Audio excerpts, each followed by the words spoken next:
Hello, everyone. Welcome to the show. I salute all of you that are coming in Tembei TV for our open forum political show that seeks to bring us up to speed with the latest development in our politics and the required response. Different people sharing different views on how they analyze and see the development of our politics. Wherever you're joining us from, we are most welcome. And thank you so much for choosing Tembei TV and making it your station of choice. Welcome, and let us get down to business. Today, we'll be looking on the spirited DP RUTO'S revolution push versus AZIMIO La Umoja approach. Who will carry the day and why? We need to hear from you. There is all manner of accusation, counter-accusation, push and pull. Who is for Kenya and who is fit to run the affairs of this nation come August 2022? Let's get talking. Is it AZIMIO La Umoja approach or the bottom-up revolution push by the DP, William Ruto? Thank you so much. Those of you that are joining, fast and furious, let us get down to business. The link is right there into the comments for those of you who want to get into the studio so that we can get talking. And there is a lot to say. There is a lot to say. And we appreciate all of you. Thank you, Bernard Kayeri. Thank you so much for joining us. You're saying is bottom up. Albert Mwamba, karibu sana, AZIMIO La Umoja. Derek O. Okumo, already tuned in live from Kirinyaga County. Thank you. We salute you.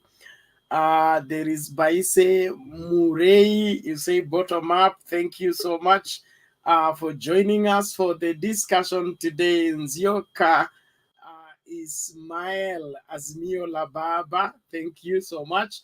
Peter Theuri, bottom up. Well, Vico Lee, AZIMIO La Umoja. Let's all get down to talking. There is our faithful follower, Akengo Omwangu. Thank you so much for being on board always. Karibu kwa show, David Onyash. Thank you, AZIMIO La all the way. AZIMIO La Umoja all the way. Kibe Duncan, bottom up. Elizabeth Mathenga, thank you so much. Catherine Akinyi, karibu kila moja. Na washukuru na karibisheni wengine ili tujumuike pamoja kama jamii kubwa inayozungumza masuala ya kisiasa hapa mjini Nairobi. Hapa ndipo tunapeperusha matangazo haya kutoka, alafu dunia nzima ina tune in and then tunaangalia masuala kwa kina. So karibuni nyote, hakikisha kwamba uko tayari kufanya mchango wako kuhakikisha kwamba hii nchi inasonga mbele. Tusirudishe nchi nyuma, tuhakikishe kwamba inasonga mbele. So ni mawazo yepi, maoni yepi, mikakati ipi ambayo lazima tuitumie kuhakikisha kwamba nchi inasonga mbele wala hairudi nyuma. Thank you. Derek, how are you? I'm fine, thank you so much, Mr. Bernard. How are you? Speak. I'm well. Karibu kwa show. I'm also fine, joining all the way from Kirinyaga. Wow. That is serious. How is Kirinyaga? I hear the two ladies are on fire of each other's neck. No, Kirinyaga is good. We are sure that Greece is going to make it.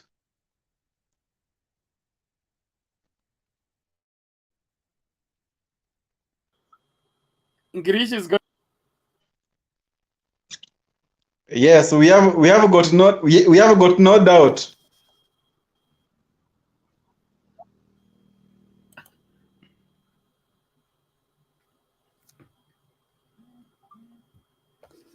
You are saying?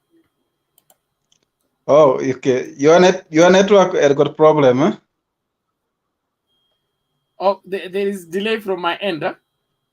Okay. In Kirinyaga, I see Girisi is going to win because according to the poll and even the agenda that she had for people of Kirinyaga, we have got no doubt that it's going to emerge the best because the competitor who is Waiguru currently is politically down. She has got no followers. So, if you don't have followers, you can't go somewhere. Yeah. Okay, thank you so much kwa maoni yako, tuendelee kujadiliana. And the people of Mount Kenya now, I see everywhere is just AZIMIO LA UMOJA. Everywhere AZIMIO LA UMOJA. So hii maneno ya bottom up haiko, unasemaje wewe? Hebu sema vizuri. In Kirinyaga, this is business-oriented place. And with business, what we require most is capital, and that is money. So with them, when they understand bottom up, when they hear someone bottom up economy, they don't understand it. So what they understand best is that token being given. The token being given out by DP. And with them, they are ready to receive the cash, but not to give vote. And one of the agenda that they have, one of their kura kwa Ruto, kura kwa Azimio. You see, that is their motto. So unapiana Raila. Sawa, thank you Derrick. Tegea hapo tutarejea kwako. Tuende kwa Swale. Sawa. Swale.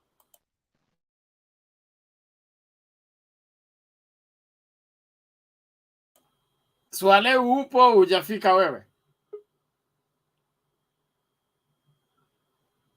Okay, inaonekana Swale bado anashuka. Omar, vipi? Unmute kwanza, unmute alafu tusikie sauti yako. Hello? Hello, vipi? Poa. Naona umefurahi. Uko kwa bottom up ama uko kwa Azimio? Niende kufanya nini kwa bottom up, my friend? Hiyo ni nini bottom up unatuambia aise? Jana nikaweka kipindi watu wanielezee bottom up. Wengi wakahepa. Hakuna mtu ananieleza. Hakuna mtu anaelewa aise, unaongea nini ati bottom up? Au ni wezi tu wizi tu hiyo. Sawa, toa maoni yako tusonge mbele. Sasa mimi ni papa tu. Hakuna maoni ingine. Nikifika pale tu ni kuwekelea papa. Sasa bottom up ni nini iko huko? Civic education. Wenu mnapigianga kura baba lakini mnapiga makosa. Badala mweke tick mnaenda kuandika hapo Raila Amolo Odinga na inapita kwa maboksi 3. So mna spoil vote badala ya kuvote. Kwanza mimi nakaa Sugoi. Mimi Sugoi mpaka kwenda bottom up wewe. Mimi nakwambia nakaa Sugoi na nawaambianga ukweli. Hakuna kitu kama hiyo.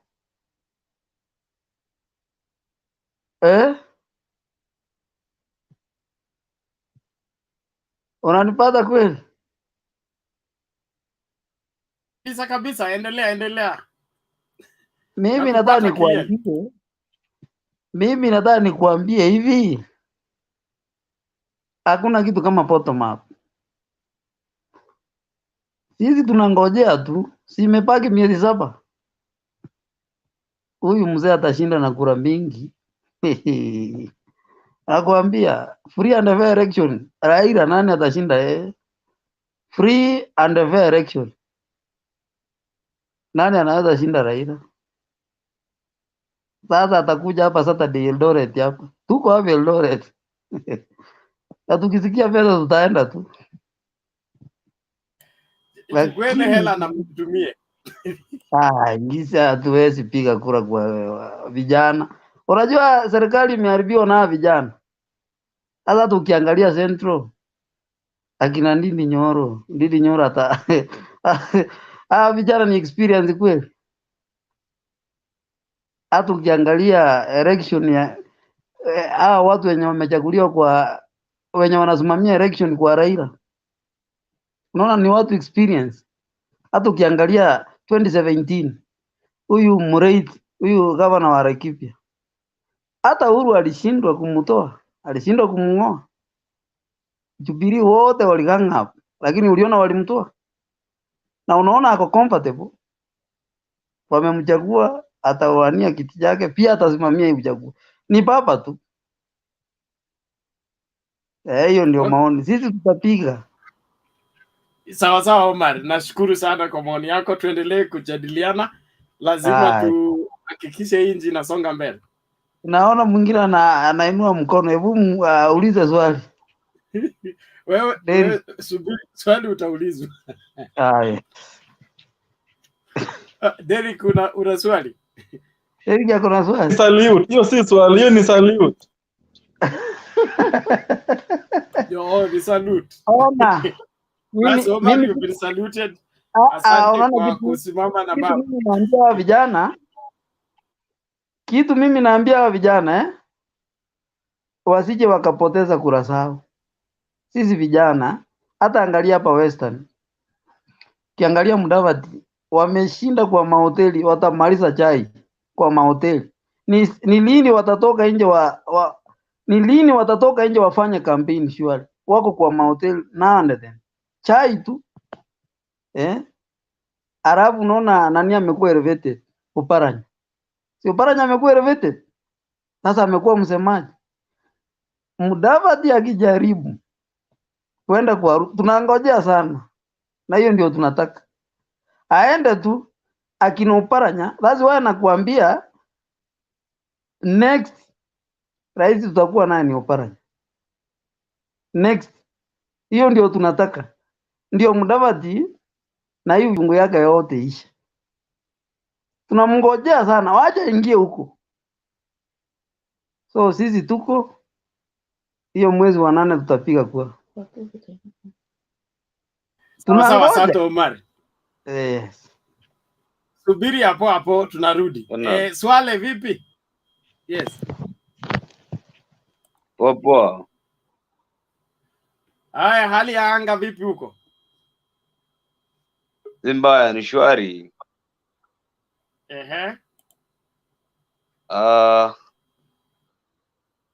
Omar nasema wanamsubiri Mudavadi aingie UDA. Hiyo ndio Omar anaombea. Sasa sijui utafunga ya maombi ama utasema Okay, ni kweli. Wajua shida akiingia huko, swali ni kwamba atapatiwa nini huko ndani. Kuingia kwake si kubaya, lakini baada ya kuingia atapata nini? Sababu ni automatic ya kwamba deputy haizi pata, deputy anatoka Central. Haizi pata. Na akipewa deputy basi itakuwa ni Azimio la Umoja bila stress. Wafanye tu hiyo mistake. Mudavadi apatiwe deputy. Itakuwa ni automatically Azimio la Umoja imepenya bila stress hata kidogo. Sababu deputy kutoka Central, huko Central kuna numbers. Na hiyo ndo target ya watu Central. Hata kama wanasema ati hawataki hiyo deputy post, hiyo ndo target yao. Na pia akifanyia mistake awanyime, itakuwa problem sasa kwao. Anyway, tuombe Mungu. Baba shaunda team, tuko tayari. Tutahubiri Azimio la Umoja mahali popote tulipo, come rain come sunshine. watu watulie. Kuna huo uchaguzi nini, registration tena ya voters, wale vijana ambao hawajachukua kura wahakikishe wamechukua kura. Hii kura tutapiga hata kama mende watakuwa. Kumbuka 2013 2017 mpaka wanafunzi wa primary walipiga kura. Raundi hata wafu tutawaamsha watoke kwenye huko kuzimu, watapiga kura. Hii kura tunasubiri. Raundi hakuna kulala, hata mzee mtu aina gani, kura tupige kura. Msalimie babu Jakidu Bey hapo namuona. Asante. Okay. Asante Swale. Alafu kuhimiza watu waende kujiregister, hiyo ni kukumbusho mzuri. Alafu tena masomo ya kupiga kura. Hatutaki kura ziharibike. Aswa watu wa baba wanafurahi sana mpaka wanaenda kuchora kichwa ya baba badala wa tick ama waweke. So haya masuala ya civil education lazima ifanywe vizuri. Civic education. Yote. Asante.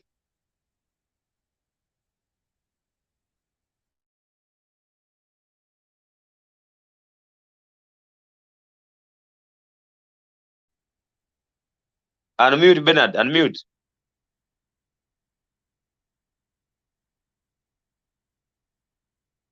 Bernard, unmute. Hello. Good evening. Hey, how are you, Mother? The Lioness, you're welcome to the show. Ben. Ben. You can't hear me? Twende kwa Mother. Haja unmute. Mother, unmute and speak.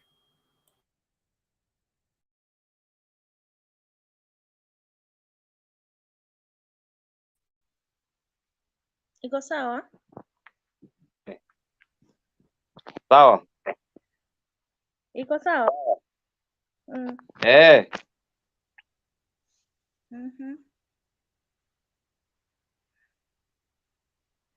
Ati nasikia huku ni Azimio. Toa maoni yako Ann.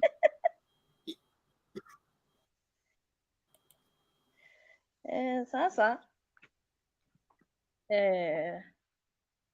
nimesikia vizenu na opinions, lakini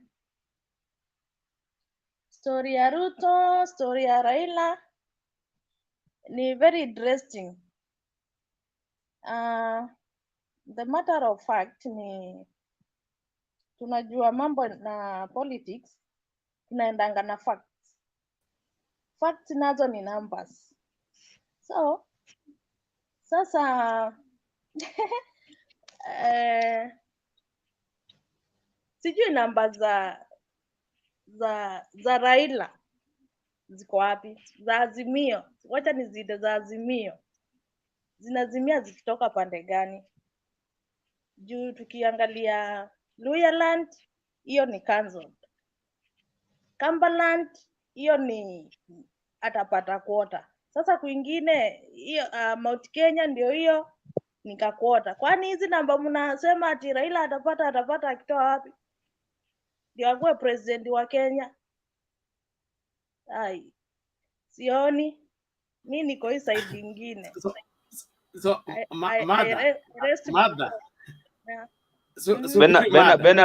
Bena tumwache huyu tumelimishe. Kwanza ni swali moja tu tena si gumu. So Mother, hii quota inatokana na nini? Umefanya statistics, umefanya research ama inakuwaje?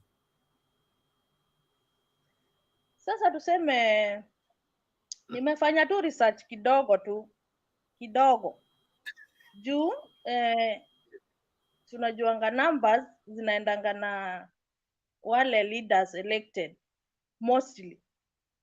So sijui sioni numbers za Raila mahali ziko, but naendelea kufanya tu research yangu polepole. So Martha, mimi nakuuliza Raila na wabunge wangapi Western? Western peke yake? Yes. Unajua namba ya wabunge wa ODM wa Western? Tuseme okay, tuseme wabunge wanaweza kuwa challenged, governors. Governors tuseme tu almost tuseme Yes. wote, but sasa unajua shida ya governors sasa ni wale outgoing. So unapata pia wao wana numbers. Jumi hata kama saidia kwetu nikipiga hesabu ya governor na pia ako saidia kwake, lakini hana numbers juu hata arudi na tujisikii na yeye na tujisikii na hiyo saidi yako. So sijui mambo ya sasa Mada wewe ndio umesema maneno ya elected members wakidetermine numbers. Sawa sawa. Governor anapigiwa kura mingi kuliko MP. Sawa sawa. Kwa sababu yeye ana cover a wider range. Alright? So Western iko na 4 counties. Kakamega, Busia, Vihiga and Bungoma. Okay? Of the 4 counties, Raila has 3. 3 out of 4. Is that a quarter or those are 3 quarters? So if the 3 governors are in in fact all the 4 are in Azimio, okay, they have the infrastructure on the ground on how to get voters to vote in a certain way. Who has the control of Western? A visitor who came or the one who owns the house? Sasa hapo inategemea juu sasa mostly juu wote ni outgoing, hawana numbers. Juu watu pia anataka watu. Do you lose numbers because you are going? Maybe mostly. Yeah. Inategemea pia tumefanya. Watu wameboeka na wase wenye wako saa hii. So mostly watafuata wale watu. So Mada unasema Uhuru hana numbers? Kama yangu haiko sioni. Bernard, kindly 1 minute please. Bernard, kindly. Yes, Derek. Yes, Madam Martha. I have got a good question for you. Were you able to see the result in the parliament, the matokeo? Lakini sasa hiyo tumeona wakigawiwa pesa, sasa hiyo hatuwezi count. Hiyo hapana. Hiyo mimi sija believe. Hiyo ya parliament ya wachia watu wa parliament juu ni mchezo. Okay, second question. Hapo hakuna kitu. Okay, sawa. Now, Bwana Deputy was in the Western region today, sindio? Did you hear him confused saying that he has got no problem with nobody? Yes. What can that one tell you, that he has problem with everybody?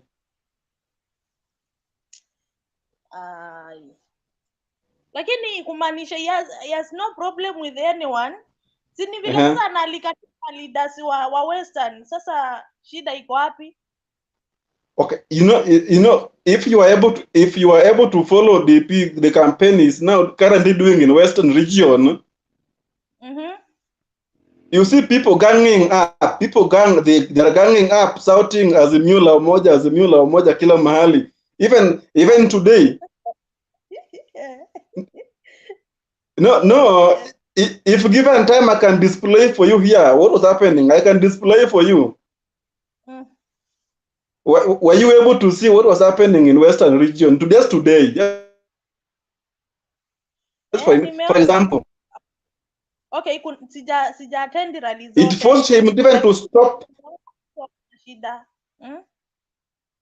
It forced him to stop addressing the crowd because he could not be given time to speak. They don't want him. If now the common wananchi doesn't want him in the parliament, he has got no numbers. Where do you think this person will gain?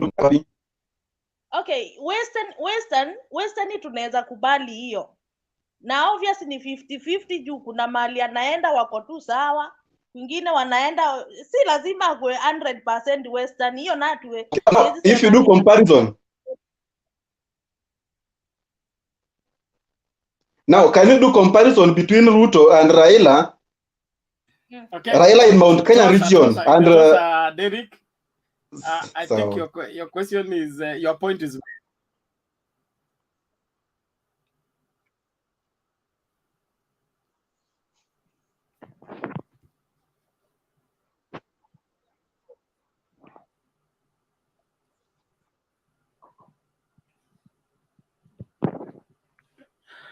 Okay, thank you, Mother. Mother, you can conclude so that we go to the next person.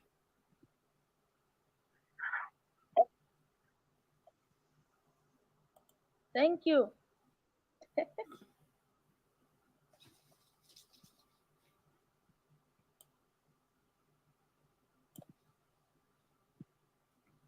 Okay, sawa. I think I'll take that to mean that Mother has finished submission. Wamalwa, what were you saying? Until all these factors are addressed, the President's promise of cheaper power since August 2021 is yet to be effected and felt by consumers. Dennis Otieno, Citizen TV. And Multichoice Kenya has unveiled an upgrade campaign set to woo more subscribers. There is some background noise somewhere. Okay, Umalwa, go ahead. Good evening. Good evening to you. Sisi hapa Western ni watu ya bottom up. Sisi ni watu bottom up. Sisi ni watu ya hustler. Na nilikuwa nataka kuambia, was it Derek? Derek was purporting ya kwamba Western ni Azimio la Umoja. I want to believe ya kwamba, I don't know which part of Western anaongelea. I want to agree with him. Before 2013, 2017, baba alikuwa na numbers. Mimi nilikuwa mfuasi wake.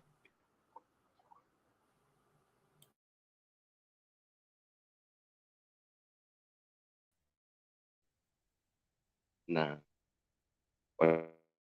wanamwamini ya kupoteza elections to consecutive elections. People had a lot of expectation from him. Na imeonekana ya kwamba ni yeye mtu wa kupoteza kila mara. So as we are talking today, because I come from Western, come from Goma, to a certain percent, a big margin, people have been disillusioned. People have given up on him. Kwa sababu he's been known to a perpetual crier. Every time he purports to have been stolen, voti zake zimeibiwa. So watu wamechoka na yeye. Saizi ukitembea kila mahali, most of the people in Western wako katika bottom up. So I just wanted to advise watu ya baba, the Azimio la Umoja, wasipige kifua sana. So Bwana Wamalwa. Because yes. Wamalwa, naomba nikuulize, uko Western sehemu gani? Bungoma County, Kandui constituency. Uko Western sehemu gani? Bungoma County. Kandui constituency. Sauti iko chini sana. Hebu inua sauti tuambie uko wapi? Nasema niko Bungoma County. Kandui constituency. Bungoma. Yes, sir. Yeah. Yes. Uh-huh. So what is your question? Mr. President, can I answer him? Can I answer him, please? You are being too mouth. I'm handling. Yeah, you are flow Munyinyi. No, Derek, all your horses. Yes, Bernard. Wafula Munyinyi is the sitting. Wafula Omunyinyi is the current MP of Kandui, Ama? Yes, he is. Wafula Omunyinyi is the current member of parliament, Kandui constituency. The DAP party leader. We can't get you Wamalu of Odiako. What I'm saying, Kandui, member of and parliament. Is the current party leader of DAP. Yes. And he was in Buhungu on Buhungu too. Yes. Yeah. Right. Yeah. Hello, Bernard. Hello. So what are you saying? Wafula Omunyinyi is in Azimio alone. The rest of the Bungomans are not in Azimio. Let me tell you something. In Bungoma County, we have the 9 sub-counties. Kandui, where the purported party leader of DAP. Yeah.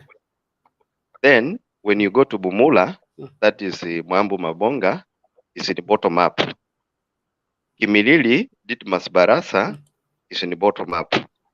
Mount Elgon, Kapondi, is in the bottom up. Tongaren, that is where the new general secretary of DAP is in Azimio.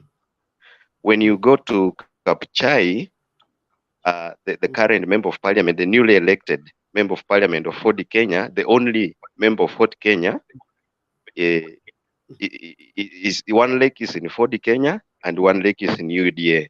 So you cannot say per se is either in Azimio or a bottom up. Then when you go to Webuye East has an old man who has decided to retire because he's at age around 89. So that place is open for everybody. We have the 2 competing top candidates. That is one, Caro Buyela, who is in a DAP, and Iyaya, who is in bottom up. So when you realize in Webuye East, it's 50-50. So you cannot tell it's either Azimio. It can go either way. That's why I'm telling Derek to relax, because things have changed. So that's my analysis. Okay, thank you for your analysis, but it's subject to questioning. I don't know where you're basing your statistics, but to the best of my knowledge, I come from Navajo constituency, Kakamega County. Yes. And our politics are drawn in such a way that you don't give up on somebody for failing exam. Wamalo, I'm sure you went to school and you did not pass all your tests from standard 1 all the way to whatever class you went to. Failing an exam or being made to fail an exam does not make you a failure or a loser. But in itself doesn't even become a reason for not to be voted or voted for. For example, the aspiration of the Western people, I don't think they can be realized with the bottom-up approach. But you are entitled to your opinion. I pray that we go forward. Derek, what did you want to say in half a minute?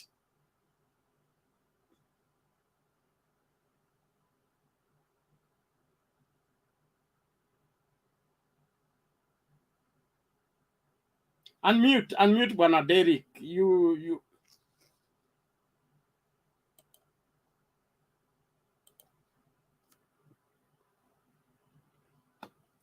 Derek, you are speaking when you are mute. We can't hear you.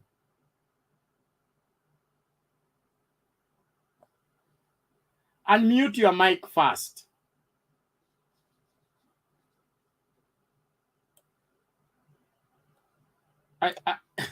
Can somebody confirm if you are getting what I'm saying? It's not hard. It's not being hard. He's not getting what I'm saying. Okay, let's go to Lillian. Lillian, are you there?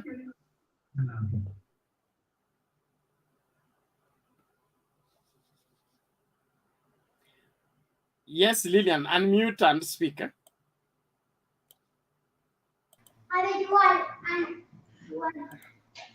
Happy New Year, first of all. Oh, Happy New Year to you. Thank you. Welcome to the show. Shukran. For now, let me just listen. I will talk later.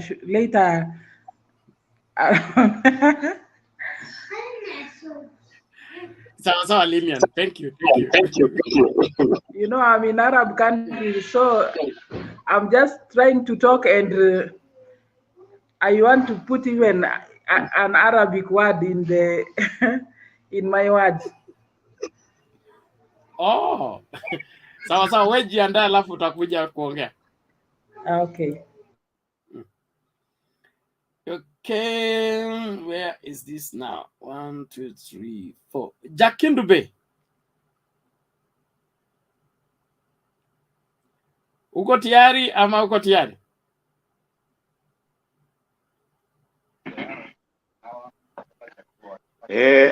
Amjambo, ninafurahi kuwaona wote. Hatujambo, karibu. Nimeshangaa sana kuko hao speakers wawili wamenishangaza sana kwa sababu wanaulizwa kutoa sababu, na mimi naona kama huyu mwanadada anauliza eti namba haoni inatoka wapi. Namba ipo, lakini mimi nafikiri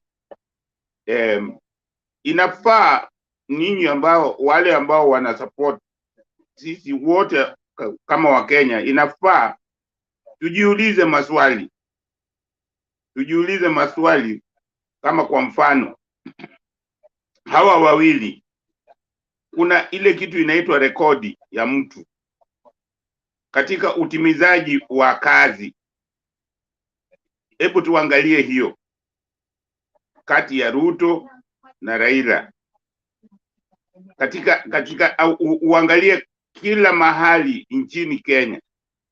Mimi nafikiri ukiangalia Raila utapata nyayo zake kila mahali nchini, kwamba kuna kitu fulani amefanya hapo, kuna kitu fulani amefanya hapo, kuna kitu, kwa muda mfupi sana ambapo alikuwa kwa serikali.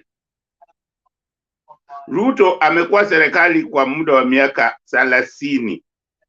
Amekuwa serikalini 30 years. Wapi rekodi ziko wapi? Hiyo mjiulize kama Wakenya. Usijiulize tu kwa kufuata mtu eti kwa sababu ni anazungumza vizuri au nini, kwa sababu hii ambayo tunafanya inahusu maisha yetu wote wa Kenya. Kwa hiyo tusijaribu tu kusema eti ana namba, anasema bottom up, anajali watu wadogo. Hizi miaka yote 30 amejali mtu mdogo gani? Anaweza kuambia? Hakuna. Kama anaweza kuambia mtu wadogo aliwajali wakati gani, inafaa aseme. Sasa mtu hizi miaka 30 zote yuko serikalini, leo ndiye anakumbuka kwamba kuna watu wadogo, kuna kina mama mboga, au sijui kuna bodaboda. Hakuwa anawajua hizi miaka zote hizo, hakujua kama wao watu wana exist. Hiyo ni upotoshaji na kugawa taifa letu, na kazi ya uongozi sio ya kugawa, kwa sababu hata sasa unaona Azimio la Umoja against bottom up. Maana yake nini? Hauwezi kujenga nyumba juu ya mchanga, lazima ujenge nyumba kwenye msingi. Azimio la Umoja inatujengea msingi wa umoja katika nchi yetu, na umoja, tukiwa na umoja tutakuwa na uchumi bora, tutakuwa na uongozi bora, hatutajibagua. Kusema tu bottom up, tayari katika hiyo bottom up unaona kuna watu tayari kuna mgawanyiko. Kuna anasema anatambua mama mboga na watu wa bodaboda, alafu kuna wengine anawaita bwenyenye. Sasa wewe ukiwa na mali, wewe ni bwenyenye. Sasa hiyo ni kugawa watu. Tunataka watu tuweke watu pamoja. Hiyo ndiyo kuongoza nchi yetu, kuna wengine tajiri, kuna wengine maskini, tunataka serikali ambayo inaweza kuangalia mahitaji ya kila mtu, kwa sababu sisi wote ni Wakenya. Hauwezi kwenda kunyang'anya tajiri mali yake eti kwa sababu ni tajiri. Kama ameiba ni sawa, atashtakiwa, lakini kama ameifanyia kazi, huwezi kumuonea vibaya eti unamuita bwenyenye. Hiyo ni makosa, hiyo ni makosa kabisa. Halafu huyo kiongozi anasema Wajaluo wanatupa mawe na kung'oa reli. Hiyo tayari unagawa Wakenya, unaweka against each other. Hiyo ni mbaya. Hatutaki mtu ambaye anatamka mambo kama hayo. Tunataka kiongozi ambaye ataunganisha Kenya. Kwa hiyo hata mtu akisema sijui bottom up sijui nini, hakuna kitu inaweza kushinda azimio la umoja, umoja wa Wakenya. Umoja, sisi sote tuvute pamoja, sisi sote tufanye kazi pamoja, tuijenge nchi yetu pamoja. Huwezi kujenga nchi tu na watu wa bodaboda na mama mboga. Huwezi kufanya namna hiyo. Lazima sisi wote, mambo ya kuweka style kama hii ya Ruto iliwekwa huko Afghanistan na Amerika. Walienda huko wamepeleka demokrasi na wakapeleka system ya biashara. Wameshindwa kwa sababu walisahau kitu kimoja. Ni lazima ujenge nchi yako kwa umoja, ndio inaitwa political stability.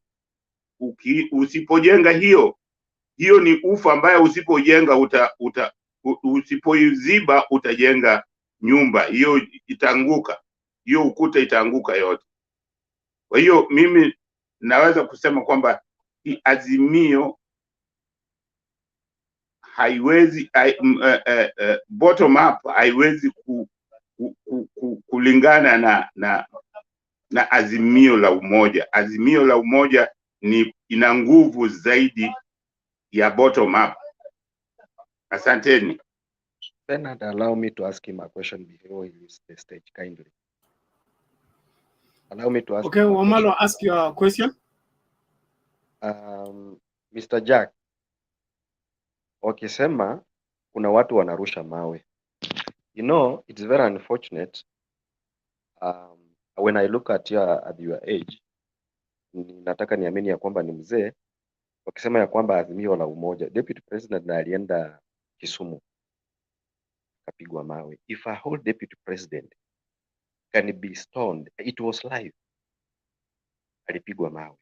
So wakisema Wajaluo wanatupa mawe, sio uongo. So usikuje hapa ukaanza kudanganya mzee, sema ukweli tu. In Kenya, we are united as a people and as a community. The only division we have is the model of the economy that will sort out the problems as a country we are facing. So we are disunited. We are united, but the problem is the economy has divided us. So wakisema ya kwamba azimio la umoja, that's not the real problem. The real problem is the economy. Watu hawana pesa kwa mifuko. Pesa iko pale juu. Watu wa juu hawataki pesa ikuje chini. So mzee, nataka ufikiria, ukisema ya kwamba azimio la umoja is what we need, people are united. Unaona? Hawa dozi wenye wanapanga who will be the president. Now, Malwa. Hiyo kasumba unayo. Jakindo, just hold on. Wacha nikujibu. Just hold on. Subiri kwanza mzee, utakuja. Okay, utamjibu. Kuna kitu ambacho napaswa kwa address. Kwa Malwa, wewe ukienda nikikuja Bungoma, alafu watu wanipigie mawe, wanirushie mawe kwa ukweli ama kwa ubaya, itakuwa Wabukusu wamenipiga mawe ama watu fulani wamenipiga mawe? Ni tabia ya jamii. It's known. Bernard, I want you to be very... It's known that ya kwamba watu fulani wanatupa mawe, walitupia mzee Jomo Kenyatta, wametupia Wamalwa. Kama hiyo ndio bottom up, bas you have already lost it. You must be moderating. Bernard, you must moderate. When you move to This is Azimio, not a when you move platform to for you to Azimio, perpetuate you have to be hate. fair. You have to be fair. What is fairness? In you profiling a So community, you are not balanced. When because you you move to ran into a Azimio, problem in your political front. you are not rational. Watu wa kutupa mawe inajulikana wanatupa What mawe. do you mean Na hakuna rational? mtu It's not rational. Wamalwa, you can perpetuate that from elsewhere, not here.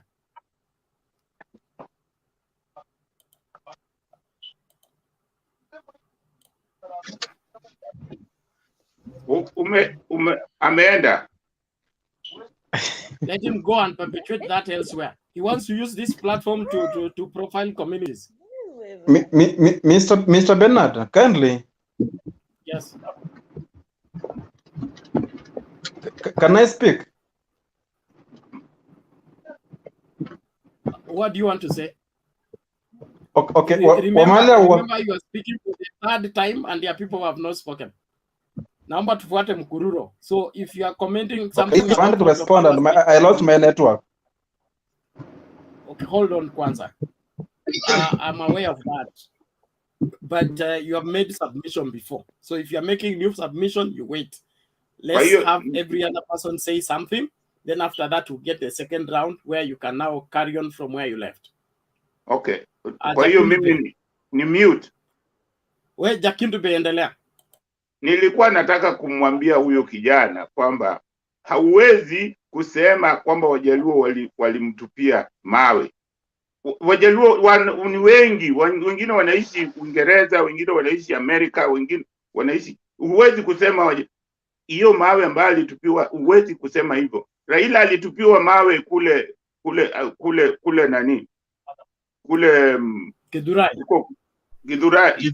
Kwani umemsikia akisema ni Wakikuyu walimtupia mawe? Yeah? Vitu kama hizo ndio ni watu wapotoshaji. Mtu akifanya kosa huwezi kusema kwa sababu amefanya. Ndio maana huyo anasema political stability. Ndio maana watu wengine wakishikwa kwenda kushtakiwa kwamba wanasema sisi watu fulani tunaonewa. Hiyo tuache. Hizo vitu kama hizo ndizo zinaleta tafaruki na kutoelewana. Huyu anasema eti watu wanaelewana. Kama tunaelewana, kama anasema tuko wamoja, kama tuko wamoja, hizi tafashi, ile mambo ya kuuana, mambo ya kuchoma nyumba za watu zinatoka wapi?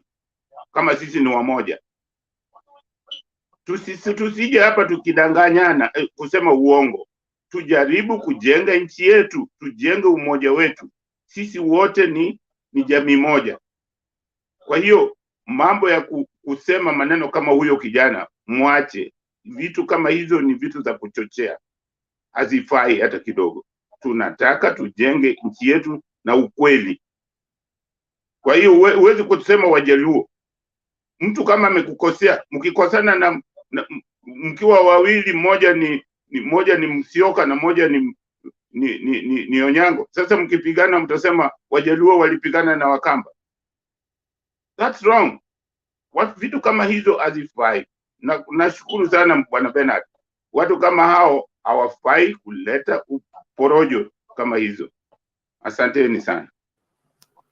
Okay, thank you Jakindube. Na wale watu wa comments, sikilizeni, hii platform ni ya kuhakikisha kwamba kila mtu anapata nafasi ya kuongea, lakini kile unachoongea ni cha muhimu. When we get penalized as a channel, you will not be here to defend us. YouTube does not take you to court. They just disable your channel. So if you're here to perpetuate hate, anza tu kuondoka na mapema kwa sababu tutakutoa. Kama una sera, uza sera zako. Kama una hoja, leta hoja yako. Lakini kama uko hapa kuprofile any community, any set of people, you are in the wrong place and we will not take it lightly with you. We can tolerate you, yes, we can be patient, but our patience does not mean we are stupid and we want to buy into an ideology. William Ruto is asking to be the CEO of this country. This country is constituted of over 45 communities. You cannot be talking against one community and you want to lead the country. That is unpresidential. That is uncalled for a national leader. And it's something that everybody should condemn. So kama ni kasumba yawe kuendeleza, haikubaliki. Samahani sana. Naomba tusonge mbele na mjadala wetu. Let's hear from Aaron. Aaron has been here, then Alex. Now, good evening, Bernard, and all members who are present. Good evening to you. Welcome to the show. Now, I should thank this person called Chakindu Pay for what he has disclosed, saying that having mentioning the word of our particular community, that is a totally what you call an hate speech. And if in any case I'm in a position to speak, or in any case in the basis of tribal, that is what is called an hate speech. Na hiyo ni kuchochea wa Kenya. I should be jailed. And if in case Dr. William Ruto has once said that, I request the concerned authorities to take the action possible, where possible. And let me tell my fellow people who are here, we are in this discussion. By the end of the day, any of the elected leader is ours. Whoever Right Honorable Raila Amolo Odinga is elected, he will be our president for the rest of the 5 years. If William Samoei Ruto is elected, he will be our president for the rest of 5 years.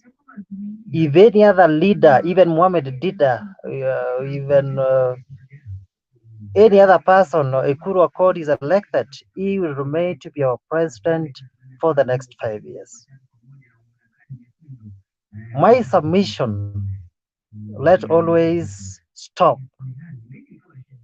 any hate speech, any fabricated lies against our leaders.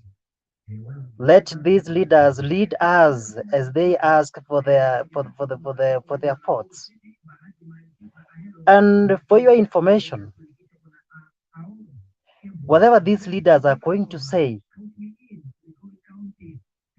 let's not try and fabricate them. Let's not, hakuna haja kuongeza chumvi, kuongeza sukari. By the end of the day, the common mwananchi are the one to fight. By the end of the day, the cells, which are the most police stations, are meant for these people, for young people like us who doesn't have money. If one of these days that any of the leader talks and hate speech, he will go to court, he will be prosecuted, go to DCI. By the end of the day, he give out a cash bail and he comes out. Wewe jaribu tu unaongea hapa, the second minute unalala huko, nobody is going to fight for you. And that is why I'm also advocating, let's always preach peace. Let me go to what our national leaders are trying to sell to us. As I can see, we have bottom up. That is Deputy President economic model. We also have AZIMIO La Umoja. We call, I don't know what Baba is calling it. Is it a trickle down or whichever case?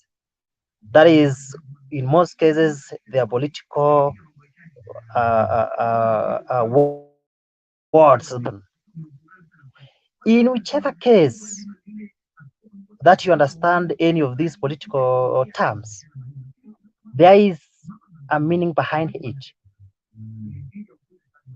For your information, I'm the diehard of Deputy President, and it's not because he's coming from we are speaking the same language. It is because of the manifestos that he has sold to me, and that is what I can believe and say. This is my right leader that I can elect. If I can also be convinced by Right Honorable Raila Odinga, I will also elect him. But so far, whatever Raila Amolo Odinga has been selling to us is, I have not been convinced. Let me go to the issue of AZIMIO. AZIMIO indeed is a way in which they are trying to bring leaders coming from all parts of the country together. And nothing bad that we have seen with AZIMIO. But the most cases is that who has numbers? Which parts of the country are we going to, is Papa going to work for it? Is he going to bring the enough numbers? Is he going to garner enough votes to lead our country? And yes, it's possible to do that. So what I can say is that let our leaders sell their manifesto. Whoever has a mistake, let the concerned authorities take their action, but always let's stand firm and support wherever you want to support. Your thought is what advocate what you are trying to speak. I've heard people saying that sijui Mount Kenya, sijui what and what, sijui Ruto ni mwizi. Ruto ni mwizi. I can as well say that. I can as well say anything concerning that. But the question is, do we have DCI? Have they taken anything concerning that? So let's not be talking here and trying to say that hata Papa hakuna kitu mbaya Papa amefanya. It's only ni tu hii ulavi ya kutaka uongozi. Sometimes unataka kusema, oh, this one, we are only the one who are fighting here. So my main message is that let's leave our leaders sell their manifesto to us. Let's listen to them keenly. And by the end of the day, you have your vote in your pocket. As I conclude, we have been, what has been turning over this week is the issue of who has more convincing powers in between the two giant leaders who are trying to lead this country of ours. According to my prediction, that is what I can say. I stand to be corrected. According to my prediction, Deputy President William Samoei Arap Ruto has a lot of chance to lead this country. One reason is that you can say that he has a big chance. Jakindu Pei has been saying that Deputy President has been the government for the past 30 years, and Raila Amolo Odinga have been in the government for the shortest period of time. If we can, you can be in the government, but you don't play major role in the government. There must be the head of the government. If we can talk about the issue of Ruto, Aaron, the other time, your time is up. Make conclusion, please.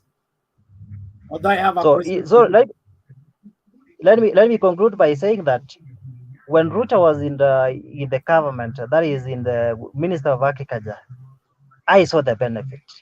When Ruto was the Minister of Higher Education, I saw the benefit.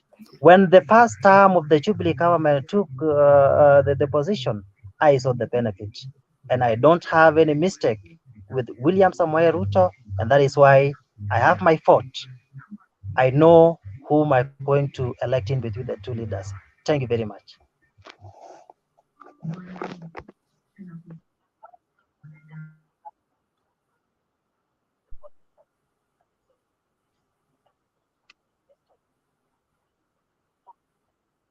We have a question. Can I ask a question?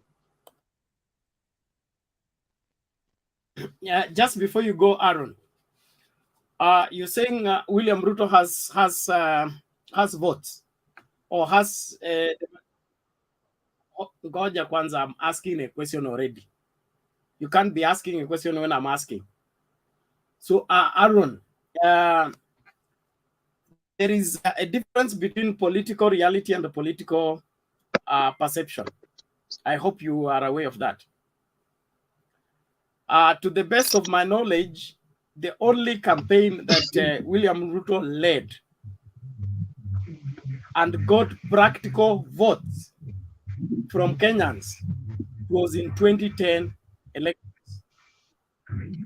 The results were he got 2.7 million votes against the winning team that had 68 according to Nini here is 68.5%, and he got 30 what? Just a moment. Let me confirm. Hey, he got 31.4%. Raila has run for president 4 times. The least votes he has gotten, or rather the average votes he has gotten, are always above 5 million. So between these two, if somebody has 5 million starting point, and the other one has 2.7 starting point, who has the greatest numbers in terms of winning an election?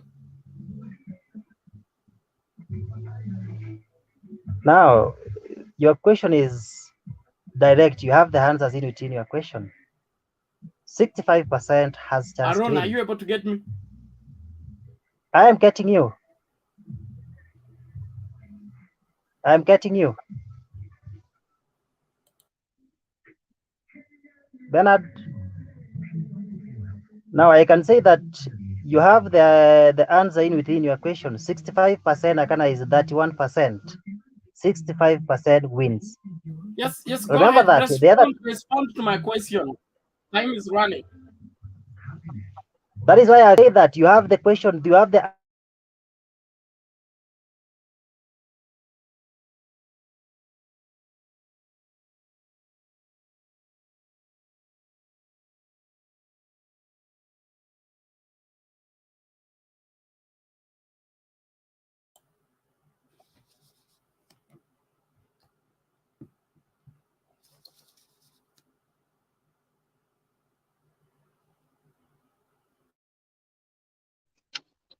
We can the volume is not there. We cannot hear anything. It's I think Nani has hung or something. Okay, it's like Aaron is stuck. Alex, go ahead.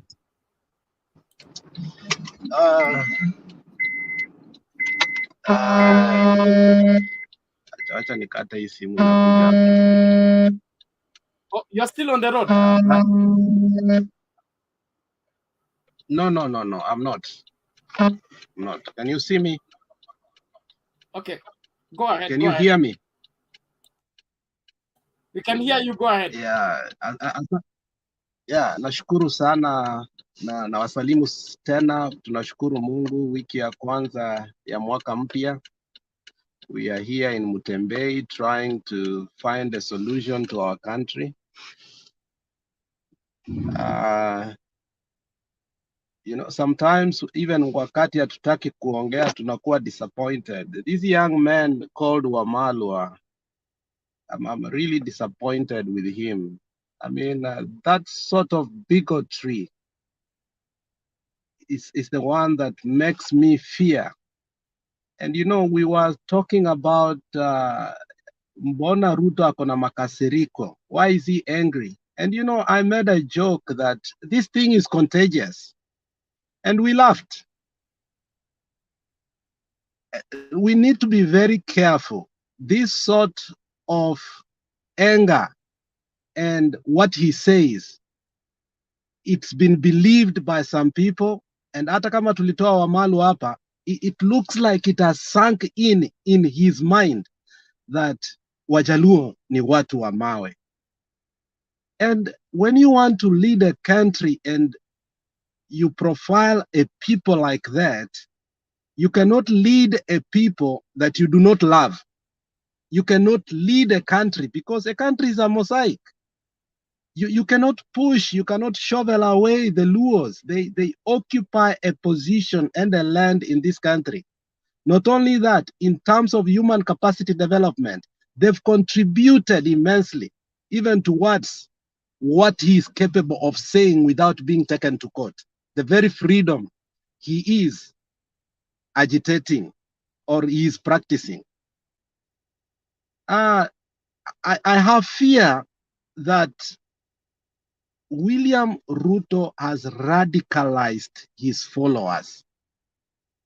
And to be honest, in 2007, I had a home in somewhere near KU, and we went in the morning to buy a newspaper with a friend of mine.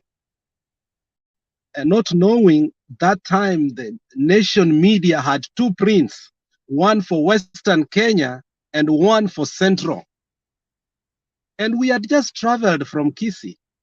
And I asked the guy who was selling the newspaper, why do we have two headlines? And that is the time I called Tom Shindi, because Tom Shindi comes from my home. And at that time, he was also an editor in the Nation newspaper. I asked him, what sort of this? This is yellow journalism. This is embedded journalism, that we have two headlines within one country. So, you know, these people have been running politics of bigotry, of divide and rule. And the sad part is that for them, they are doing politics. But for some people like Wamalwa, they believe it, that Luos ni watu wa mawe. Can you imagine how sad that is? It is very, very sad. I wish he could listen. There's my sister who was here, who was agitating for Ruto. But she's kind. She's talking about numbers. She's also listening. We are also listening. I think that is the progressive politics and the future. The more reason I fear Ruto is that he is going to divide a country. He wants to lead a country that is not going to be there. If we put Luos away and say, ni watu wa mawe, and unajua hivyo, history tells us, that's what they are saying. It means even if he given a position to occupy, if he will be given a position to occupy, he will not even employ certain people. And we have seen it in the Ministry of Energy. We were told at some point that one community was removed completely. We must not allow that. Now, let me come to another area that it might be a little bit sensitive. Jakindube, I was born and raised in Kisumu. I was bred in Kondele, in a place called Konaba. It's MTC is around there. Muskiti is around there. Arena Estate is around there.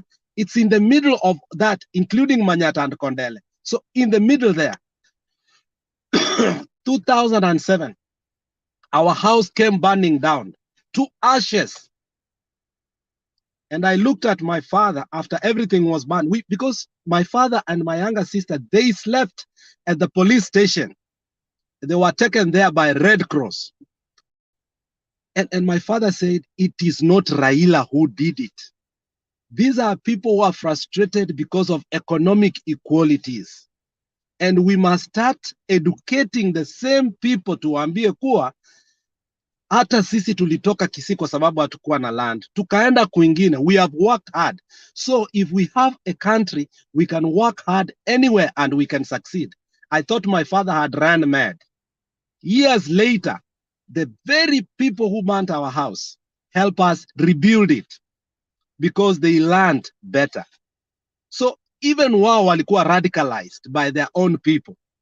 So even that radicalization was there before within the Luo Nyanza politics, but it has gotten out.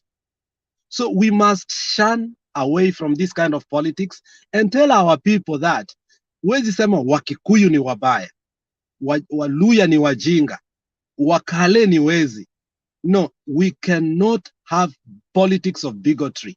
Let us give examples that Ruto has done. Let us give examples Nyachaya has done. Let us give examples what somebody has done.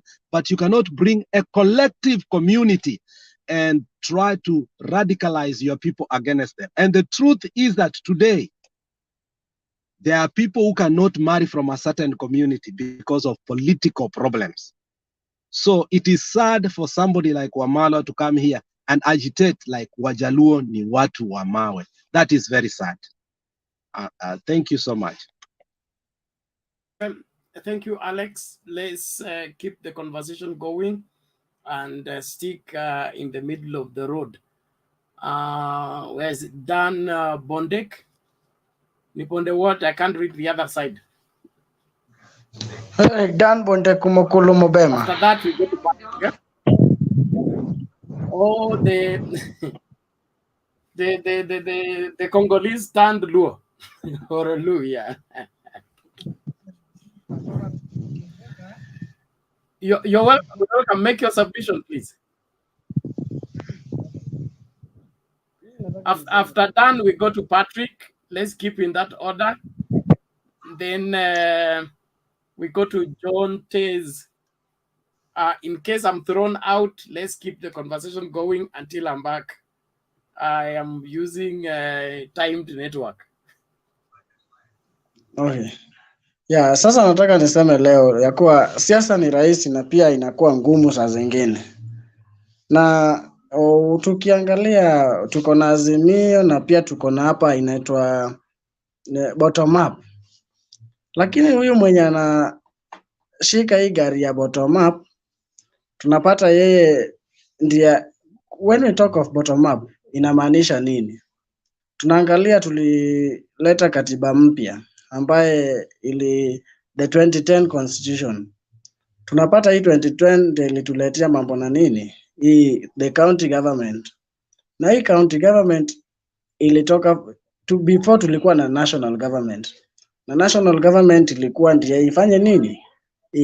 From national then to the people. Then hapa tukakuja nao ma MCS. Inamaanisha sasa huyu mama mboga ako karibu na kiongozi wake.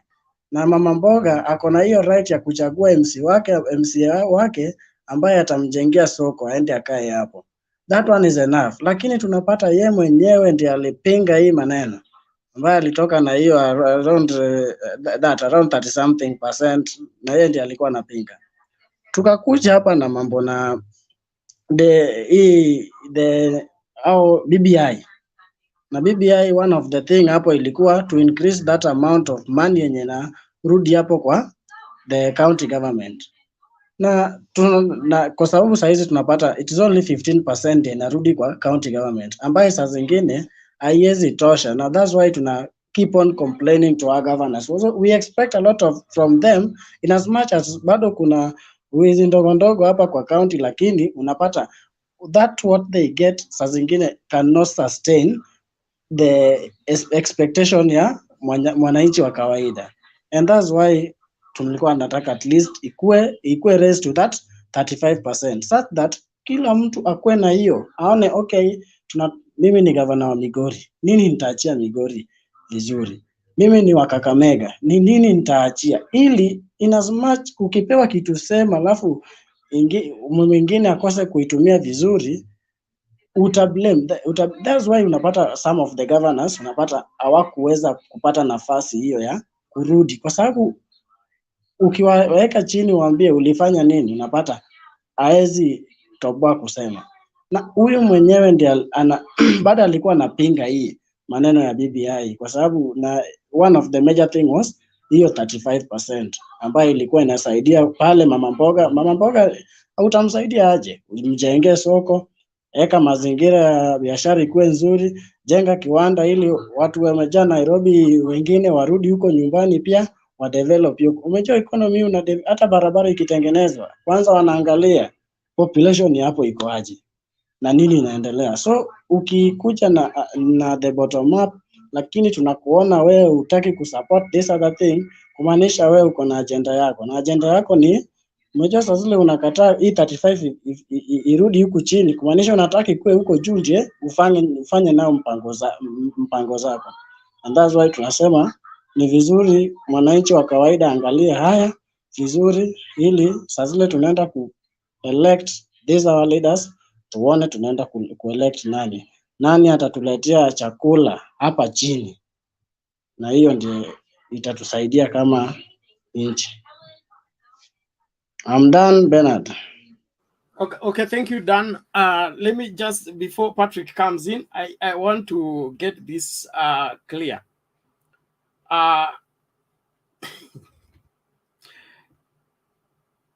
Whatever that is being pushed, the reason why we don't have money down here is because the people up there have refused with the money.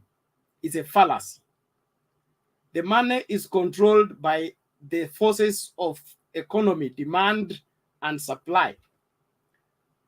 In Kibaki's government, the economy was doing well. Everybody had money. Everything was you buy your Sukuma Wiki, you had people to buy it from you, you made your money. Right now, we are suffering because of poor management or poor governance. It is wrong for anybody to say that there are people who are supposed to lose money for you to get. There is no economy that works that way, that somebody should lose their money for you to get.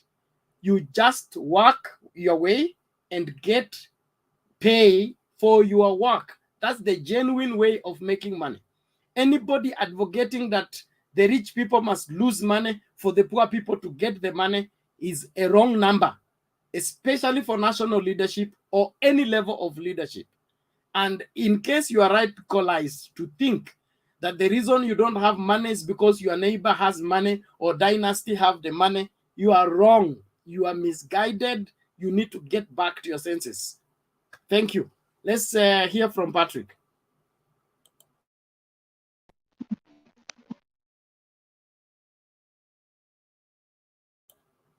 Patrick, you're gonna unmute first. Unmute so that we can hear what you say. Okay, thank you. Good evening, Bernard and panelists. Good evening. Welcome to the show. I want to begin by appreciating the kind of work you are doing. I've been a passive listener to this program, and today is my maiden day to enter the studio. I really want to appreciate, and the work you are doing is really changing lives. Before I started listening to your program, there's a lot that I didn't know. But after getting this program and listening to it, I can assure you that nowadays I have a very big war with my wife, because I normally spend the whole night in the bed in the sitting room. But all the same, I appreciate, and I'm recruiting my wife to be a member too. Yesterday we had a very good program where we expected the people that you invited to educate us on what is bottoms up. Unfortunately, they didn't come. I was listening to the program and I listened to the way the gentleman that went away, Wamala, talked. You get to know that is the kind of talk they normally propagate, the people of UDA and the followers of William Ruto. They have nothing to explain. And when you pin them down to explain, then they get angry and start talking bad. And if you look at the way all of them talk, from parliament to in this program, and even the ones that are friends, it's not a matter of tribal, this tribe talk bad or this tribe does that. It is a matter of the people that are following Ruto. They have not been explained properly, the ideals of the people that they are following. So if you ask them to explain anything about bottom up, they will get angry the moment you pin them down. I want to tell you that Baba has not begun his campaign, and campaign is yet to begin. What Ruto has been doing, he has been having a field day on his own, running around the country, using government resources, and still claiming he is not part of that government. He is using the resources to propagate his ideas and his programs. So when campaign begins proper, I think we are going to see great changes. We just saw the other day, yesterday, I think Baba started lining up his campaign team. And I want to appreciate Baba that he has begun giving his campaign team and showing the Kenya that his team will not be tribal. Because there are people who would like to paint Baba as a Nyanza affair or a Luo affair. Baba is showing that this is the team that is going to run my program, led by the Laikipia governor. So that is a team that is going to, in fact, I'm sure that team alone is going to send Ruto back to the drawing board. Because Ruto, as most of you know, is a tribalist.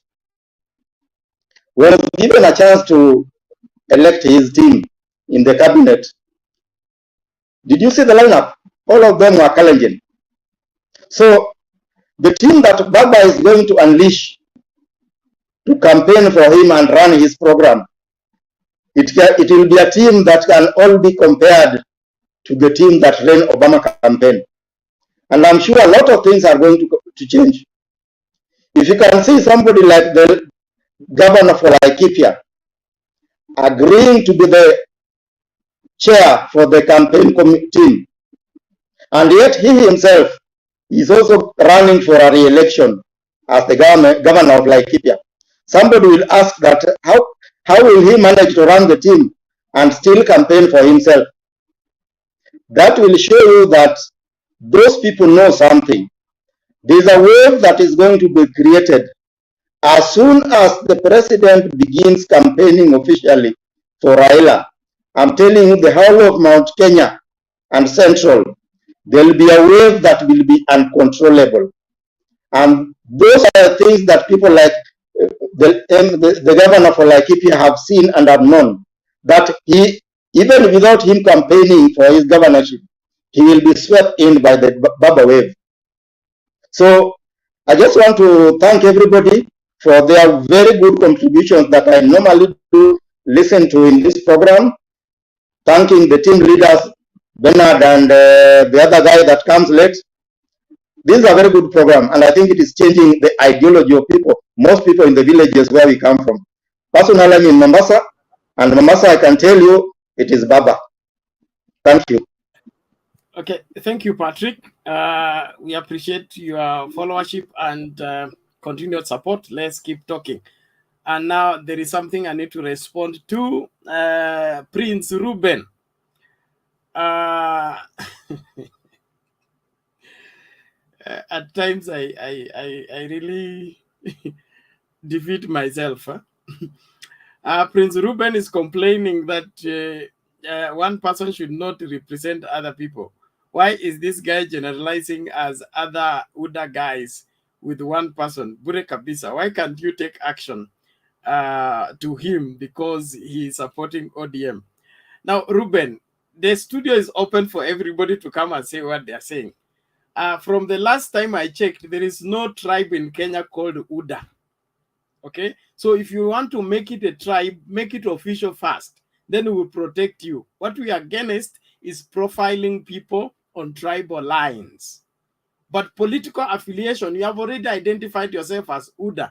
And then if you have a uniform way of reasoning, there is no way we can avoid grouping you together. We want critical thinking, analyze matters, compare things with what can be compared, not to get even, that because so-and-so did, somebody also should do it. That is too low for us to participate in it. Thank you. I'm sorry if that doesn't sound very polite. I just want us to be sober and do what is there. Supporting Ruto is your democratic right. Supporting UDA is your democratic right. But do it on facts, do it on points. Don't come and say Ruto has numbers. Show us the numbers. If we can see the numbers, we'll accept.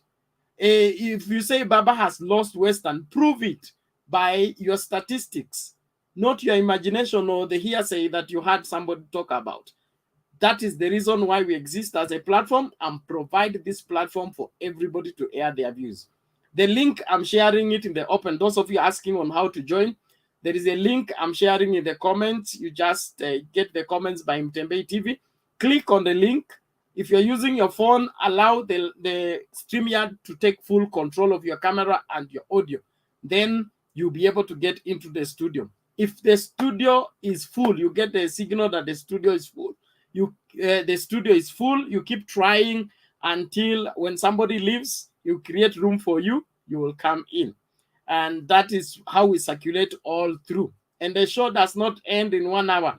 We're here until after 2 a.m. So if you can't get in the first hour, you can get in the second hour, the third hour, or the last hour. Thank you very much. Let's keep talking. I want us to go to who this John Tez. John Tez.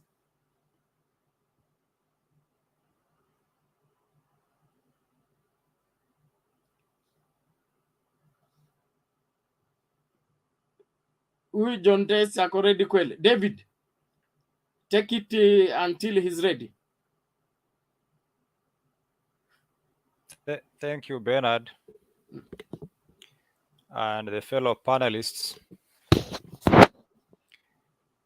We are having a topic, DP RUTO'S bottom-up revolution push versus AZIMIO La Umoja approach.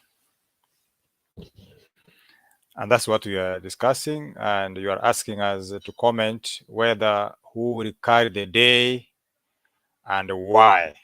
Those are very many questions. I want to say that, as I've always said, political parties or political candidates normally look for a slogan to appeal to their constituency. And the ends justify the means. If today the UDA people are able to convince that bottom-up economic model is the best and it has numbers and carries the day, so be it. Then on implementation, of course, they will be put to task to implement what they promised. But on the contrary, if AZIMIO takes the day by appealing to the constituents that it believes can buy it and carries the day, then that is what we'll have, and the UDA will remain to put the AZIMIO on task to implement what they promised. I want to say that politics is a game of numbers and some mathematics behind the scenes. What I'm only worried is the idea that AZIMIO, the presidential candidate, comes from western part of Kenya, that is Nyanza, where he gets his unwavering support. When it comes to Western, they have also have the ambition to become president. One day, one time. Central has been president. I'm not profiling a community, but I'm saying Central has been, or Mount Kenya has been president for some time. And they still are salivating over this. And they want to be president too, after maybe one person or two. What we are facing as a challenge in AZIMIO, which people are not saying, is how do we endear the Western vote? Because can we have Baba president and have one of the leaders from Western as the deputy president? That means leadership has gone to one side. Secondly, can we have Baba as president and then have a running mate from Central? Then the narrative that some people want just to pass the baton a little bit, then take it back, still holds. So that's the challenge we have in AZIMIO. UDA has a tag that we discussed yesterday passionately and vehemently until we differed.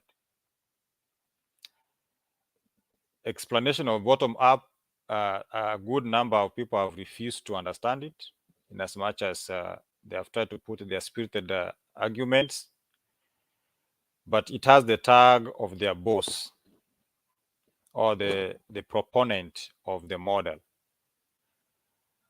which people don't want to hear because the proposer has his own tags, which comes out openly that he does not seem to condemn.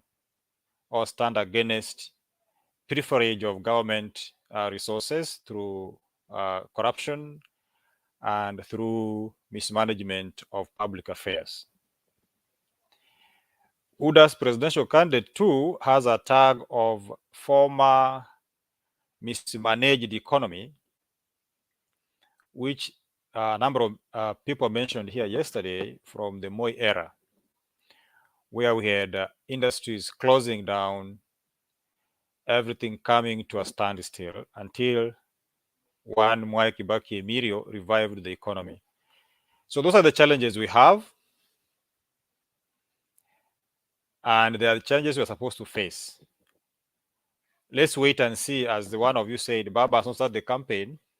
Let's see the running mate. The running mate is also going to be a bone to chew. Particularly the Western group. Because if you remember what the Ruto told us in 2013, when he ran away from ODM, he told his constituents very well, it is safer to be with the Uhuru than anybody else because we are given number 2. So will that go to the Western part is a question to answer. I want Bernard to remain neutral for now, but I'll comment sometimes later. But those are the challenges I'm seeing facing both political divide. Thank you. David, thank you for your submission. I just want to bring something from what you have said. Historically, the succession of presidency from the vice presidency or deputy is never automatic. And that seems to be the greatest challenge that William Ruto is facing now. So a region that produces deputy doesn't necessarily mean he will be the next president, and is vivid from his history. So how will it be a tag that if Central provides DP, then the exit of Baba from office means the DP inherits? The same goes for Western. I'll answer it very simply so that somebody else can also answer. I hope that question is not directed to me alone. We are a host of panelists. Okay, we understand at this level that very few deputy presidents make it to presidency, but as a community, sometimes the majority of us right in the village believe mtu wetu ni number 2. So this is the same way Ruto used to rally his community and his friends and his supporters in 2013. In as much as it doesn't yield to presidency, they feel safe. When you look at 2007, 2008, when we had a contested election, actually it was not even contested. Raila won. That one even a small child knew. But that presidency was stolen. Look at the behavior of one Kalonzo Musyoka. He felt more safe and home to be number 2 and support the other party to bring in, I think there were 15 members of parliament, I can't remember clearly, so that it can make sense. Because even ODM members of parliament were overwhelmingly men than the other side who claims to have won the presidency. So he felt so safe to be number 2 and his constituency than to be outside. Until now, I don't think Kalonzo is able to redeem himself out of that simple action. I'm sorry to say that. So some communities may feel safer, like the Luya community, that if we support somebody else who is not coming from our region, we may be much safer nearer the cake than being this side. That is my reasoning. And as I've said, people sit down and try to put regions, if this one comes from this one. And Bernard, you can agree with me, even the BBI, those proponents of BBI, there's an aspect of BBI that was touching on accommodating regions. Okay. Accommodating regions. And that's why we were like trying to expand some areas so that if we give this region these, they will feel they are nearer the cake. I don't know, but that was my reasoning. Thank you. Okay, Somebody else okay, can thank also you. answer. All right. Patriot, you want to answer or something?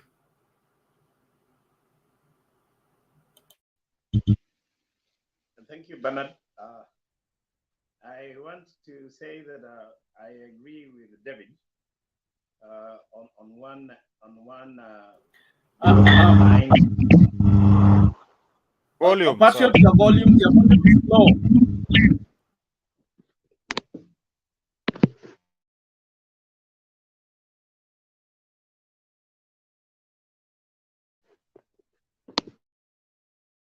Oh my goodness.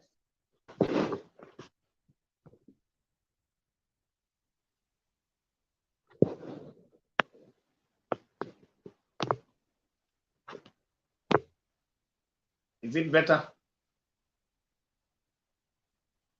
Hello? Yeah, that's better. Bernard anakunywa maziwa hata nijibu. What's not happening? Iko sawa sasa, endelea tafadhali. Thank you, David. So I was saying, I want to agree with David that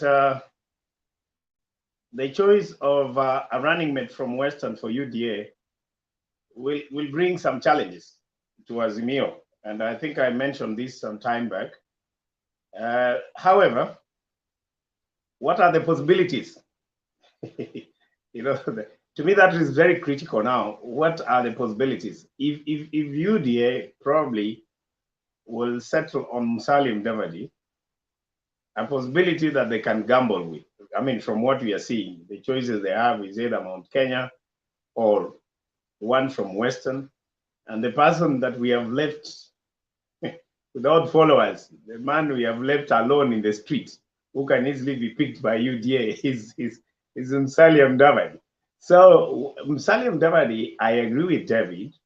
If he was the one to carry the aspiration of Western people, and if he sees the light, if he can see the, you know, the light at the end of the day, that he wakes up in the morning to realize that he's the running mate for the DP, then he will give us a little bit of trouble. Wait, Sheki, let me finish, Philip. Now, why do I think David is right? It is because of what is just explained. Everybody wants to be close to power. Unataka ukae karibu jikoni. You want to smell the coffee. You want to be close to where the chapatis are being made. That is true. But I think the problem is this. It's a little bit too late, Bernard, because the arithmetic around the followers of a leader from Western is a bit different. The dynamics are not the way you look at it from other communities. Currently, as we are speaking, these guys are already having a rationale, you know, around the, you know, the orbiter, where you have Eugene, you have Oparanya, you have the other followers who seem to carry the day. And we defined this in numbers, David, the other day, that Luyas is divided into two. We have the Bukusus sub-tribe. We have the other guys down there. Their politics are not necessarily, you know, a one basket, you know, command, if you may say, if you may think that, I mean, if you may like. So what I'm trying to say is that that is a reality. Musalia can bring a bit of a formidable force perceptually in as far as Western is concerned, but the numbers have already shifted. Lastly, why I think I have a bit of a departure from what David is saying is that when you have the mountain, pushing for UDA's agenda, they have pushed the UDA's agenda to where it is today, you cannot deny them the running mates and yet get the support. You can see there is a lot of, you know, undertones in as far as, you know, the people of Central is concerned. There is Ngirishi, there is the other group, I don't want to mention that. I can see if you're a very good analyst, the tank is leaking. So it will leak worse if you are going to have the running mate given to a Western candidate, in this case, Musalia Mudavadi. So that is where I just thought I'll contribute to what David was saying. Thank you. Okay. Thank you, Patriot. And as I agree with both of you, there is some departure I have towards Mudavadi disturbing the AZIMIO numbers in Western. The only scenario that may pose as a challenge, and I stand to be corrected, but the only scenario I believe can pose as a challenge, which may not be a serious one, is if the UDA leader throws his weight behind Musalia Mudavadi, AZIMIO Mudavadi tosha, and then he forfeits his political ambition. That is what can change the mathematics of Western. Western have had number 2 3 times, I believe. Mudi Awori, Wamalwa Kijana, Musalia Mudavadi. It is not an attractive thing for Western people, in my analysis, to be something that can determine how they vote. And also, the Luya people they are attracted to heroism, somebody that stands for something. The moment you begin to behave like a coward, you sit on the fence and all that, you lose the command over the Luya community very easily. And so Musalia's latest behavior is such that even if Ruto says Musalia tosha, it will be complicated, because he will easily now take on what they are selling against Raila, that is a project. And the moment they now say that Ruto wants to rule the country through Musalia, I don't think that helicopter will take off. That's from my side. But I'm free to nani ngoja kwanza Shei ngoja kwanza John Tez, you had an opportunity to speak and you are busy. Ebu, tell us what's happening.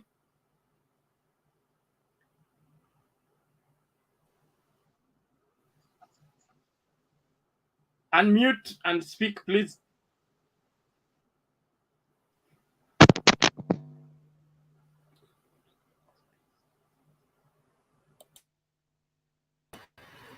Bernard, sorry, I wanted to comment on the issue of Musalia joining UDA and the effect, but it's fine. Just hold on, we're coming to you. John Tezi Mutele, speak up. Your gadget seems to have a problem. Toa, remove the headphones. Remove the earphone to get your mic to pick your voice.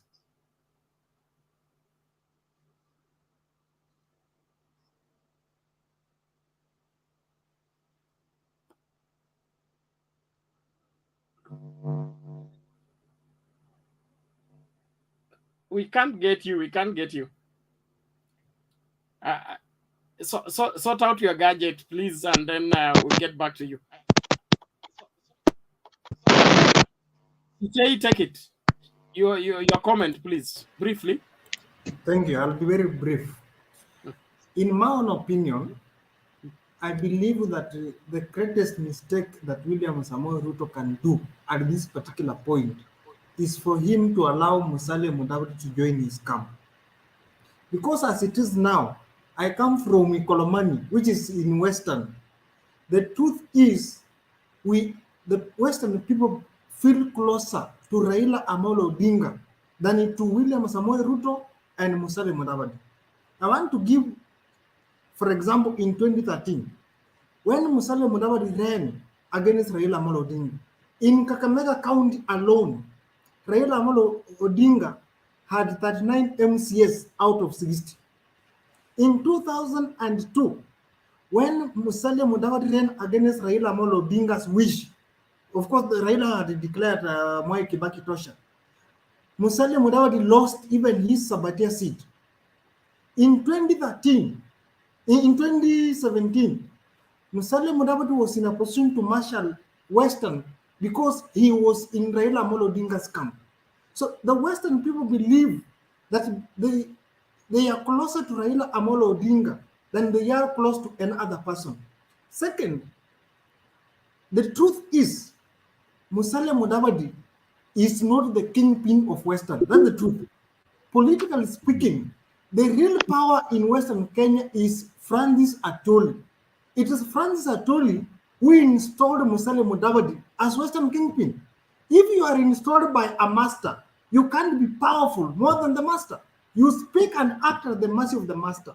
And that's why by Musalia Mudavadi going against Atoli's wish, it is going to cost him. Third is that the issue we are having right now is Western Central Bloc. If William Samoei Ruto allows Musalia Mudavadi to join his camp, he 100% goes against the wish of Western Central voters. All Central voters are going to be marshaled. They are going to be mobilized to join AZIMIO. And what is Musalia Mudavadi bringing? Musalia Mudavadi is bringing at most 50% of Western voters. If we are having 2 million voters in Western, the most that Musalia Mudavadi can deliver to William Samoei Ruto is 1 million. But what is Central bringing to Raila Amolo Odinga? Should they go against William Samoei Ruto? They are bringing over 3 million votes. So William Samoei Ruto is going to make a risk of gaining 1 million votes from Musalia Mudavadi and losing 3 million. Is that a plus or a minus? It's a minus. It's going to lose. Second, if the ground in Western believes that William Samoei Ruto is a thief, whether that's true or not, I don't know. So if William Samoei Ruto, if Musalia Mudavadi joins William Samoei Ruto, then the ground is going to leave him. And William Samoei Ruto might not gain from, in fact, Musalia Mudavadi is a burden to William Ruto than an asset, in my opinion.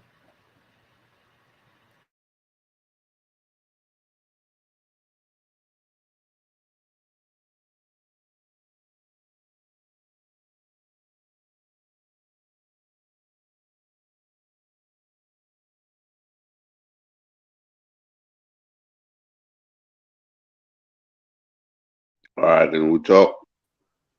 Hello, hello. I want to say something, Philip. You seem to be giving credit to to Musalia where he doesn't deserve, because you're talking about 1 million votes. Musalia can never have 1 million votes for anybody. That is not a good example. That's an overestimation, my brother. I was wondering whether I should doubt whether you come from Kakamega. Million, ulisikia wapi ya nani, boss? How can Musalia give 1 million votes? Hiyo iwezekani. Whether he's with Baba or he's not with Baba, 1 million votes under the care of Musalia. Musalia ataburuka, atatusumbua. Hawezi kuwa na 1 million votes. Patrick, I think Musalia is carrying a child called Moses Wetangula. And Wetangula, if Musalia joins Ruto, his child called Moses Wetangula shall bring in the Bukusu votes. Remember, the truth is Wetangula is in total control of the Bukusu votes. Philip, that is debatable, but I want us to, due to public demand, there is a demand that Penny Nyagaka should speak. Benny, are you there? Yeah, I'm here, my friend. How you doing? Doing great. Thank you for joining the show. Give us your submission. I really enjoy your show. At the meeting is sana, but I like the energetic ways that you guys come up with the different ideas. But it's very, very clear to some of us that if you talk positive about Ruto, you are attacked from every angle. But if you talk positive about AZIMIO or ODM, you're more than welcome, or you're never challenged. But that being what it is, I have to give you my idea. Mimi ni msee ya Kisii, na wazee wa Kisii wanasema ile wanataka. Ikiwa ni mbaya ni mbaya, ni nzuri ni nzuri. So congratulations for being united, and we look forward to meeting you on August 8th, Kamauda. And I really wish you could spend some time really telling us what ODM can do instead of spending 90% of the time talking down about Ruto and UDA. The more you talk negative, the better we feel, because then it shows that you don't have any ideas. But as far as Oka is concerned, that's just a big joke, because any polls that you can watch, they can't master even 5%. There's only 7 months to the election. And I'm addressing you people as young people. You should read all this stuff and tell them, especially the journalists, tell them to move on, move either with Lairo Amolo Odinga or with Samuel Ruto or Mashamba. Either way, Kenya, we should be peaceful, and we don't have any problems. It is the politicians who give us problems. Like I've told you, Bennett, when I finished school, I'm Kisi. When I finished school, I went to Luoland and stayed there until my mom had to come look for me. So we don't have any problems, and as far as any tribe that we are born from, but it's only the politicians that brings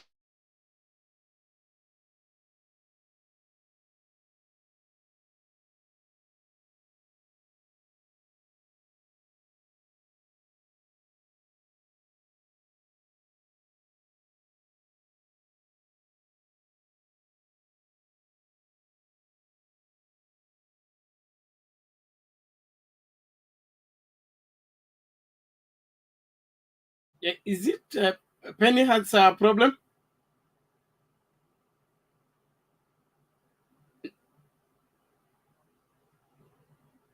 Amekwama. Confirm somebody.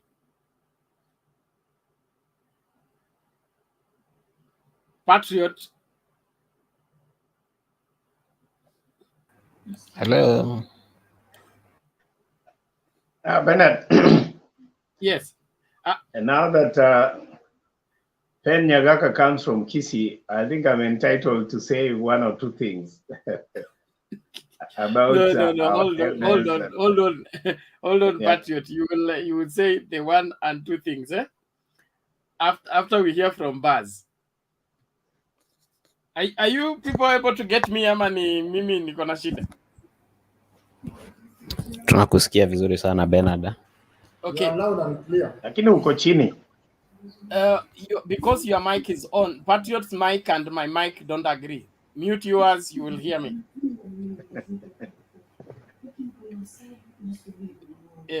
Thank you. So I want us to hear from Baz, and then we'll go to Patriot, then we'll find out whether John Tex has sorted out his Ninit. It will be number 3. In case the network throws me out, let's keep that pattern and keep the conversation going. Lilian, ni kuinua mkono umeinua ama ni vipi? Wewe una enjoy tu conversation.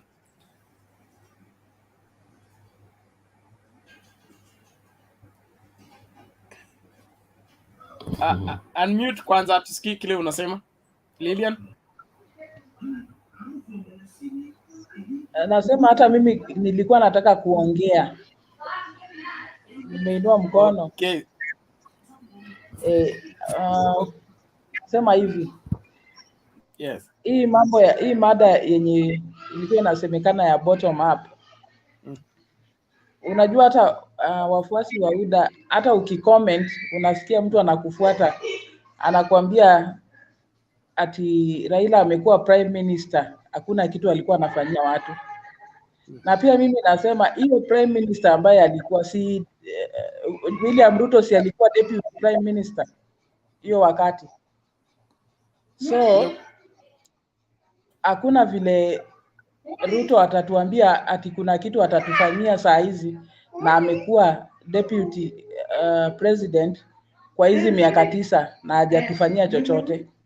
Sasa hakuna ile kitu anaweza tuambia saa hizi ati sasa akikuwa president ndio atatufanyia. Unaona? So si ati anaenda pale ati anataka kusaidia watu wa Kenya. Ni ile ako na ile njaa na tamaa ya uongozi. Ndio inafanya anataka kukimbilia hiyo kiti.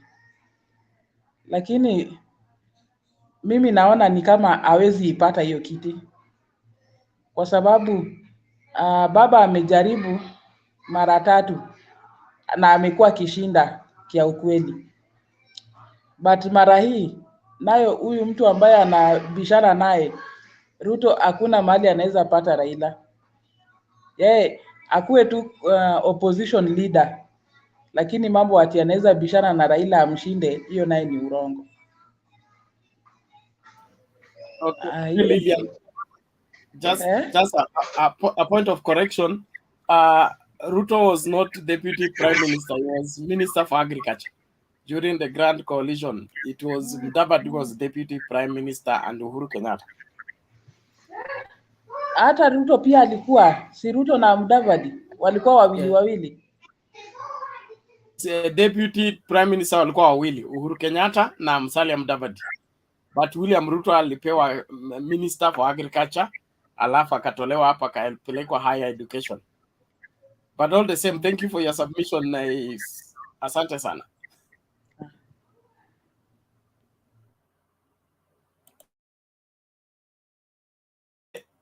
Mr. Baz, karibu. Thank you very much, Bernard, and the panelists. I think nowadays you are carrying a very good topics that are debatable because they give us the opportunity to go both sides, both support where we support and also criticize where we criticize, where we don't support. And the today's topic about the DP's bottom-up approach versus Azimio's non-approach. Azimio's approach is what we, because actually you have not even said what Azimio's approach is. At least we know what the bottom-up approach is. The UDA approach is a bottom-up. That's a model. We don't know what Azimio's model is because we only hear from here with people like Jack Kendube saying bringing people together. I don't know whether there is a model like bringing people together. Umoja. This is what we have been told since independence. And I think we have to give credit where it is due when the deputy president comes up with a dream. And he he dreams of something very big, something that has never been imagined, that we can have an economy based on the on the bottom crowd of people. We have had such leaders, and I think one we can give credit to is the late Kibra MP, Kenneth. May he rest in peace. He once gave an alternative to the Western Bloc for this issue that has always been a pertinent issue to the Western Bloc about sugarcane. And it sounded funny, it sounded weird. And he gave a suggestion on live TV where he said, instead of ever complaining about sugarcane, you can grow marijuana, which is legal in some states. Medical Bernard, marijuana. Point of order, Bernard. Patriot, what is it? Just a point of clarification, Bernard. I think we said when somebody is speaking, he should be seen. You are not holding on to the laws of this place. I've always wanted to see Baz, and I don't see him. He has a very eloquent education to us, but I've never seen his face. Why are you silent on this one? I don't understand, Bernard, please. Sorry, Patrick. Thank you very much, Patriot. Baz is on camera once in a while. I don't know why he preferred to hide behind the camera. But no, I'm on camera, but I'm using. There is a little bit an issue with it because it is a laptop. That's why it has some issues with it. There is some light on it. Or your webcam is covered because we can't see your face. You can only see a diagram.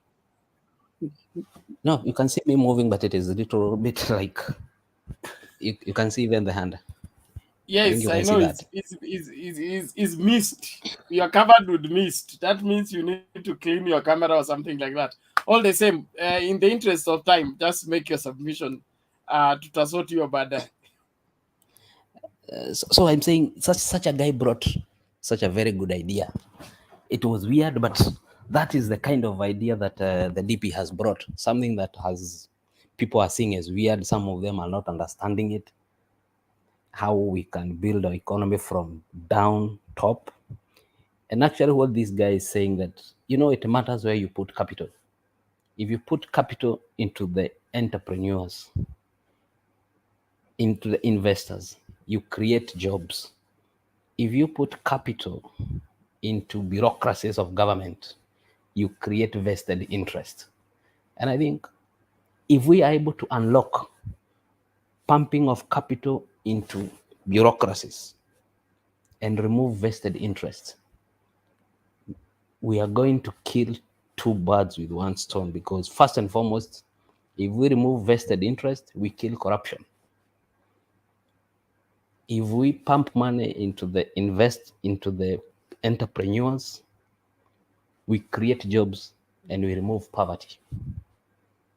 So this is all about the bottom up. That is only where jobs can be created. So whether the bottom up carries the day or doesn't, we would also love to see the Raila presidency. Very much. We would love to see it. Whether it carries the day or not, it is a debate that will move on not only to this 2022 election, it will move on to 2027 election, to 2032 election, and over until it is realized.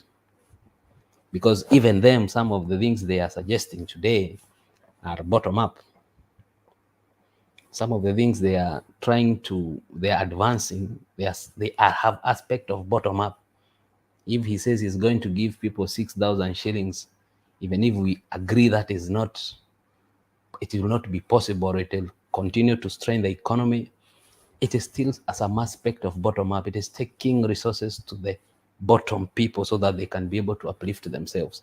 So if they reject the bottom up approach and they still suggest a policy within a bottom up model, these are people speaking from one side, rejecting something, but also doing something that supports it. So I think whoever carries the day, we are going to find, even if it is AZIMIO, they are going to find themselves implementing some principles of bottom up. If it is the bottom up guy who carries the day, then hallelujah, we are going to have a country that is growing from the bottom upwards. And I think that's my submission today. Okay, thank you, Baz. I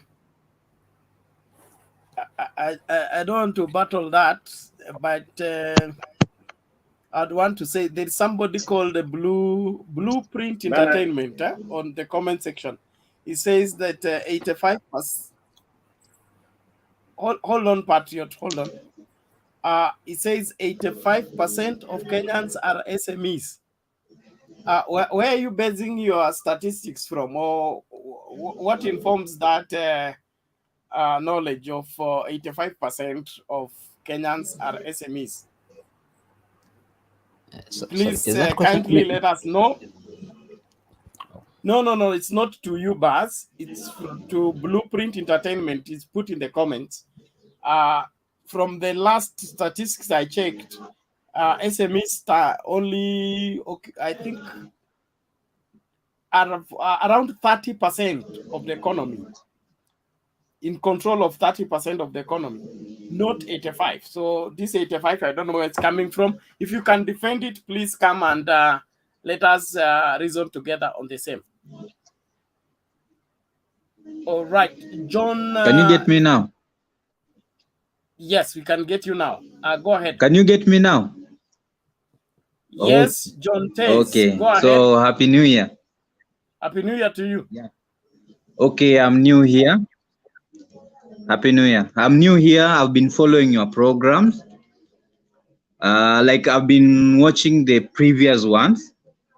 So I've been trying to catch up with the topics that you have been raising. So first, as in, if I talk about the topic that is trending today, about the bottom up and AZIMIO La Umoja, those who are saying that AZIMIO La Umoja, they don't know what they have, I think when it was being launched at Kasarani, the former Prime Minister gave out 10 clear points on how his campaign will be run, or what he'll be rallying about, or what he's aspiring, okay, what he's offering us. He came up with 10 clear points. And these points, I think they were collected from all the counties, as in Kisii, Kisumu, Nairobi, everywhere, Mombasa. And people were asked questions. He engaged people, first of all, on the ground. He engaged people. So he tried to find out the problems that as Kenyans we are facing. So he engaged everybody, as in those people who are present, he engaged them. And then he came up with 10 clear points, which he stated clearly. About the bottom-up approach, it's not about a bad approach for the country, but let me give you an example of the this CBC. Okay, we all know that the CBC program is not a bad thing; it's a good thing. But the CBC, for it to be implemented fully, it will take time. Right now, it's on the trials, but we are facing a lot of challenges as parents. Now, you introducing a new model of economy, bottom up. As you know, we Kenyans, we are capitalists. I think we are capitalists. So bringing a new model, it means that you have to set up new institutions, which will oversee this new model. There's no way you will come up and give money to Mama Mboga, just as in one day, pop, and everything runs into place. I think it will take time, and this time we don't have it. I don't think if even Ruto has that time, because you only have 5 years, and then the next 5 years, and the type of model he's bringing to us, I believe it will take time.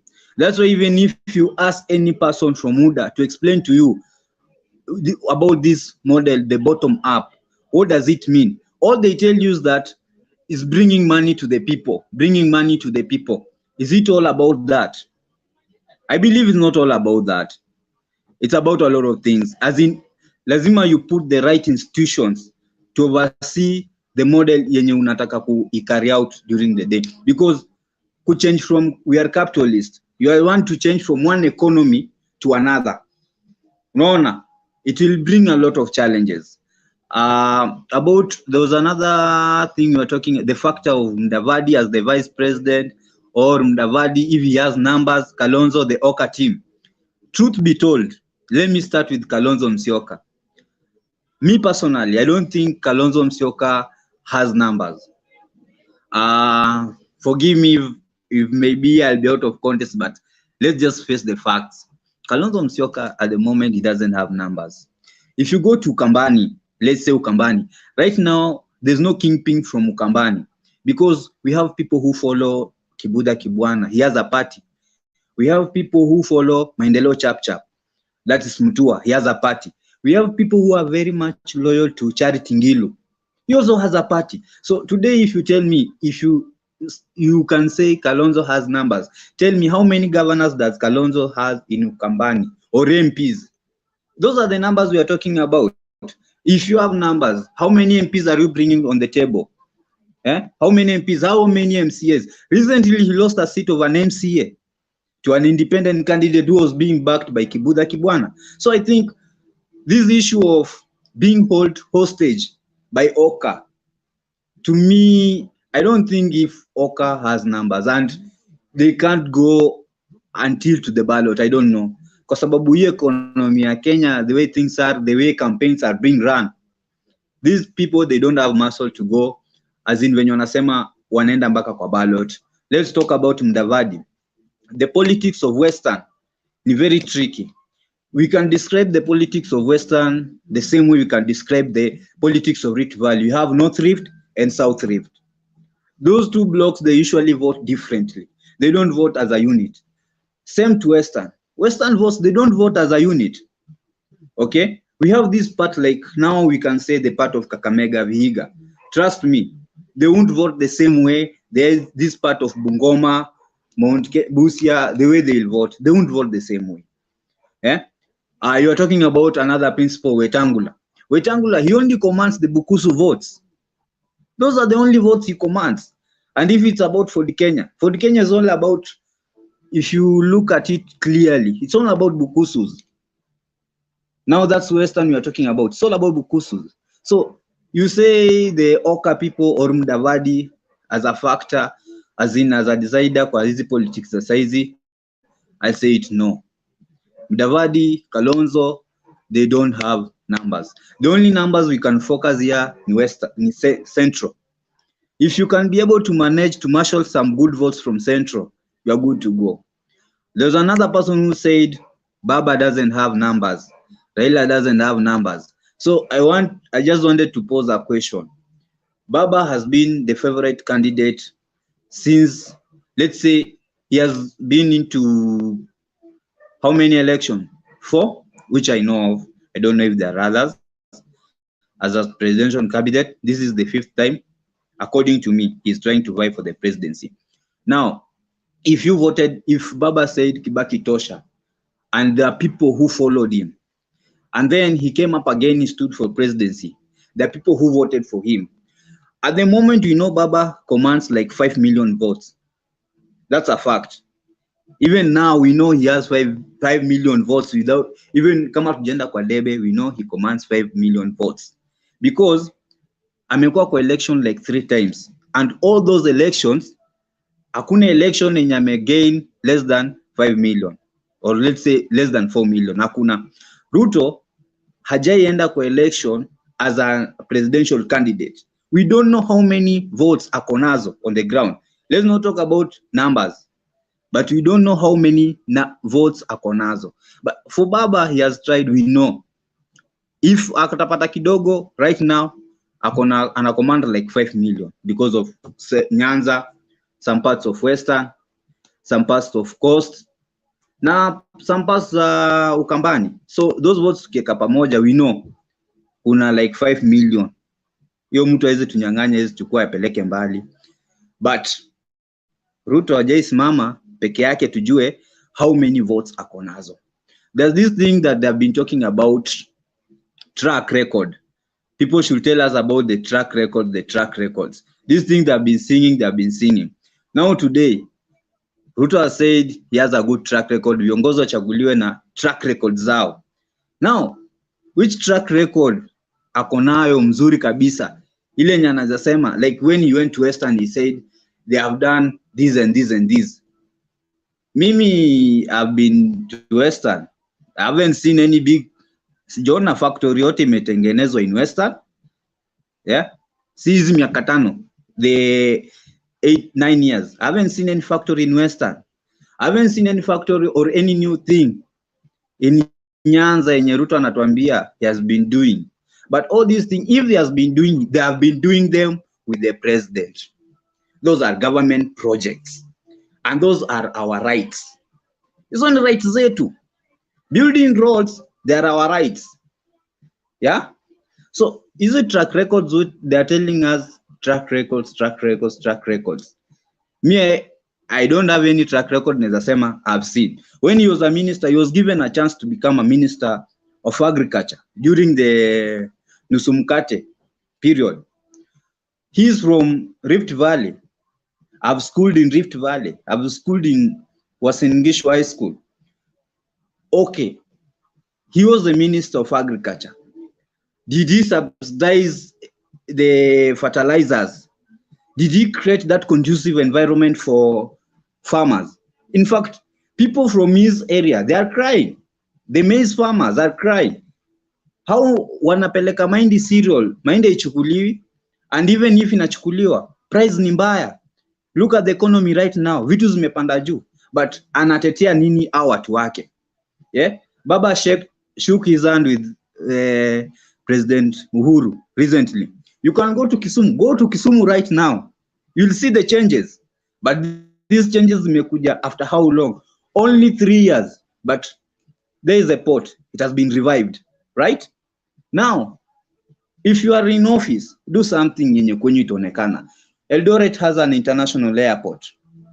Ni nini nafanya Eldoret?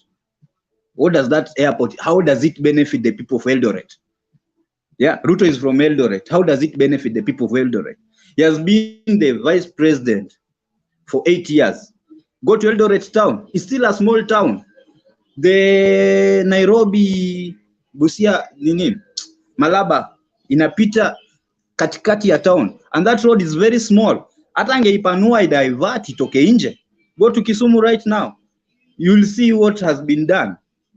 So when watu wanasema we talk about track records, show us from where you come from. What have you done?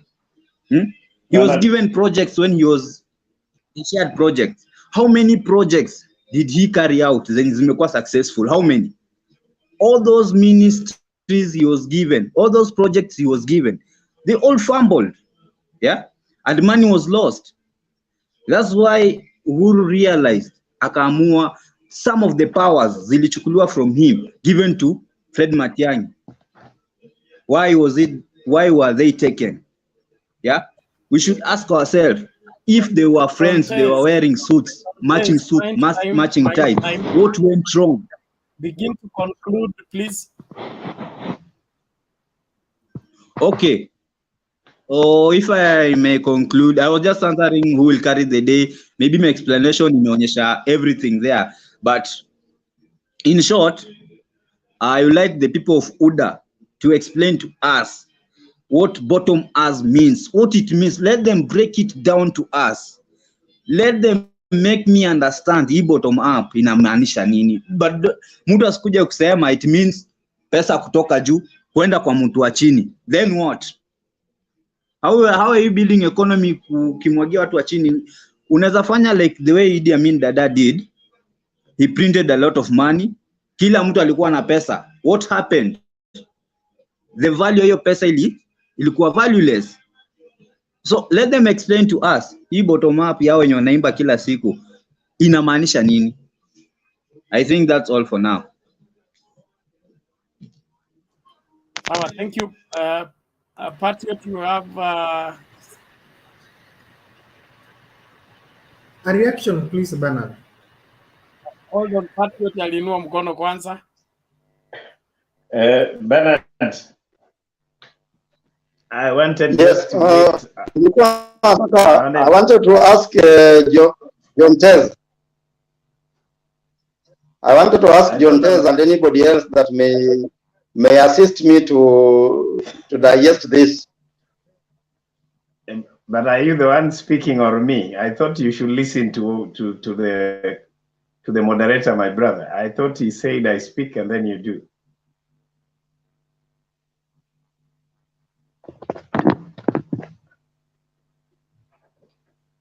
Hello? Patriot, respond quickly, please. Yeah, I wanted to let our brother what is his name? I can't see it completely. John Tez. Mutelezi. Anyway, sorry for that. I wanted him to be a bit fair to our UDA brothers when he is submitting facts. Let him not exaggerate, because he might think we also do exaggerations. There is something that he has not put correct. I want to be the advocate's devil on this one. When you talk about Eldoret town, there is a very big bypass that is actually at 60% completion. And I'm sure if it's the DP who was speaking about it, he will have told you 2 days, 3 days, it will be over. Let's be factual. We come from those end, from Nakuru as you go to Eldoret, around Moi University, there is a bypass that is actually being built, which will end up joining at what we call Mile Tisa on your way to Webuye. So it is good to be fair. But there also one thing that I wanted to mention quickly there, Bernard, is that it is not true that if the government projects are completed in one or the other, the person to take credit is the deputy president. The deputy president has been on record, time without number. He has been saying that if you want to ask him about the functions of the current government, talk about first term.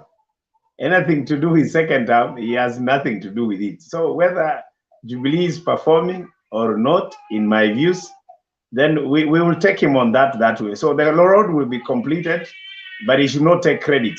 The road will be complete before election. The bypass that comes from around Moi University to around Mailitisa, hiyo ni kazi ya Uhuru Muigai Kenyatta, sio ya DP. Asante.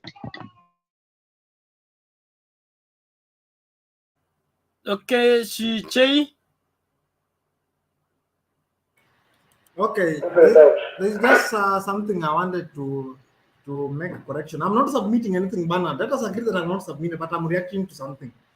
Somebody talked about that William Samoei Ruto's track record versus Raila Amolo Odinga, because William Samoei Ruto has always insisted that he should be voted based on his track record. Let us give William Ruto what is due to him. The fact remains that when William Ruto was the Minister for Education, he is the one who introduced the issue of double intake in universities. And that's a plus to him. We agree to that.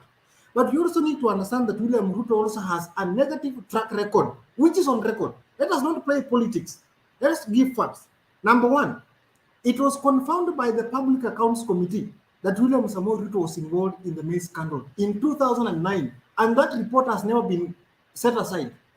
Number two, it is on record that William Samoei Ruto was convicted by a court of competent jurisdiction that he grabbed Muteshi's land.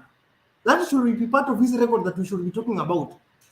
Number four, it is on record that William Samoei Ruto, in fact, let me just give you there is an audit firm called PricewaterhouseCoopers that investigated the issue of the Hustler's jet.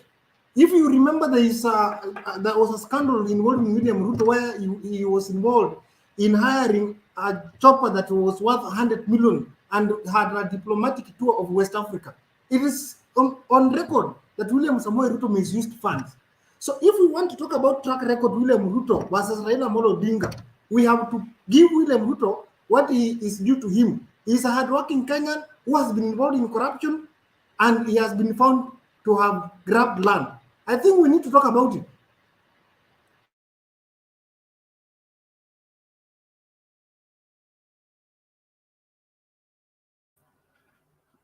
Okay.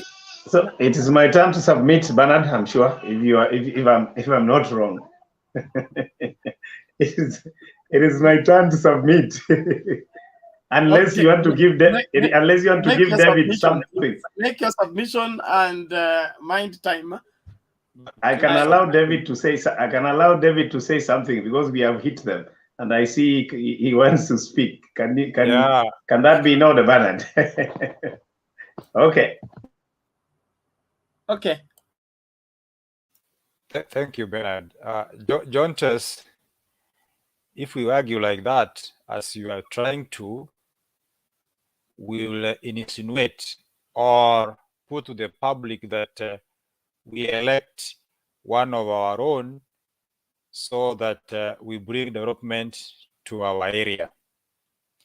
To me, that one will disadvantage Baba, because you have repeated now and again, go to Kisumu after a handshake and see what has happened. It's good that Patriot brought to your attention that even in Eldoret, things are taking place, and let's not associate our leaders to our local development. That is what I wanted, just to have a recap so that the rest can continue. Okay, thank you, David. I saw you really had something to say. So let me dive to today's stuff. I want to say this with a bit of a light touch. I think the economic model that we must adopt is the bottom up, and I will explain. I know people want to throw stones, but wait, let me explain. The best model that I think we can go for is a bottom up, and I have my explanations. One, let the bottom be the wheelbarrow and let the up be 6,000. this is let me elaborate, because I remember somebody said that that was Baz, I think. Baz said that whoever becomes the president, in his wisdom, should be able to borrow one thing from the other as much as the other person has lost. Let's be okay. Other than the semanticism that I'm using here and a bit of humor, the truth is there is a possibility of borrowing that can be done, you know, by either side. But if I have to put it in the political language, I think we must appreciate that there are brothers who are comfortable with the wheelbarrow, you know, with the Mamamboga, you know, down there. If for instance Raila becomes the president, I think, in my view, and I'm being serious on this one, there are people who will feel that they have been offended. The chance of them earning money in terms of benefits of Mamamboga and wheelbarrow manics, you know, whatever you put it, for me, I don't understand, but I'm sure David will be able to elaborate what that means. What I mean is, whoever becomes the president should be able to accommodate the aspirations of the other, such that if you wanted a wheelbarrow, in quotes, or you wanted to Mamamboga, whatever the UDA is talking about, AZIMIO La Umoja should be able to give you that. So that those who wanted 6,000, they get 6,000. You know, and because AZIMIO La Umoja, in my view, stands for unity of a country, democracy, where people are given their choice. So it will not be good, in my view, Bernard, to have a democratically elected president ramming down the throats of Kenyans what they don't want. And now I'm talking about the economic model. So if they really wanted that one, and they are a majority, assuming the election, I'm just taking an example, assuming the election will be 10 million AZIMIO, 8 million, you know, the UDA group. So you can see that's a serious majority of Kenyans. There are a lot of Mamamboga there. There are a lot of people who believe in the UDA philosophy.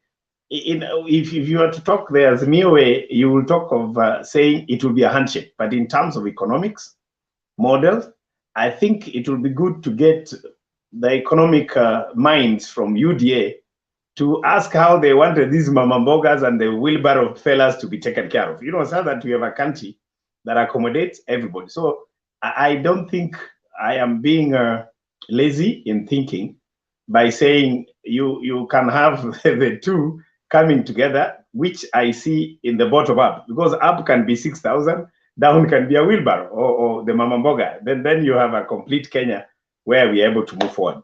Well, that's on a light touch, of course. Then you can, of course, don't take me much serious. But I'm saying you can actually match the two, so that you have all Kenyans feeling comfortable in case you win. Now, let me go to the serious, you know, part of today's stuff. I think, and I can be right or I will be wrong. I stand to be corrected. I think light is coming to the tunnels of our brothers, the UDF people. And I'm sure we have to be very honest. UDA was way ahead, Bernard. Our brothers, David, they had actually seen the light before us. We have come in as John come late, you know, truth be told. When you see things happening the way they're happening, which everybody will agree, one, you can see the kind of language we are using even today in our discussion. It's friendly. This is the way we want a country to go, where we are able to correct even one of our own. You know, that is the country that we aspire to have.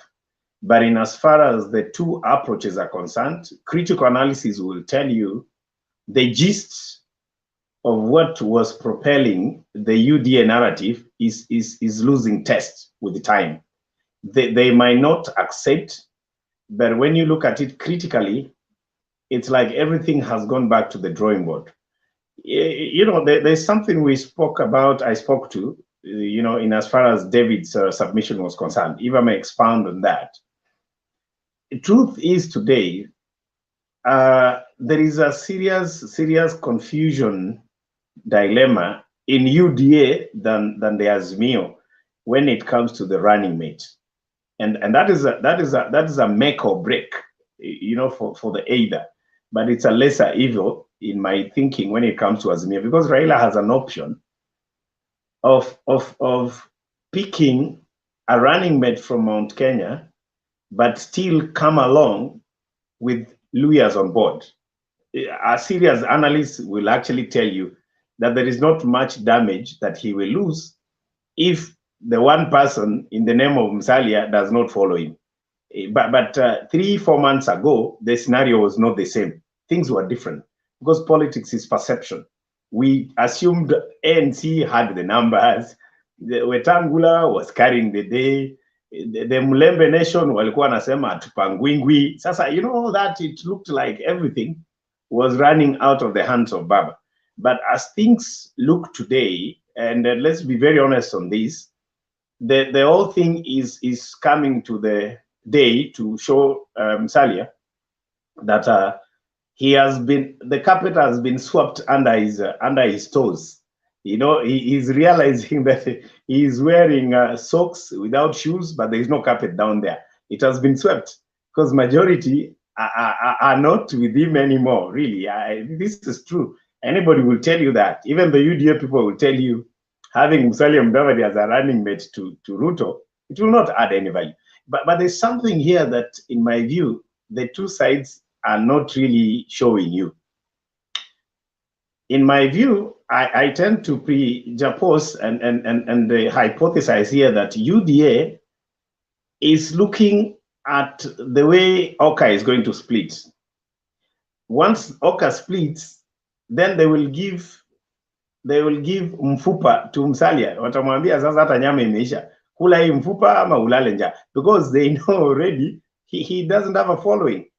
This is, in my view, this is the happiness of UDA, where watamwambia kama wendi na sisi lala nje, kama utaki enda na baba. So because una mahali pa kulala, nguo ni ile umevaa tangu ya juzi politically, ndugu zako wamekutoroka. So hata ukiambia ulale kwa store ya mahindi si utalala. So you have to choose ni wapi kwa baridi na nini. So I think UDA is very happy to have Oka split at the very time hour. But this thing of telling Musalia that they want to bring him on board is not genuine. I don't think that's genuine. Calling him Musalia all of a sudden Omwami when he was being called Serelak, Mutu sijui ya wapi, language that we didn't understand. In my view, this is very strategic and it's very cunning of the politicians. But I'm sure, well, it's the wise who will be able to see. But if you were to ask me, Bernard, at my place of sitting, Musalia Mudavadi is finding himself not on a crossroad. He is finding himself on a big roundabout that he doesn't know which direction. It cannot indicate where vehicles are coming from. Kama ni baiskeli, kama ni, he will really, this is the time when UDA will tell you, my friend, kuja na tukufanye ukuwe governor ya Nairobi. Kama unataka kuja, kuja. Kama utaki, ka. And then akiingia kwa baba, amechagua running mate kutoka Central. Aya, Eugene ameenda, tayari mbolea party imechukua waluya wote wa huko juu. So I really pity Musalia politically, and to be very honest, because he has been duped. If his deputy party leader can be taken during the day, hiyo ni kama the ego picking kifaranga ambayo imetegemewa na kuku mchana, shwa, and it just goes. Sasa unaona hiyo breeding ya hiyo kuku umeleta kutoka mbali na manyoya mazuri, hiyo kifaranga imechukuliwa. Sasa you're not very sure how things are going to be. So lastly, before you think I am wasting time, let me do my last statement, Bernard. My thinking is this. Baba has made progress, which have made him catch up with UDA. Why? He has used a lot of strategic planning, which has actually made it to where it was.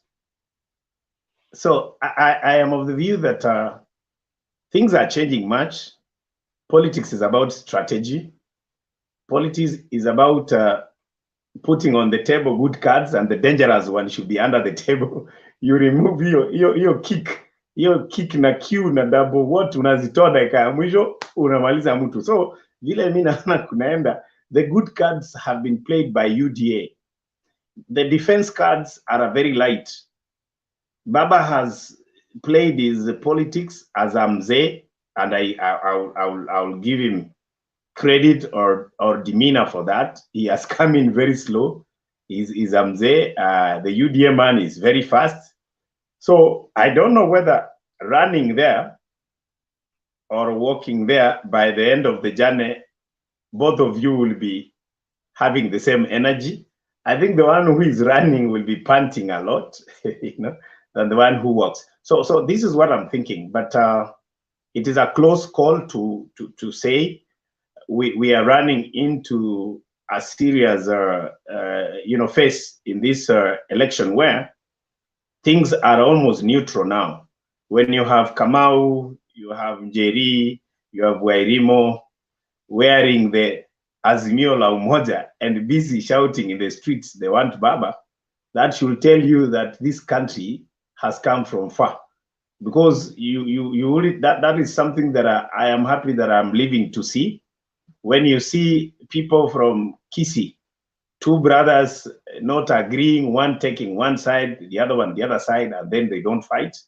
That is the kind of a democracy I have been dreaming for. When you go to the Luya nation, you find others wako na msali hao wachache, the rest wameenda na Azimio. That tells you democracy is growing. So I am looking forward to have a country that grows in terms of democracy. And my last statement that I want to make is this: let the winner win the election, lakini mwenye anashindwa akubali. Don't manipulate anything. Kama hauna numbers, hauna. Lakini kama unayo, tumia numbers. That's the way we want. Ili tusiwe na mali ya kuvutana ambaye ituwezi. I think that's where we want to go as a country. Bernard, thank you, and my fellow panelists who have listened to me. Thank you so much. Thank you, Patriot. We appreciate your submission. I want us to move with speed. David, would Aribato, if the time allows. Please make it a half a minute. Now, Patriot, you've candidly explained how Baba stands a better chance, but can you please, if you don't mind, explain to me in a layman's language how you will take this tag out of Baba, that Baba is a project and a caretaker president for the mountain?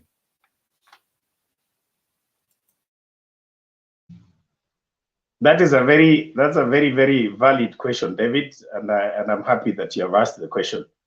I am happy to report that that's one of the topics that are trending today. Actually, among the things that are trending, that's one of them. But happily so, we have an explanation that I think is a double-edged sword. Which David, I wouldn't mind you to also do research on it. Next time, probably you tell us what you find out. But one thing I want to be very, very candid onto this as a question is that initially, the Mountain and the Baba project was pegged on the history that anybody who has been a government project has always failed when it comes to the presidential contestation. And this is obvious. It is because of what happened between the time of, the first regime of single multi-party, a single party democracy to multi-party. I'm talking about the time when Kibaki took over and he ran against Uhuru Muigai Kenyatta. That was the premise of that narrative.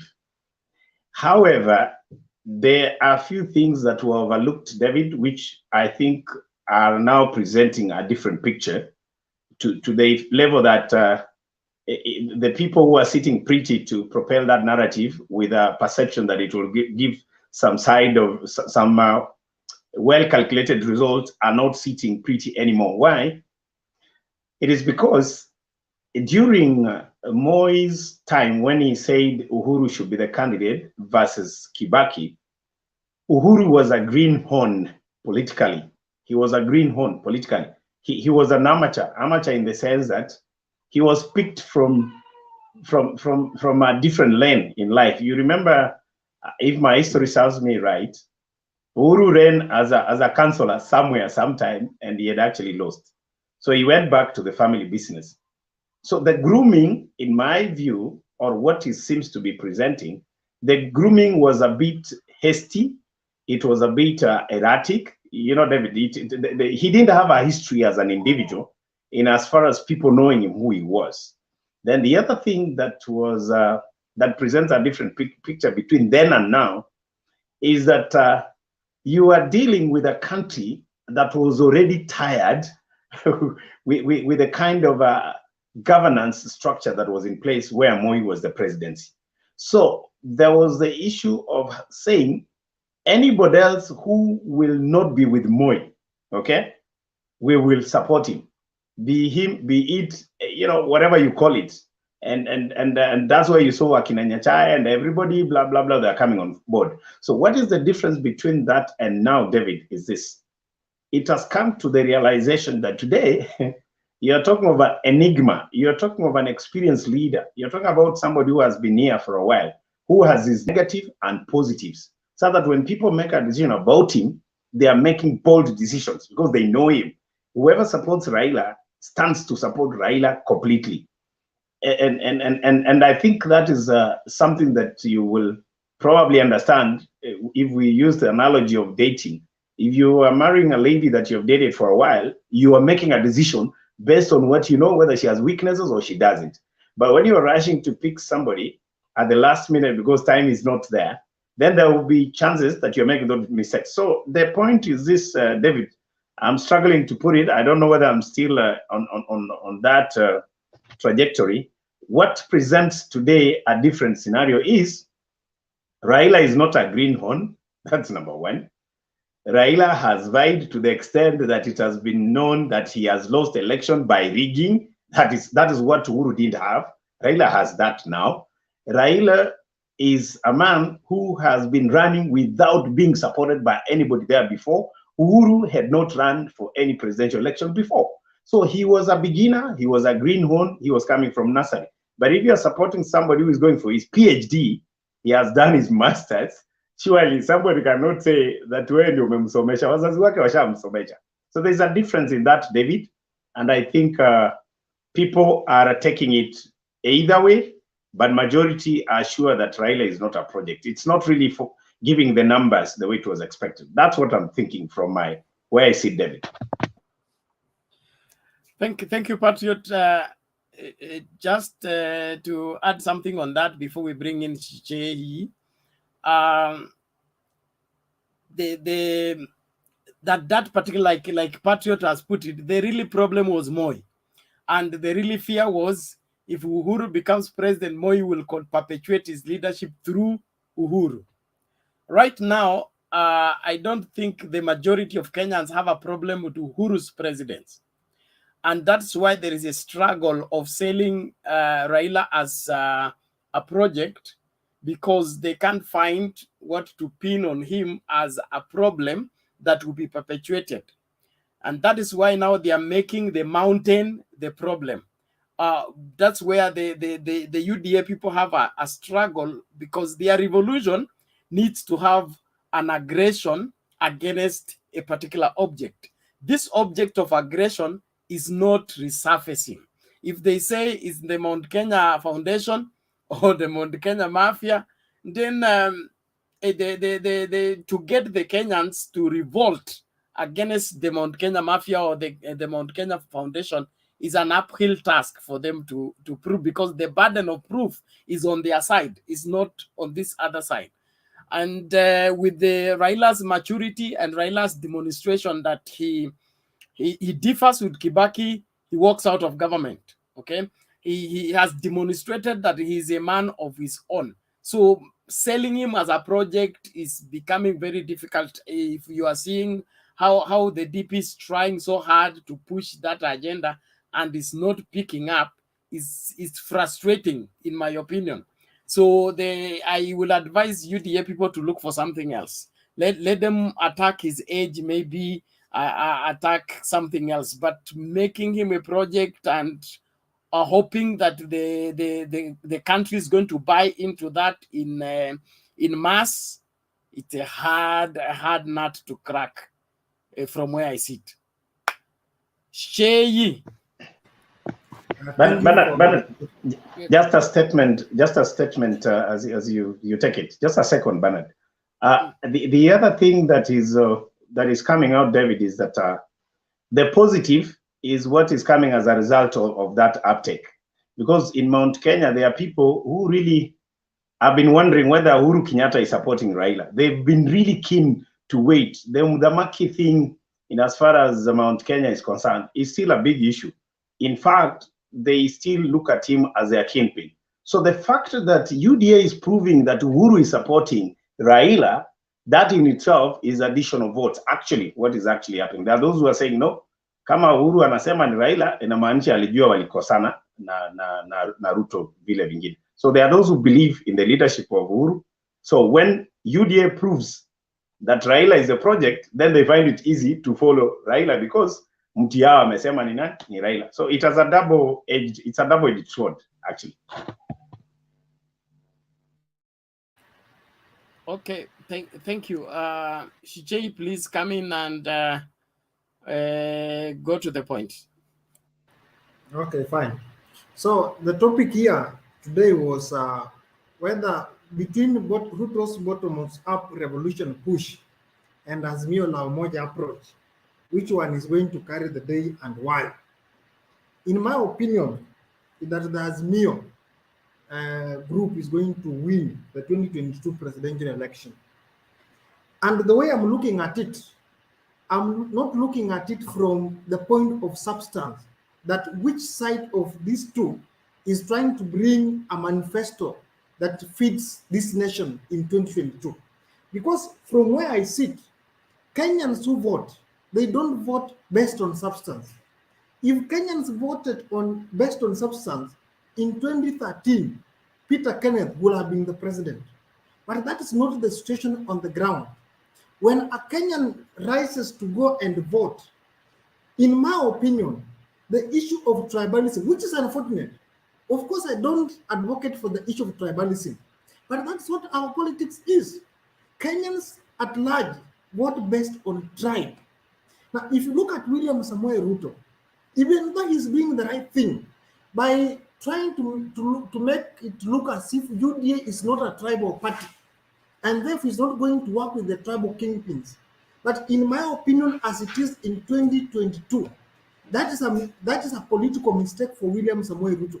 Because in most cases, Kenyans are going to have AZIMIO on one side and William Ruto or UDA on the other side. Then they're going to ask, in AZIMIO, who is in AZIMIO that comes from my tribe? And history has shown us that Kikuyus have never voted against their kingpins. In 2022, Uhuru Muigai Kenyatta is still the kingpin for Central people. When the time comes, they are going to wake up and they are going to say, Uhuru has told us we have to vote for Raila Amolo Odinga. And irrespective of what Raila Amolo Odinga stands for, they are going to vote for Raila Amolo Odinga. And if they vote for Raila Amolo Odinga, William Samoei Ruto is going to lose. Second, if you look at AZIMIO versus UDA, it appears that AZIMIO is having the people who count the votes. In Kenya, based on even though I don't advocate for it, the truth is we have people we call the deep state, the kitchen cabinet, the Imata. These are the people who vote, who count the votes. In 2007, Raila Amolo Odinga was with the people who vote, but was against the people who count. He was never sworn. He never became the president. So whoever the issue of the deep state, which the deputy president and UDA, or the bottom-up group is assuming, in my opinion, matters a lot and is going to cost them. Second, is that AZIMIO guys, that is Raila Amolo Odinga and Raila Amolo Odinga and Uhuru Kenyatta, they are in control of the people who make the law. IEBC is going to run the 2022 presidential election based on the law. The IEBC Act, the Election Act, if amended, is going to affect who becomes the president. And therefore, what you are seeing going on in Parliament today, the issue of the Political Parties Amendment Bill is going to affect how IEBC and the Register of Political Parties is going to run the 2022 presidential election. And whoever controls the Political Parties Amendment Bill, together with the issue of Election Act, is going to win the 2022 presidential election. In my opinion, I believe William Samoei Ruto is not in control of the instruments that IEBC is going to use to determine who becomes the president in 2022, and that is going to cost them. Third is that Raila Amolo Odinga is in control of government bureaucracy. That is at least for now. Now, what is the role of government bureaucracy in determining who becomes the president? For example, IEBC. IEBC depends on Safaricom on the transmission of results. Safaricom depends on the government for frequencies. There is something called Communication Authority of Kenya, which is under Joe Musheru. Joe Musheru can determine how frequencies are supplied to Safaricom, and that can determine how results are transmitted, which in turn can determine whether there is electronic water transmission or a manual water transmission. A manual water transmission, in my opinion, is a conduit, an avenue, a platform for rigging. And that's the truth. I don't advocate for it, but it determines who becomes the president. A manual voter registration creates the Tharaka-Nithis, will create the Tharaka-Nithis of 2022, and can determine who becomes the president. William Samoei Ruto appears to ignore the role of ICT in 2022 presidential election. He is ignoring the role Joe Musheru is going to play in 2022 presidential election. I think, in my opinion, is going to lose that. Second, UDA is creating a serious political mistake by working with aspirants. For example, tell me somebody like Rigathi Gachagua. You see, for now, Rigathi Gachagua has the luxury of following William Samoei Ruto to his rallies away from Central, because we have not started the official period of campaigning. If AZIMIO takes a heavyweight in Madeira to run against Rigathi Gachagua, it will be so complicated for Rigathi Gachagua that he is not going to follow William Samoei Ruto on his campaign trail. The people who coalesce around William Samoei Ruto are aspirants. What Raila Amolo Odinga and Uhuru Kenyatta are going to do in 2022, they are going to ensure that for every aspirant that is around William Ruto, there is a serious candidate giving stiff competition on the ground. What will happen is that those people are going to be fixed. They are going to leave William Samoei Ruto alone, because I'm not going to follow you as Rigathi Gachagua. Yet back on the ground, I have someone who is actually shifting my ground. So that appears to be something that William Samoei Ruto is ignoring. By Raila Amolo Odinga, by working with the governors that appear to retire, is an advantage to him, because these are people who are going to be free. They're going to have time to campaign, to send the campaign messaging, which is going to cost William Samoei Ruto. Finally, William Samoei Ruto is investing in people. It appears, according to William Ruto, crowds matter to him. He's forgetting that if there is anybody who has invested in crowds in this country before, is Raila Amolo Odinga. He never became the president. If you call crowds in Kakamega, you call for a political rally, it is possible that 30% of the people who attend your rally are not your supporters, but people who are just idlers. So when you have idlers following you, then you believe that those idlers are your voters. You lose the ground. If you want to prove that William Samoei Ruto does not have the numbers, when BBI was actually, he was against the BBI, but when it was introduced in the National Assemblies, why is it that the numbers he purported to have never existed? Everyone passed the BBI, except I don't know, it was some few counties in Rift Valley. If you want to prove that William Samoei Ruto does not have the numbers, when he calls for rallies, he has MPs, several of them. But when it gets to parliament, where the vote count, he doesn't have the numbers.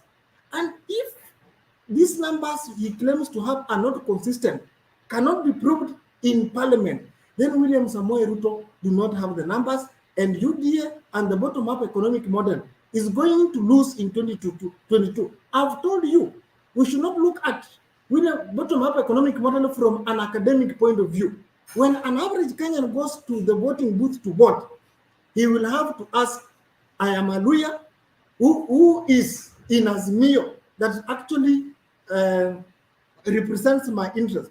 Finally, and this is my opinion, I believe that Uhuru Kenyatta in 2002, together with his political father, the late President Daniel Toroitich Arap Moi, they deliberately lost.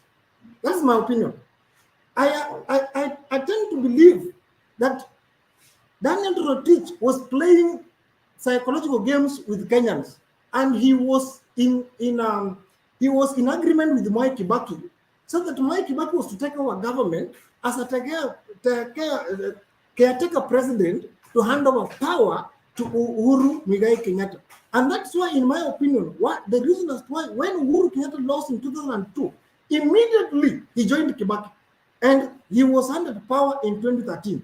What stopped President Moi from endorsing George Saitoti? Yet George Saitoti was the most qualified. Kibaki did not run against George Saitoti. So it was a game that was played. And when Kibaki got an accident and was admitted in London, Moi visited him. What were they planning? Nothing in politics happens out of mere consistency. I believe Mwai Kibaki, Uhuru Kenyatta played games on Kenyans.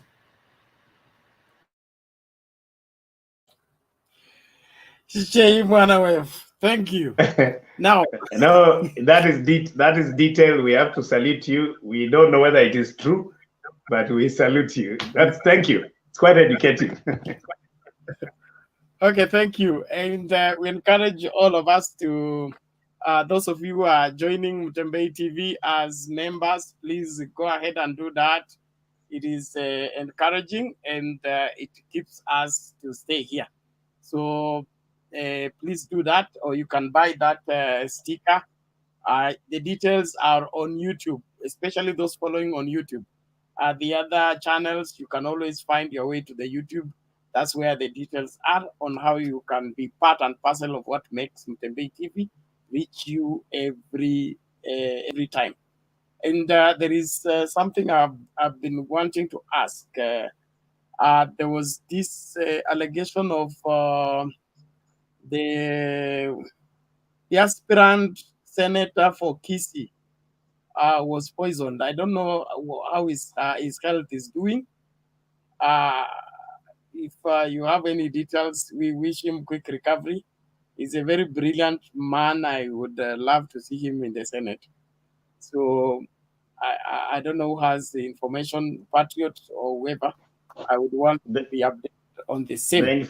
The information is this, Bernard. Yes. We don't want Kisii politics here. we wish whoever well. We don't want to, because we can easily be chased from our homes. Atuongei mambo ya Kisii hapa bana, hiyo wachana nayo. Patriot, you are a very smart guy. Let it remain there. I will not disturb it. We are going to go on this lane.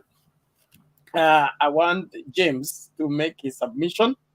After James, we hear from Kevin Ruto. Those people we have not heard their voices. Then after that, we take in the second round. The person leading us on the second round will be Patrick, then Jakindu Bay. Patriot, I want you to help me in moderation, and Themba will be coming in later to do the back office. But I'm around. I'm not going anywhere until Themba comes in, because the back office is important for adding people on the panel. So, James. I had a question for Chichi before, maybe James, if there's time. David, ask Chichi a question. Yeah, Chichi has given an elaborate explanation based on opinions, based on observation. But I wanted him to clarify whether Raila is going to be a president because he has a good manifesto that is appealing to Kenyans, and is able or is going to be elected as president because he's with the system? Secondly, how does Chei Philip differentiate between people who attend rallies to be supporters and not, such that to distinguish that people who have come to William Samoei Ruto's rally are just people who have come to see him or that watch him and know they are not supporters? And lastly, what does he make of BBI rejection with the courts? Do you think the courts, the BBI passage in parliament was as a result of its good content or as a result of bribery? Because we understand even MCAs were bribed some millions or car grants to pass that bill. Was it really well thought out, or it was an act of bribery? If you can answer me those three, I'll be at home. Thank you, Bernard.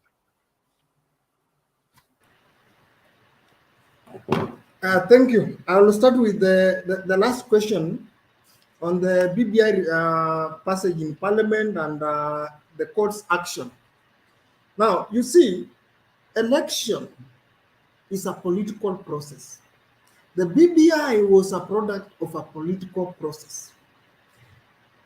Being stopped by the court, that is a legal process. I'm sure, from where in my opinion, of course, I am sure Uhuru Muigai Kenyatta and Raila Amolo Odinga. I've told you in politics, nothing happens out of mere consistency. Everything is planned to achieve specific objectives. The passage of BBI, in my opinion, in Parliament with a mistake was done by Uhuru because Uhuru wanted to test his control of Parliament and national assemblies. It is even possible that it is Uhuru Kenyatta's people who went to court to stop BBI, because the objective of BBI was to test Uhuru's control of the National Assembly. That is my opinion. Second is when you asked how do you differentiate between crowds and William Samoei Ruto's real supporters. In my opinion, the voting patterns in Parliament, they represent the situation on the ground. Because politicians or members of Parliament, in most cases, they will take a position based on what their ground, the people they represent, stand for. Even though we have some cases of patronage, where you follow what your party leader says. But if indeed William Samoei Ruto has the numbers, why are we not seeing those numbers manifesting in Parliament? Because members of Parliament represent people. Members of Parliament are a representative of the people. Why is it that in their manifestation of the people's position, they don't vote for William Samoei Ruto's ideology? Second, William Samoei Ruto's UDA is a new party that has not been put to test. William Samoei Ruto has not gone through an election with UDA, and therefore he is not tested his numbers. Raila Amolo Odinga has been to election in 2007 with ODM, in 2013 with ODM, in 2017 with ODM. So when we say Raila Amolo Odinga has numbers, we believe those numbers have been tested.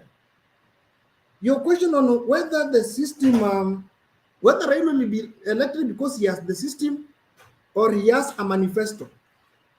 For me, as CJ Philip, because I've gone to school, I believe we should elect people based on their manifesto and their ideology. But I'm telling you, an average Kenyan, like my mother who reached in class 3, you ask her what the bottom up is, she will tell you she doesn't know what it is. And we have so many voters of the caliber of my mom. William Samoei Ruto believes everyone is so academic, everyone has gone to school, will understand that his bottom-up economic model can do wonders to this nation. But that's not the case. When Kenyans vote, they're going to ask who is from my tribe that is in AZIMIO, who is from my tribe that is in UD. It is unfortunate, but that's the truth, and it's going to determine who becomes the president. Thank you. Bernard, I take over as a moderator. You can go now. Please, let me start my business. You don't take over, you are given. It's handed over. There's something I wanted to say, Bernard, on a light note. There's something I wanted to rebuttal from Chichei. I wanted to add something on what Chichei has said on the numbers. And siwacha nitete Bernard, a second. Can I say something to the interest of our brother David, because there's something Philip has evaded in his explanation. If you don't mind, Bernard, please, just a second. You'll come in as soon as I finish. Okay. I just want to okay. I'm not making a submission. I just wanted to remind David that in 2017, Raila did rallies in Eldoret, 64 stadium, and it was full to the overflow. He went to Bomet, it was same story. Everywhere he went, he had crowds. But when the votes began to trickle in,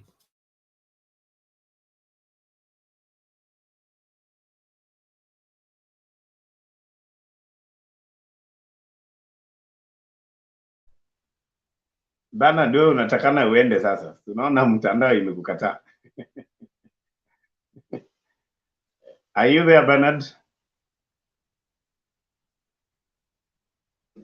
Bernard, wewe enda sasa. Wacha Let me add something. Just a minute. Let me add I'm now something. in control.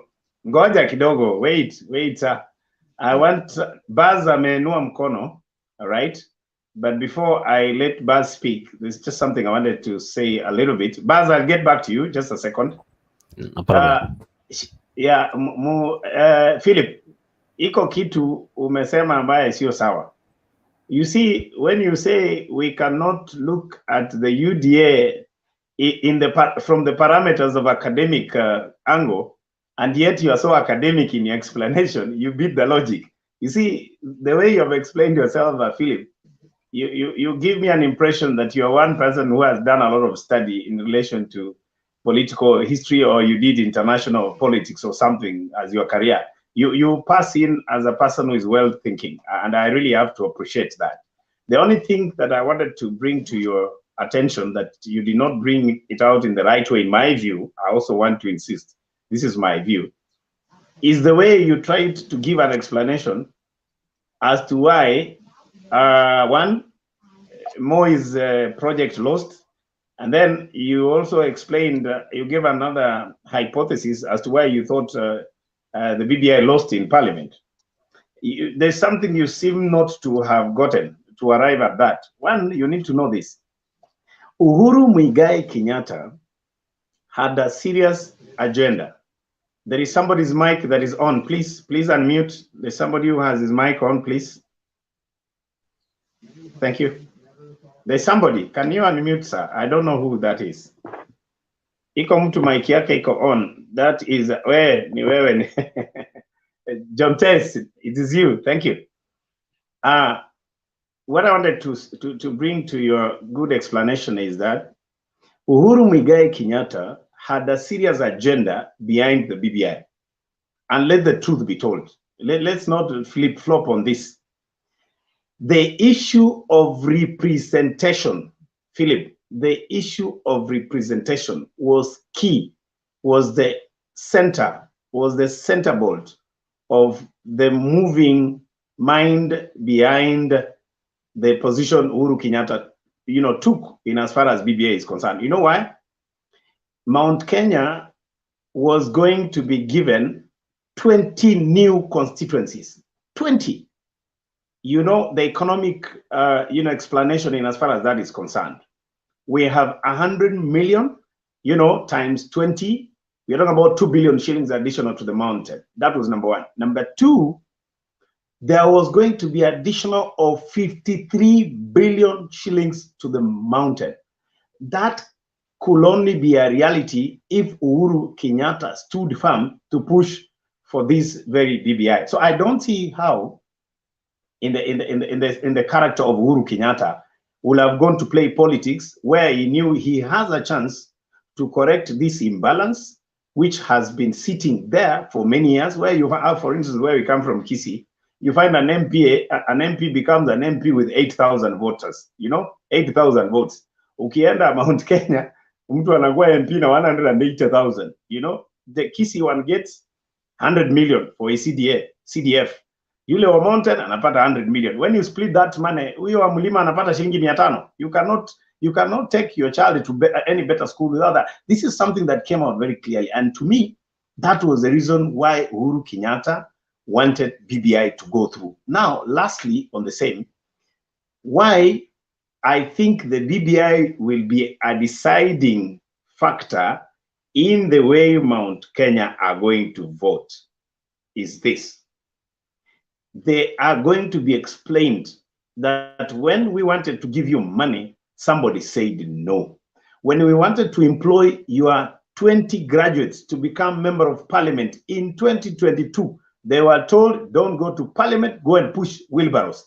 Those are the things, and you're going to see them coming. So I don't agree with you, Philip, that Uhuru played politics just to have the BBI get sacrificed somewhere in court.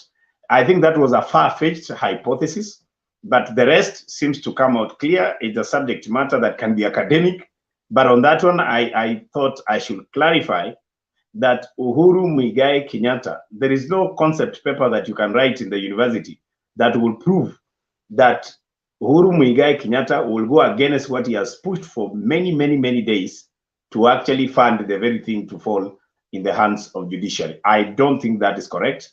And there is no any lecturer who can give you any marks on that one. Thank you. Yes, yes. Thank you, Patrick. Let me ask this. Shay, before you answer, let me ask you this. Yeah, Baz, say something. Yes, there is something that Philip has said, and I think he has spoken very well. He has said that members of parliament take possession based on their constituents in parliament. I think statistics would go against that because I think in the last election, about 70% of members of parliament were voted out. And they were voted out because of possessions which they took prior to 2017 election. That's why they were voted out. And even in this election, those who took possession in this bill, political parties bill, those who took possessions in BBI, majority of them, those who took again any decision on BBI, majority of them are going to be voted out because of the possession they took. So you cannot say members of parliament exclusively take possessions based on their constituents. They take their own positions in parliament based on their own interests. Baz, before I allow probably the next person to speak, Baz, just I'm moderating, please. Now, allow me to say this, and then I let somebody have it. Please, I'm the Bernard now. Yeah. Now, Baz, before I let you go, I can't let you go before putting a puncture to your fast moving car, because you seem to be running away. I want to puncture one of your wheels as you go. What you said is quite selective. Selective, and you will agree, all of us, whether we are for UDA or whatever, anybody who has listened to you will pick out the selection that you have actually said, and I think it's good to point it out. You cannot talk about reasons as to why 70% of members of parliament will not go to parliament. You pick items that you think will make them lose, and you forget the generality of why 70% of Mount Kenya MPs don't make it back. You know that, Baz. You seem to be a good historian. You understand statistics. I've listened to you severally. This you will agree with me. More specifically, Mount Kenya, 70%, and I'm sure, David, you will say something on this, because I think you can also agree with me. 70% of Mount Kenya legislators, member of parliament, they never see that house starting from the time we got independence. So it's not a narrative that you can actually define to BBI. That is wrong, Baz. I don't think that holds water. You can't say that those who went against BBI, whatever they said, now the other day. The issue is this. The people of Mount Kenya, for instance, if I may specify on this matter, is that they do not believe in the leadership that tends to transcend beyond the period of 5 years, actually, and which is okay. It's democracy. For you to get 2 terms in Mount Kenya, you must be a very special case. And then in that case, Baz, if I may, say this before I allow others to say.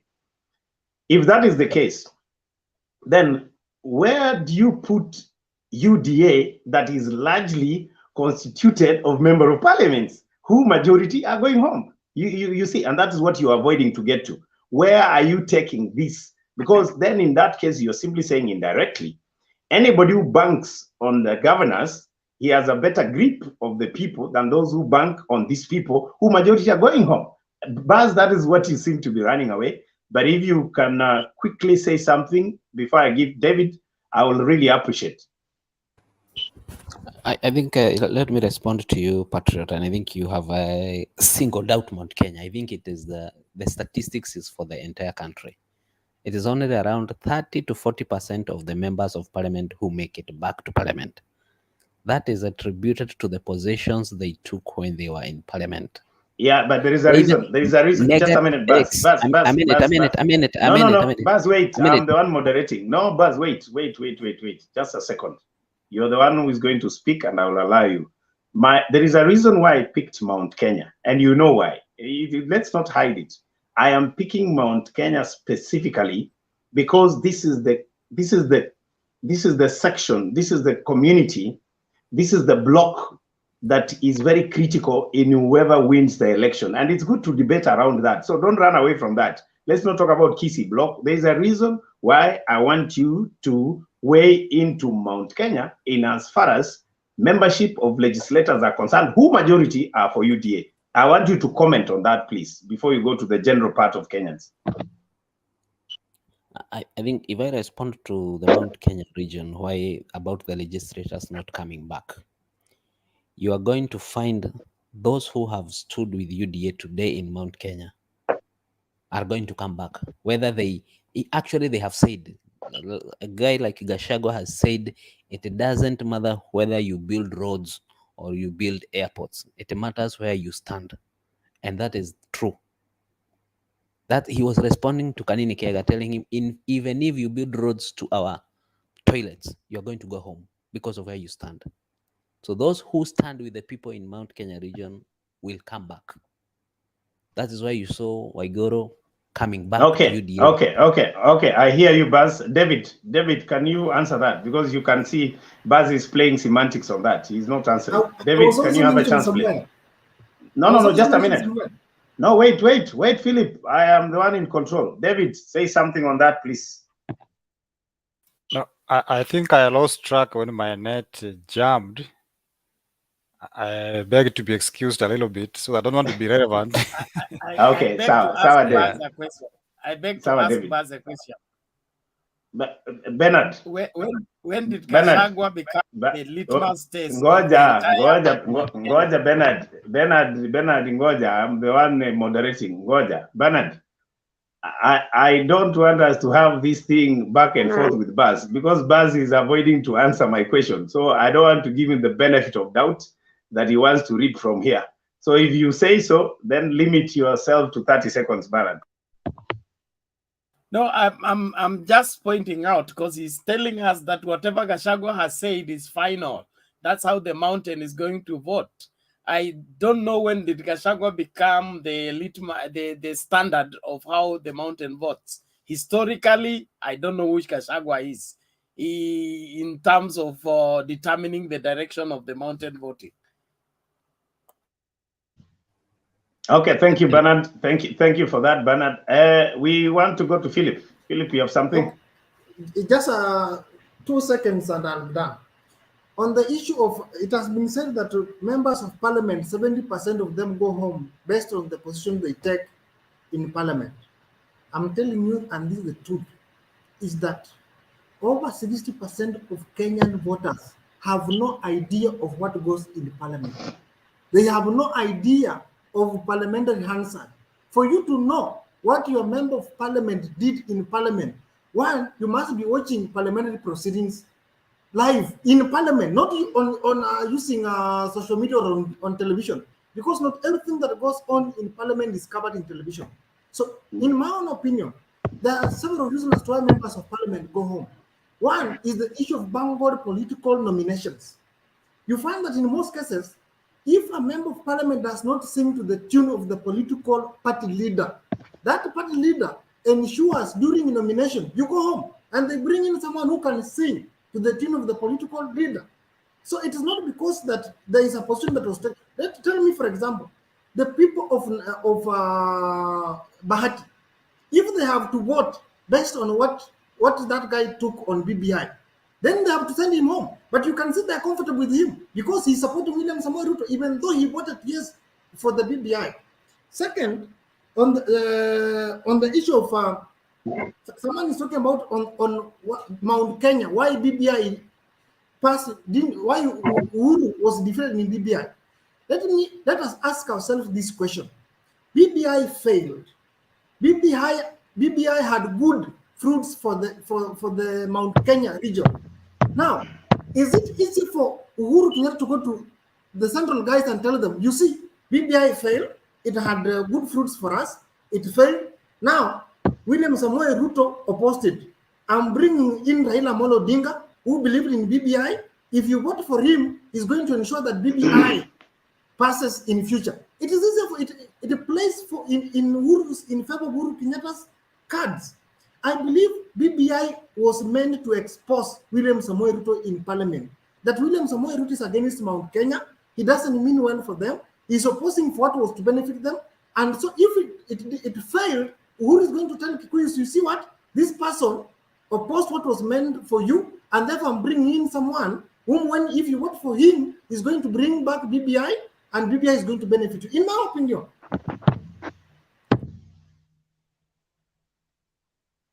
Okay. I think that is well expressed. Who was that now? My screen is also misbehaving. Who was next, Ban? James was next. No, it's James, then me. Oh, James, eh? Okay. David is alert. David is alert. He's saying it was James. I don't know. Where is James? James have slept off. No, Okay. James If he's asleep, then I can take over. Hold on, David. Is James there? Are you James Ruto there? No, he will come back. Okay. Okay. Happy New Year, guys. I mean, I think I know Bernard here in this forum. First of all, I've enjoyed your discussion, and as time goes, people get new ideas. People, handle this issue wise, and So yeah, and our politics actually is very interesting because today we are on this side, tomorrow we are on the other side. So my big big achievement to Raila for this election, this coming election. I want to start with Raila. We respect him. He has fight a lot for this country. Let us be honest with that. So Raila getting friendship in Mount Kenya. Raila getting some, he's getting into Mount Kenya, into different, these are different people Raila is working with this time. And I feel like 2017 going back, Raila was feeling like there were some specific people who were trying to corner him based on political and and tribal stuff. So I mean, this is the thing that we need to be happy about. Every Kenyan is feeling like I have the right to support who I want. We can't force Mount Kenya because of Uhuru. This was the thing that people were expecting because Uhuru was promising Ruto some stuff. People were expecting like he will command the whole Mount Kenya to vote for Ruto. That's not the case. This is the best thing ever to happen. Why? People were purporting like, okay, there is no day a Kikuyu will work with people from Nyanza. What is happening right now? It's an eye opener, like anything can happen. The other thing, Raila, to be honest, he's been a very, very, very watchful person in Kenya. A lot of stuff that have been happening in silence. Raila will set an alarm. Hey, guys, there is something that is going wrong somewhere. So to be honest, Raila has been a forefighter for this country, for our country. That's the fact. But the problem is here. I don't want to go, outside the box. I don't want to go outside the topic for the day. I've heard people talking about a lot of stuff. I've heard people talking about Ruto not doing anything in Eldoret. Ruto is not a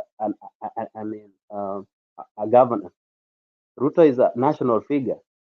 If you ask me what have Ruto done in Wasingishu, what is somebody from Garissa says, that's a national figure.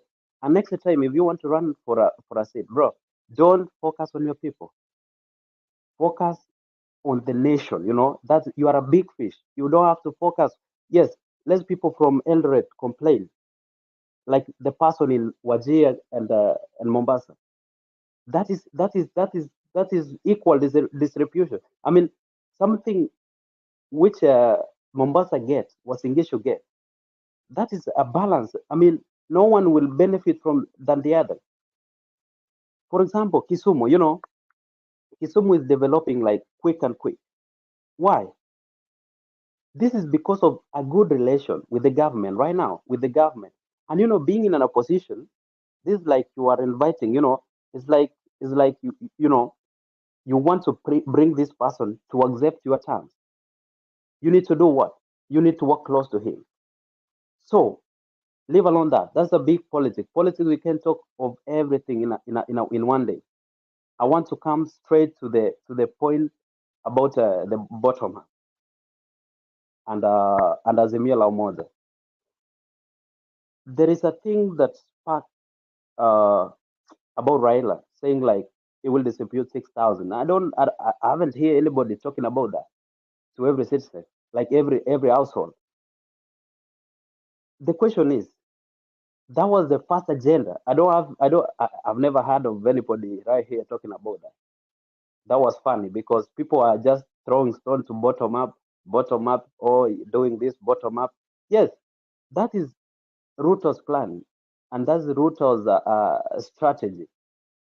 The strategy was 6,000. Let us talk between the 6,000 and bottom up. Let us start from there. That will be a good discussion. What does the bottom up say? The bottom up tells us we want money to go back to Mwananchi.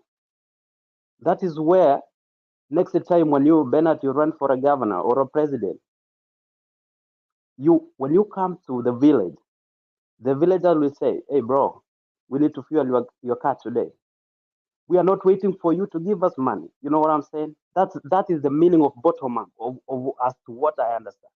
Because take for example, we've been looking up, like our government is like a mango tree.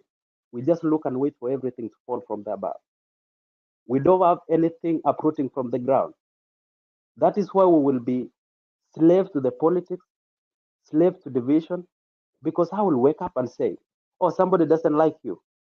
If you are stable by yourself, in your basis, in your ground, nobody will ever convince you like anything going around will affect you. That's what I'm trying to say. So, bottom up economy. Where is this thing happening? And how is it? Take, for example, like US. US, when a president runs, sometimes, if I believe in Democrat, for example, there is sometimes some fund that people raise for him to run for the presidential. You guys might listen to that as a weird thing, but this is what is happening. The citizen who believe in you, who believe in the party, will raise some funds that will help election. That will never happen in Kenya anytime soon if we don't change our stuff. Why is that happening? Because the bottom-up economy came in here like long time ago. Right now, everybody is stable wherever they are, and that's why you can't find like people running in street and selling bottom-up and AZIMIO LA UMOJA. It can't happen. Like it can't. Like I eat a work. People are working. Like people have what they want. People are fighting for their stuff because they have money, and that is where, I mean, if you look from a neutral perspective. I want everybody to be in the fence. Don't be in this side and don't be in this side. Sit in the fence and try to look what is going on in this side and what is going on in this side. Because if we sit on the other side of the fence and I sit on this other side of the fence, we will never meet. We will never talk as Kenyan. We will talk as AZIMIO LA UMOJA followers and UDA followers, of which we will never meet as a Kenyan. Bernard, you have a question? I can pause for a minute. Kevin, Patriot, sorry, Kevin gave me permission to ask him a question. Now, Kevin, I'm sure you know about Cereal Board of Kenya.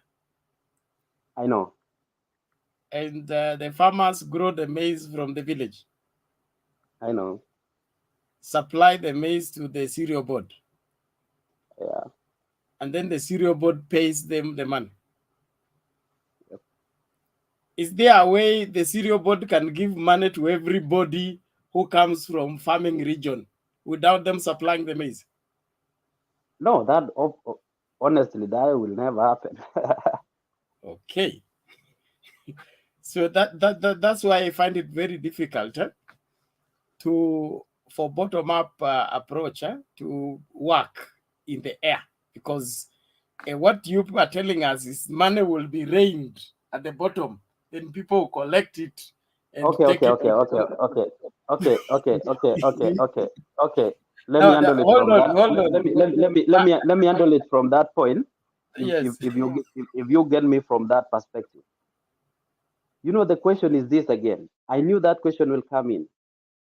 You know, people are asking themselves, oh, so this money is coming from top to where? You know, that's the question that every Kenyan asking. You know, where is it going to? This is the some latest stuff that will happen in the ground that will ease our stuff, that will ease everything. Like, you know, like right now, people are fighting everywhere. Like people are spending a lot back, like things like take for example health, things like education, things like we can't feel this bottom up like straight. I can tell you right now and buy my idea. I know that will happen because Kenyan will want pop. I have 6,000 in my account. That will never happen. And bottom up, you will not feel a here after this thing is implemented. This is the thing that will build up slowly and slowly until you will be realize that you are stable. You don't struggle in everything. Like, you know, right now we say like we have a free education. That's the lie, because you still have to pay. Let us be honest with that. You still have a lot to pay. We say like we have a lot of the health. We don't have, the government doesn't do anything about health. We still pay as a citizen. Kevin, you are not explaining to me what I asked. You are hold on. You are reading for me the benefits of bottom up. That monster called bottom up is yet to be defined by you since you started to talk. The money is a medium of exchange. It is not a commodity to be transported. It's a medium of exchange. There is what you give to get the money. It's either work, your time, or your service. Okay? Then you will be paid in terms of money. If you're talking about bottom up, then there will be services that somebody will deliver. Then in exchange of that, there will be what? Given the money. But if that structure is not there and you're telling us money is going back to the bottom, then we get confused along the way. On the issue of 6,000 is welfare system for the vulnerable families. It is not a counter to bottom up. Bottom up is an economic approach as taught by UDA. But 6,000 is for vulnerable families proposed by the AZIMIO government based on the statistics of our last census that showed that 2 million families in Kenya don't have an income. They are living from the well wishes of other people. So the government will step in and come up with a system of giving them support as they work on creating employment, so that if they get one of the family members to begin to earn a living, they are struck from the list of those that receive the 6,000 support. So this is not an economic approach. It is a help system to support the most vulnerable in our midst. No government will enjoy to see poor people continuing to be poorer and begging every day. So a responsible government takes care of their most vulnerable people. I don't see why UDA should be comparing 6,000 to their model. You have your model of economics, which does not make sense, economic sense, in my understanding, because we have devolution, which is sending money mashinani, okay?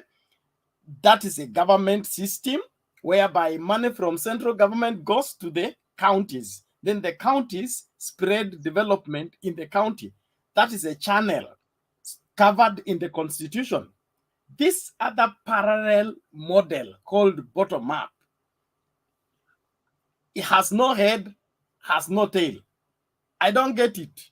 Okay, Bernard, I didn't want to be shallow like the way you've been listening. I was trying to expand this, but I know you like the Mama Mboga stuff. I didn't want to go that direction.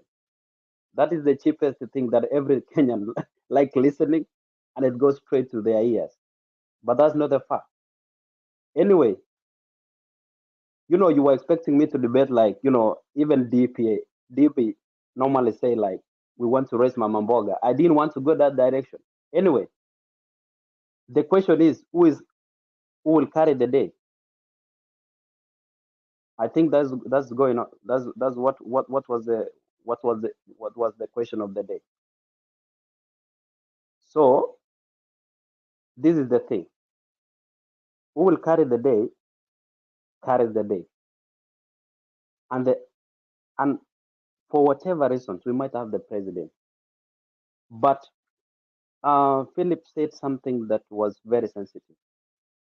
People who are counting for the last time were not with the Raila. What does that tell you?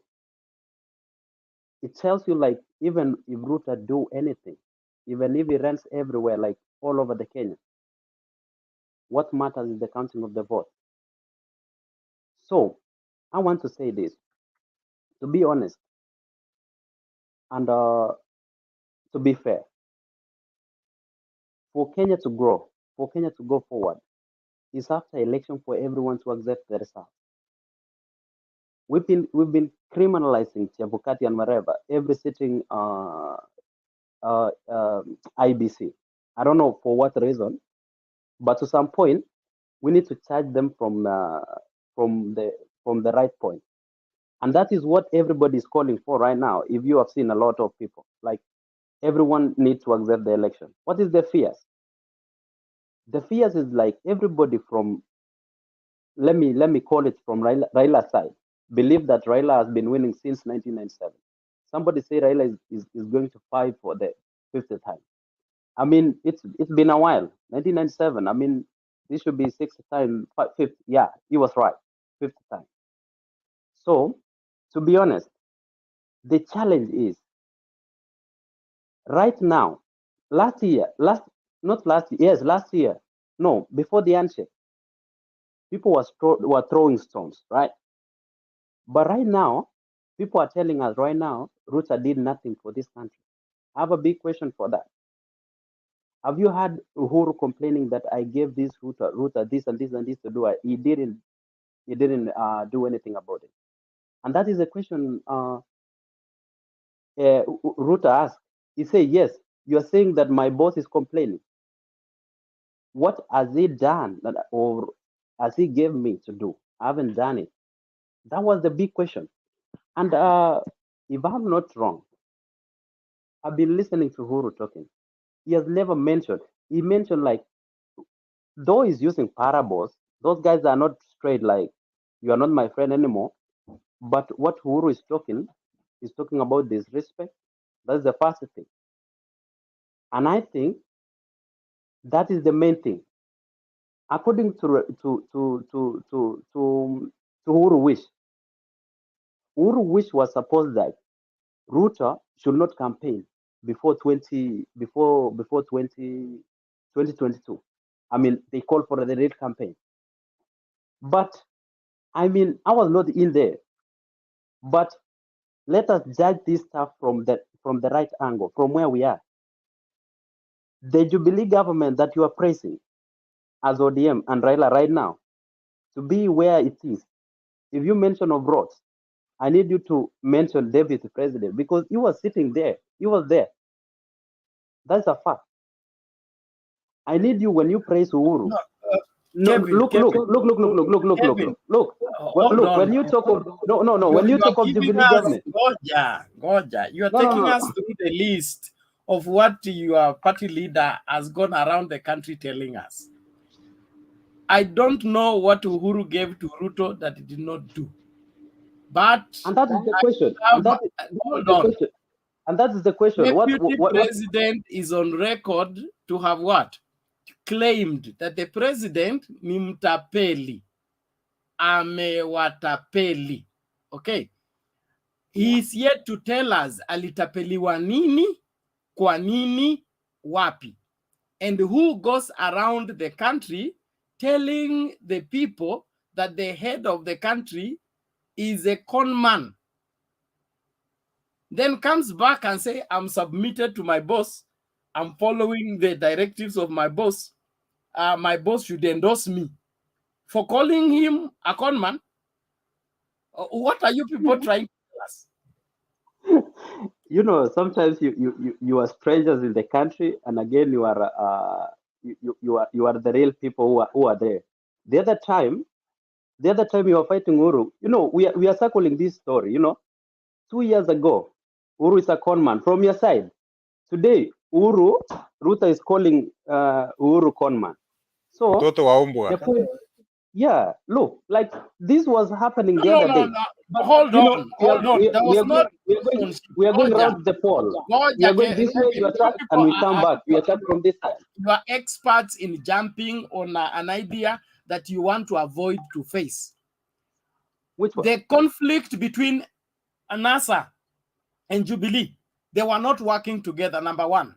They were political competitors who are competing to run the affairs of the country. You cannot compare the aggression between NASA and Jubilee, Raila and Uhuru, when Ruto is in support of Uhuru. Okay. We are talking about the same time, Bernard, the same time, Roger, the same breath. David. We are talking about people who are in office right now. At the same time, the One coming in of head.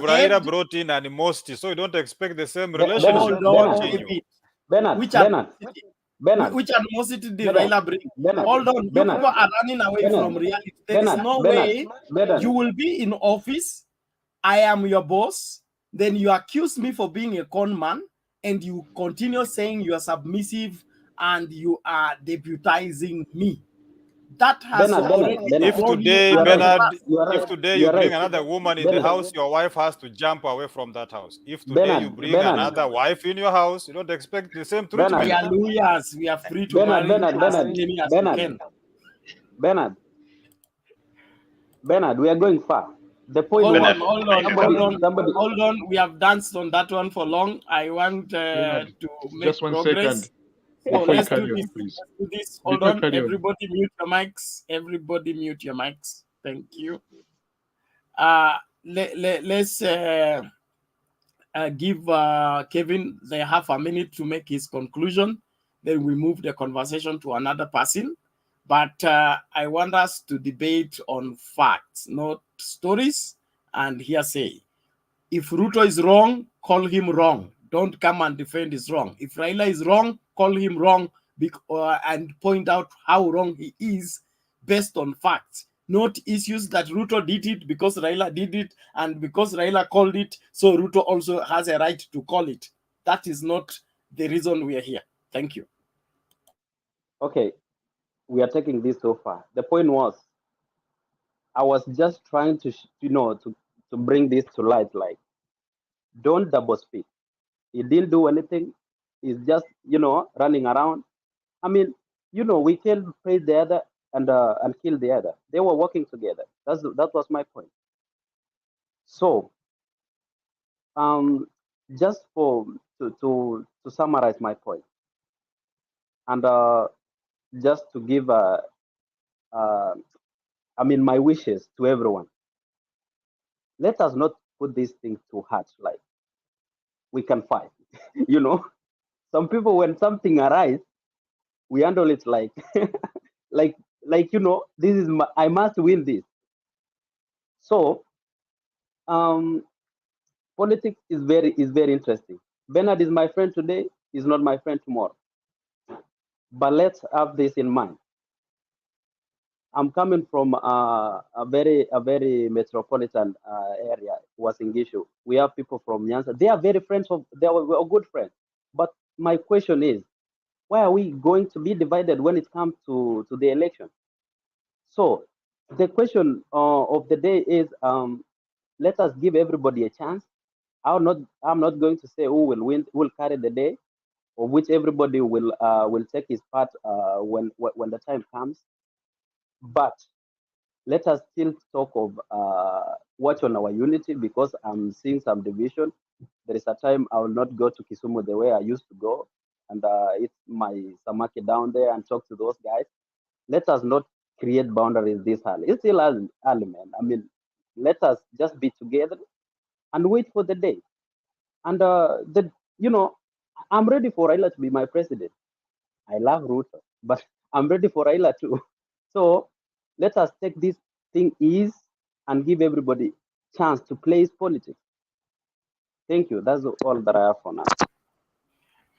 Settle it there. If I open room for Bernard, mimi nataka kusema kitu kimoja, natoka tu. Not even just to... John ndio hajaongea. I'm not talking even for hold on, everybody. Okay, RMJ, go ahead. Yeah, for the benefit of everyone, in terms of describing what do you call it, the bottom up. I think yesterday, is it Shiche? He gave us a good elaborating in terms of bottom up. I would love if we can give him a chance to try to go through it again. What the benefit and what was the consequences if bottom up take place. And that's the only thing I wanted to point it out. But there's umemweka mzee sana Jakindu Benda wanatakiwa kuongea.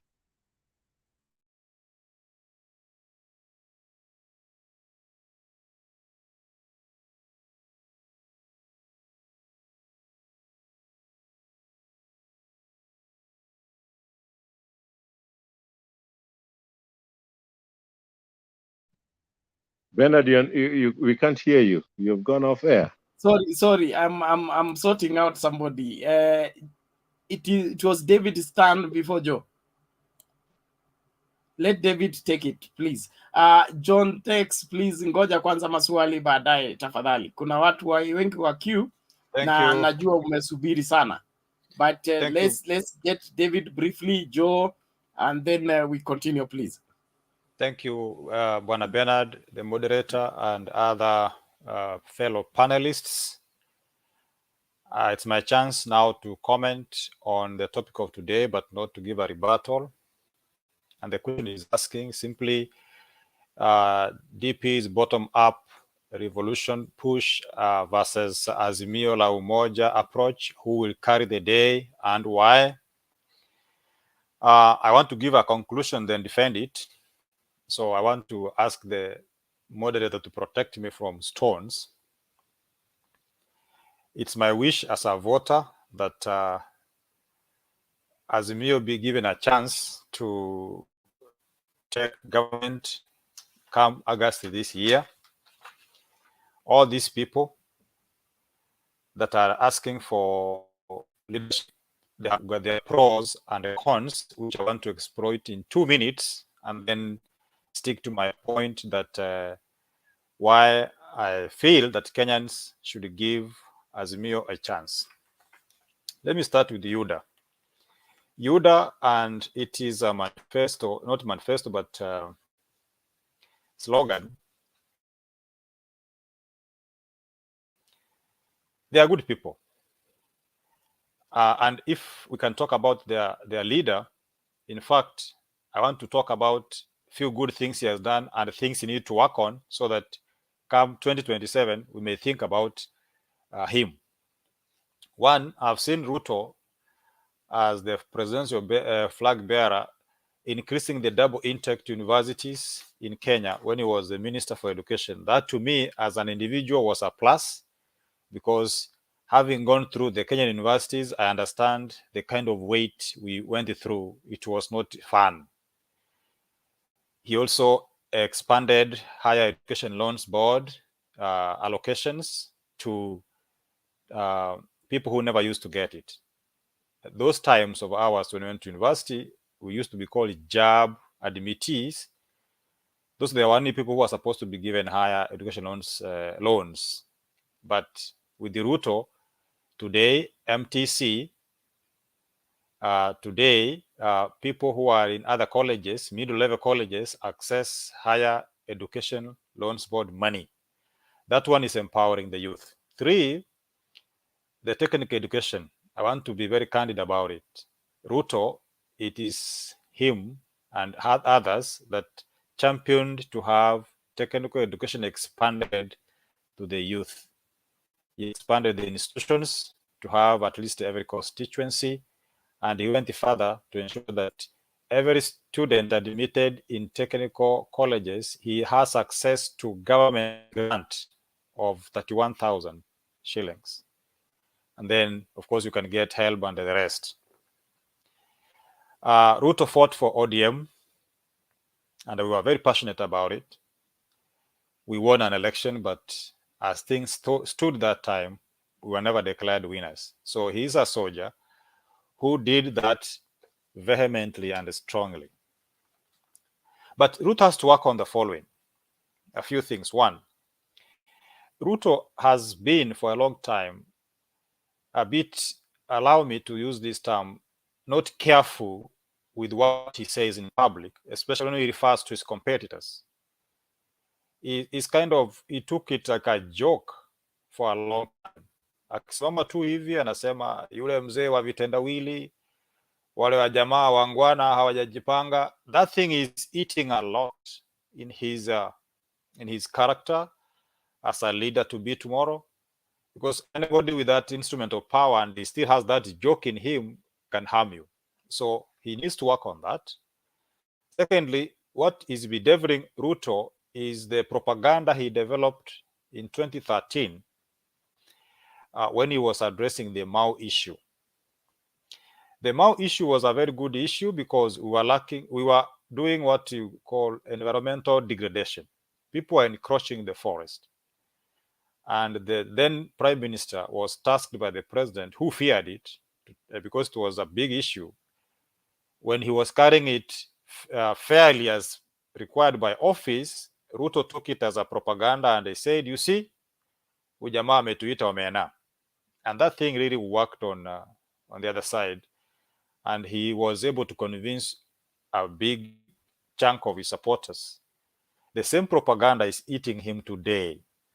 You know, he may have a very good idea about the bottom-up approach, but because he developed propaganda to kill someone politically, the same spear is working on him. So he needs to work on that.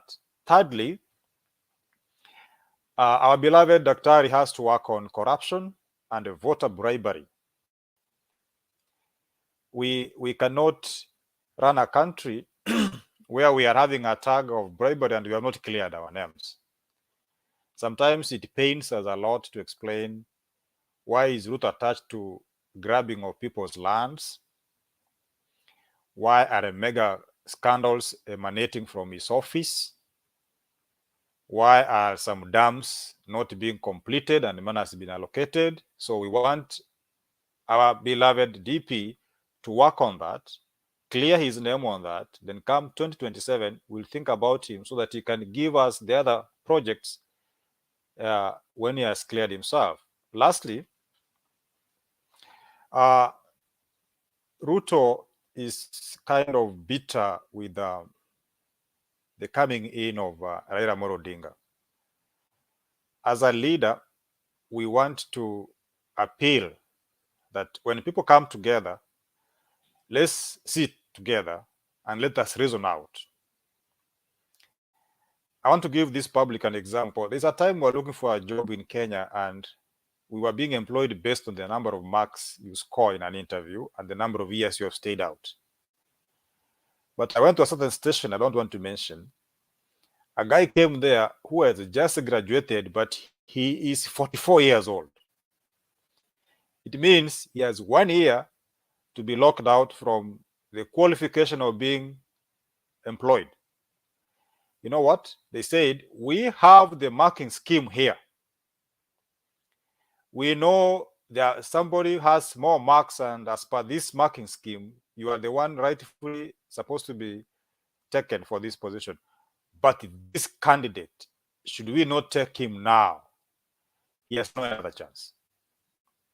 We said, okay, peo jamaa kazi. We walked out, not grudgingly, but happy that one of our own has been able to be given a job because of age.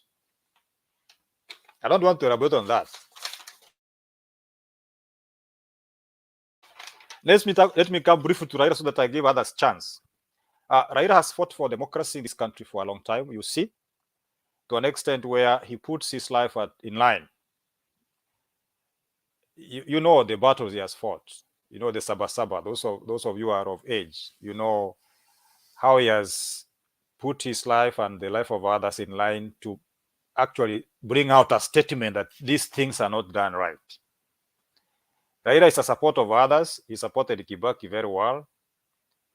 Even when the Mount Kenya were against one of their own, Kibaki, and God forbid he got involved in an accident, this guy stood with Kibaki and said the captain has sustained injuries, but our game must continue. And indeed, we delivered a victory to Kibaki that enabled us to get away from economic marginalization that or economic mismanagement that we enjoyed in some regime, as you know.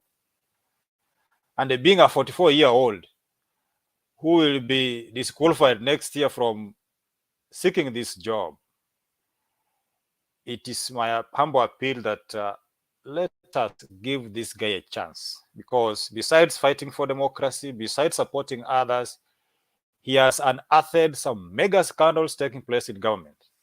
In fact, since he kept quiet, we have no scandal so far to talk about. But talk of Eurobank, talk of all those KNH stuff, you know, all those there's a lot of corruption going on. So unless our presidential candidate stands out and condemns corruption, which is making Kenya lose a lot of money, then we cannot take serious on that. So, but he has a task. Which task? One, the running mate must be chosen wisely, because it's a do or die. Otherwise, poor choosing will otherwise brand him as a caretaker president, as a project, and stuff like that. Two, votes count.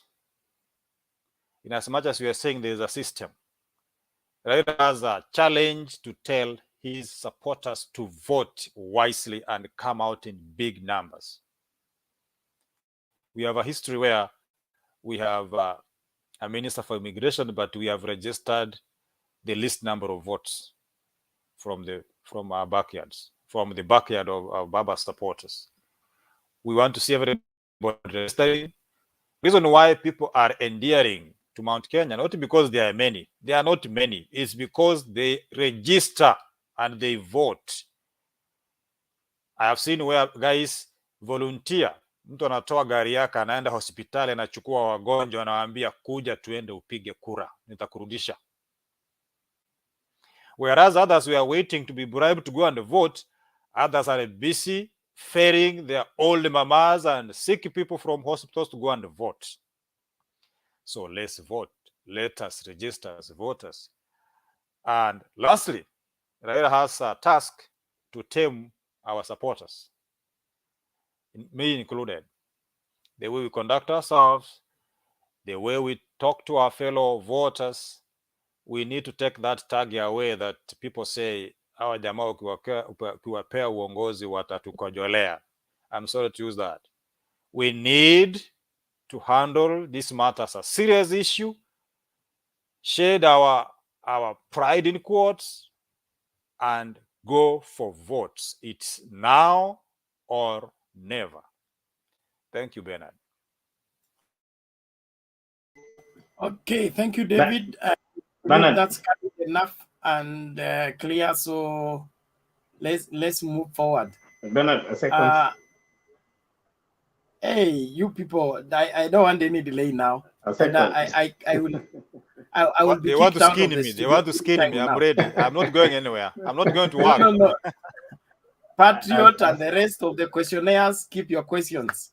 Let's go straight to Joe. It's not a question. It's a point of order. Your point ilikuwa clear. Sina question. Patriot is my turn. Hold on, please. turn, Let's have Joe. Yeah. Let's have Joe. Habari zenu zote. Nzuri. Nimefurahi kuingia kwa show. I've been hearing you from the background. I was busy. I've heard a lot. People have talked a lot, including Patriot. Nimona is a good debater, lakini akipewa kiti is somebody else. I've also noticed that one. During all the time, better than people. Joe, acha hiyo mchezo tena. Wacha hiyo mchezo Joe. But he's really a good debater. Hiyo kiti ndiye asipewe. I've heard people talking a lot of things. From the beginning, I think the earliest I heard was somebody saying that watu wa kutupa mawe. And then there was a panelist that was actually saying that is the truth. That it's okay if Ruto says that. But to me, I know every community, I don't like using the word tribe. Every community, they have some traits. There's a community ambayo inasema kwa pesa hawa ni wambaya. If we start talking and campaigning that hawa ni waizi, I think that cannot unite the country. There's a community down by the sea. Inasemekana wamependa kukaa kupiga story. If we go to a campaign platform and say, wale ni wanyonge, they are lazy, I think that is not uniting the country. We cannot use those traits ya watu tuanze amplify for other communities to make them other communities hate one community or two communities. I don't think that is a uniting factor, which we should actually get away from. There's another panelist who was saying that people will be voted out because they took a stand on certain issues ama kwa BBI. I don't think that is right, because when you debate that way, you are debating from your emotions.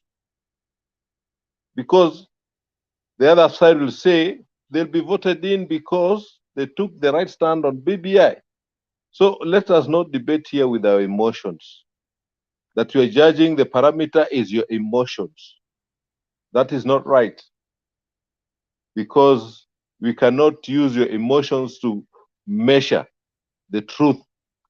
Nilisikia hata akisema ati Mount Kenya people who stand by UDI will be going in. That is emotions. So let's not bring emotions here. Let's talk what everybody can understand. Then there was a debate of why 70% are voted out. I'm glad people talked about that, but they didn't say why the 30% are retained. I think we could have talked why the 30% are retained. What are the factors that make them be retained? Then we could have got it right. So Joe, tell us, wewe tuambie Joe, what's hiyo? You tell us why the 30%. Go on, please. I'm going to that, man. Nilikwambia wewe. You see, when people campaign, most of the candidates, they give promises. They raise the bar so high. I'll do this, I'll do this, I'll do this. So people vote them in because of what they've said they're going to do. But at the end of the term, people realize that they have not done anything for the constituency, but they have done some things for themselves and their families. So this annoys people. We did not vote you for yourself and your relatives or your families. That's why they're chucked out. The 30%, you'll find that actually they have worked for their constituents. And that's why they're retained. If you go to the ground, you'll find that actually this guy has worked. But tu ukisema, I'll do this, I'll do this, I'll do this, then at the end of the term, watu wanaona wewe ndio tumbo yako imekuwa kubwa. Some of your illiterate relatives ndio wameanza kunona. Then people get fed up. They check you out. If you don't work for your constituents, you're checked out. And that's why the 70%, because most of them wanaendanga pale kukula. They go there to enrich themselves. And people can see it. Ulienda pale, if you had a ramshackle Toyota, at the end of the term, you have got like V8s, personal. And people think this is you're eating on their behalf. So they'll check you out. So I think that's why the 30% are retained, because actually they do work for their constituents. And most of our MPs are greedy. And that's why most of them go out. On the issue of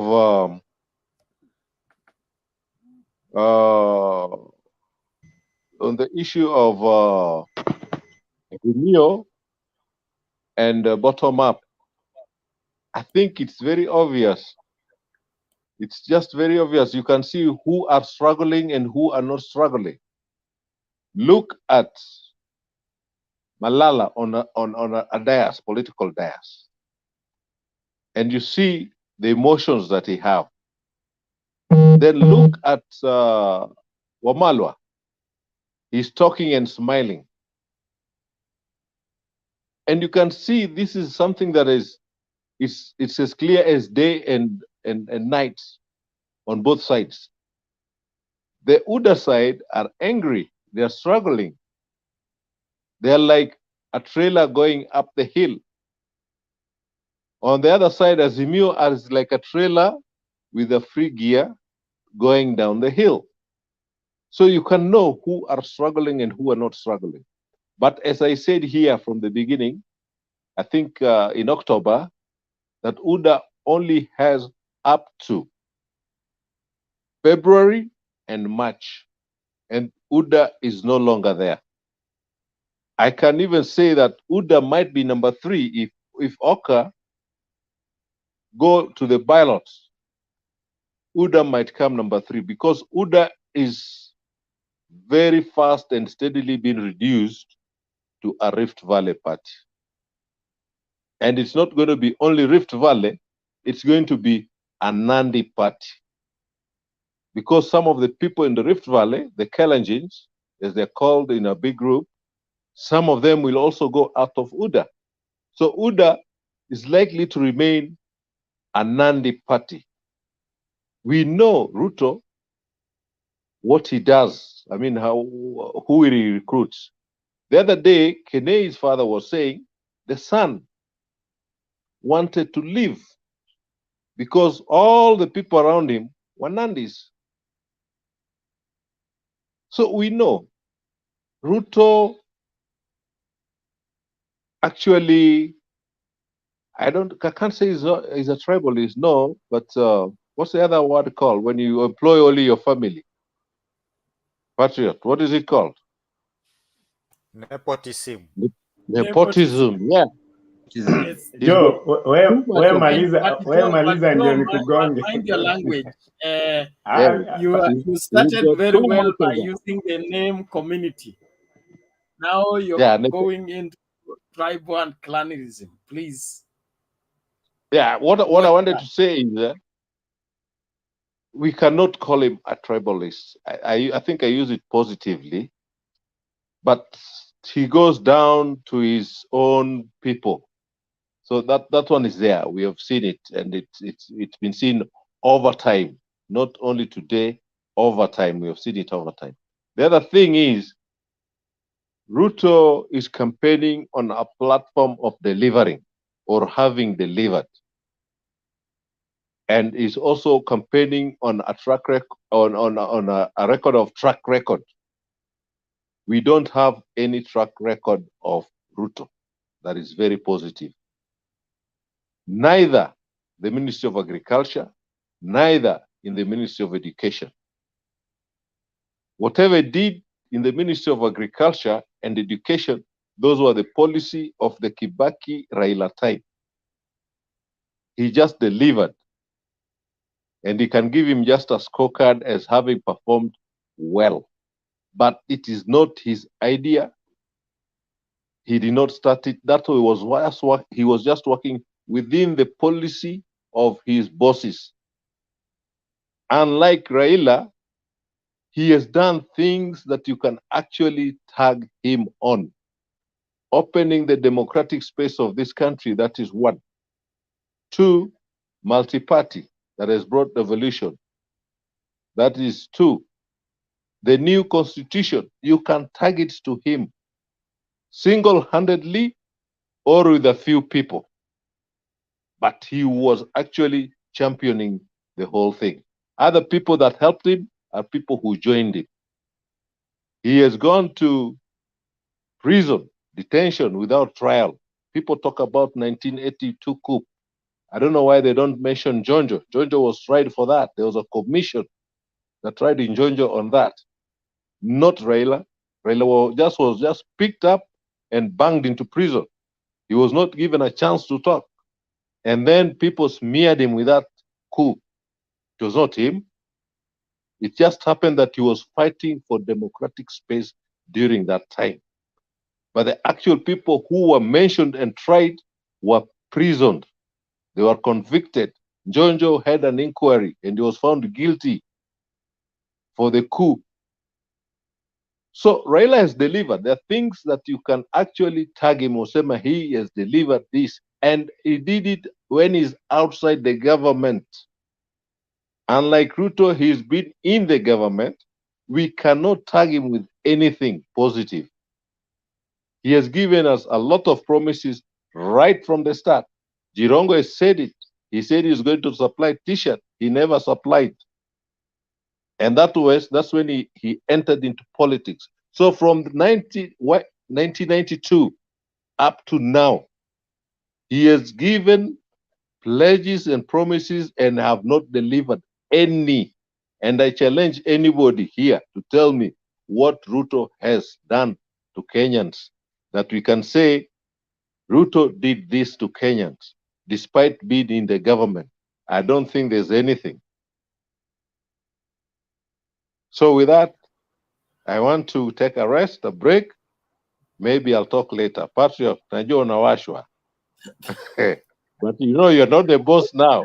No, thank you. No. Bernard, thank you. I think my name has been mentioned. Bernard, my name has been mentioned. No, please allow me to say something. No, Bernard, it's not in bad faith. We are not fighting. Bernard, democracy, Bernard. It's nothing against you. I'm not going to say anything against him, neither. I'm just making a statement, Bernard. Patriot, hold on first. Stay in order, then you will. On this one, Bernard, you're being unfair. You will go to the quarantine. Subiri kwanza. Kuna watu ambao hawajaongea. Wewe umeongea mara 3, mara 4, mara 5. Hiyo demokrasi itakuwa sasa ni nini? Ni kuhujumu. Justice delayed is justice denied. So let us not do that. Let's hear RMJ alafu Domi. Wakimaliza na waacha na Temba, muongee vile mnataka mpaka saa 11 asubuhi. Mimi nitakuwa nimelala. RMJ. Jakendu Bey bana, mzee Bernard usikiki. Sisikiki? Hapa nimekusikia. RMJ. Habari jamani. Fiti. Salam. Asante kwa kupata fursa hii. Although I didn't intend to talk, I just came to the room. I wanted to emphasize one of the panelists, Philip, to give us his remarks in terms of what do you call bottom up. Because yesterday I was so pleased what he tried to elaborate. But I raised my hand earlier. I wanted to give thumb to David because I know there's a time he rebutted one of my points in terms when I mentioned, especially when the handshake took place, and then Ruto ran away. I thought last time I mentioned that Ruto should have stick within the government and fight the war within the government. And then David rebutted it. But today on his remarks, he said Ruto, when people they get together, he should have joined them together. So thanks very much, David, for pointing out that point. That's the only thing I wanted to mention. Apart from that, I'm still waiting to see more in terms of bottom up and the Baba's team because I haven't seen a lot from Baba teams yet. So I can't give anything yet now because it will be like in our pendelea son. The only thing I have to mention, I think everyone you have heard it, our parliament speaker has decided to resign. So we as well, we have got our own politics back down there. So that is another topic to discuss in another day. Asanteni sana. Thank you, RMJ. Now let's go to Domi. John Tez, just hold on. Maswali tutafungua baada ya Domi. Okay, jambo sana. Karibu. Asante. Speaking from UAE. Nawasikiza kabisa and I'm happy that I can hear mambo ya kutoka nyumbani. Now, I also today did not have much to say, but what I will say on the same point RNJ has said, I think we are together. Mr. David, I congratulate you for that because you can acknowledge that the house is supposed to be big. The government should be big for everybody.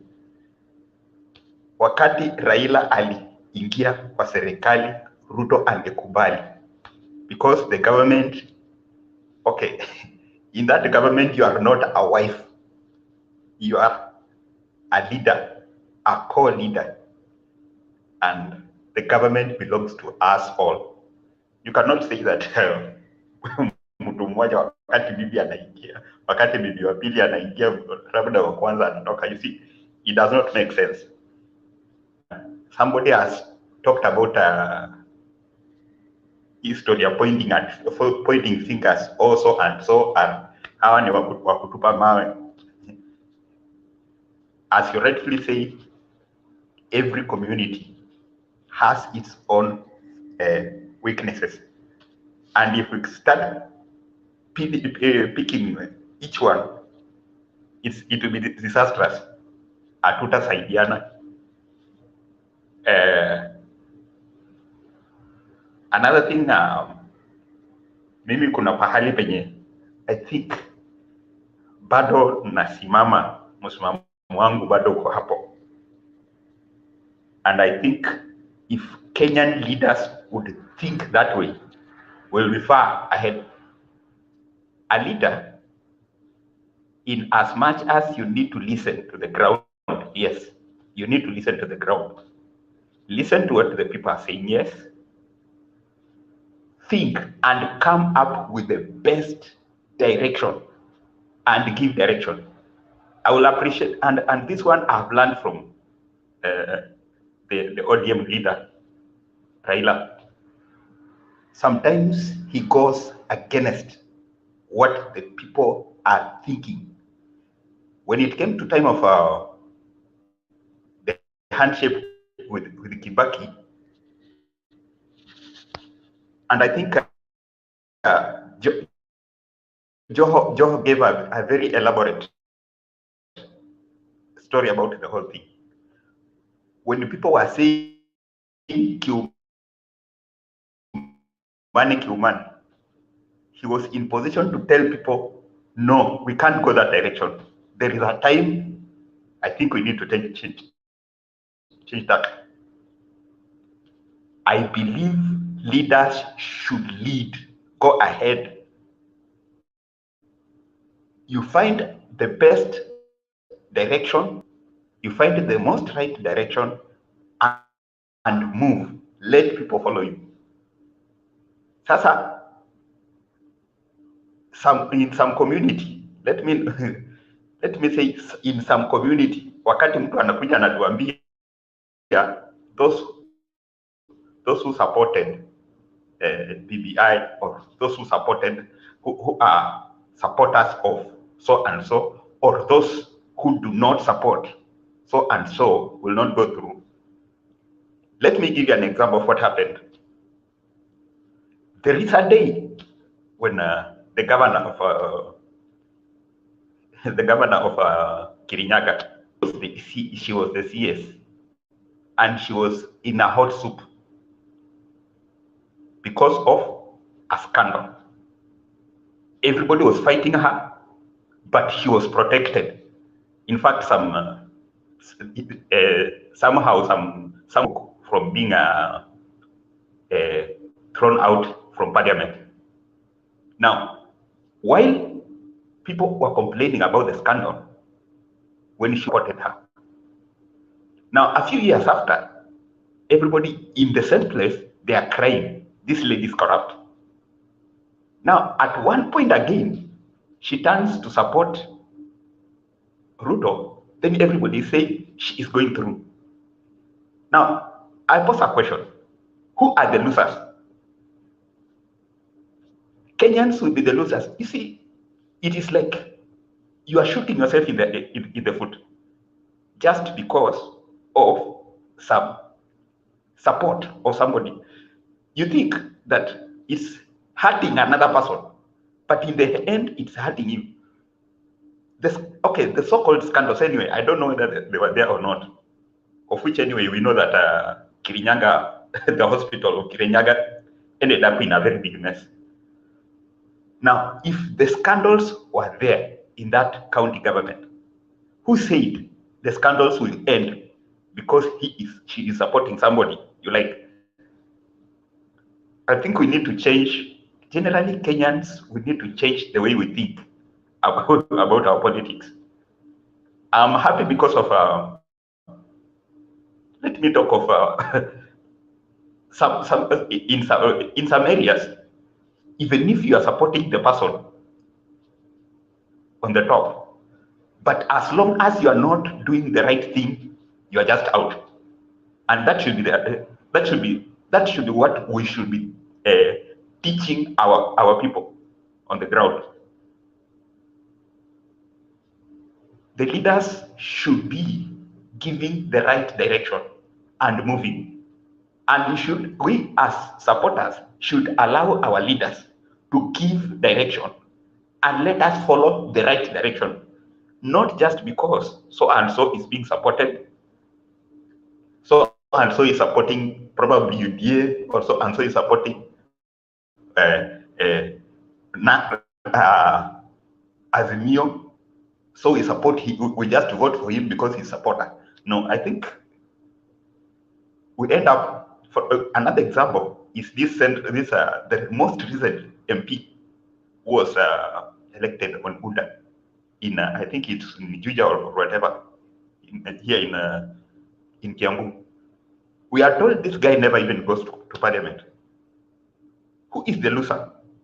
It's the citizens themselves. So that's, and according to me, I think on this, my conclusion is, I believe Azimio is supposed to take the day, to carry the day, because at least they are giving us the right leader, something that can be tangible, something that can be explainable. The Azimio is explaining something that can be, you can't just come and tell us that we are going to give Mama Mboga. How are you going to give?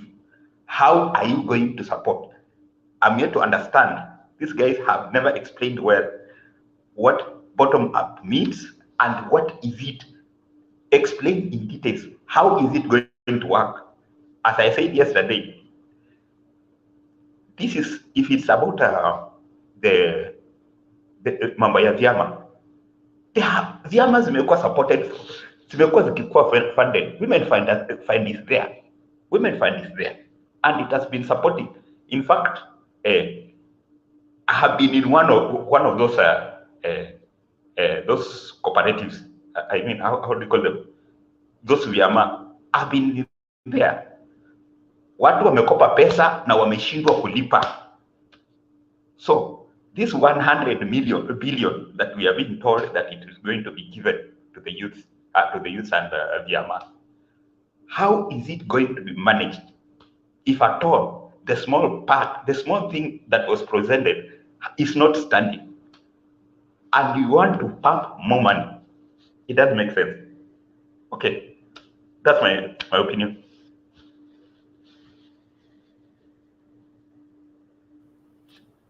Okay, thank you. Themba, are you there? Yes, I'm here, but today I'll not get out of the curtain. Okay, remain behind the curtain, but you take charge. We are going to Patriot. From Patriot, ndio twende kwa John Tez, then it will be now open from Jakindu Bay. Kuendelea ni mazungumzo katikati yenu. Patriot, go ahead. Otherwise, Okay. see you in the show. Ngoja Bernard, wewe usiende, hii ni maneno yako. Kuna mahali unaenda. Sikiza hii kwanza. Listen to this one. It will be unfair if you go. I want to say the following. First and foremost, I wanted to remain very, very, objective on what I wanted to say before my minds were deliberately distracted by the man in the name of Joe. Let me go back to what I wanted to say first. Joe, I will deal with you on my last statement. Let me give what I wanted to say. David, personally, I want to say you have demonstrated, the character of a true leader. And I'm saying it from a personal level. I have no information behind the curtains, but I'm just saying the way things have gone, I really appreciate the way we have debated here today. And if you go back to the onset, if you are in the Senate, that's what they will tell you. Jakindu Bay will agree with me. I am the one who has been propagating, campaigning, and asking people to mind their languages right from the beginning. Jakindu Bay, you agree, this has been my platform. And I'm happy Jakindu Bay, the man of wisdom, has always alluded to that. I agree, David, today in your submission, you ably, pointed out how it's important that for those who are the winning team, we must be able to be careful on how we tolerate our opponents so that our language does not throw away those supporters who are coming for Baba. Because we want to have an overwhelming support for Baba. When you know you're winning, you make sure that you smile to your opponents, give them hope, tell them 2027, maybe they will do it. Tell them with happiness. This is where we come from. I also want to say so conclusively, David, on your end, because this was basically for you, that now that we have God and the angels has brought a handshake between us, I want to say politics is of interest. Now that my interest and yours seems to go the same direction, if you are coming home for an election, I am willing to fund it, and I'm willing to make sure that you take that seat that you are aspiring, because I can read that there is something boiling in you, and I think that is leadership. So when you come home, look for me, David.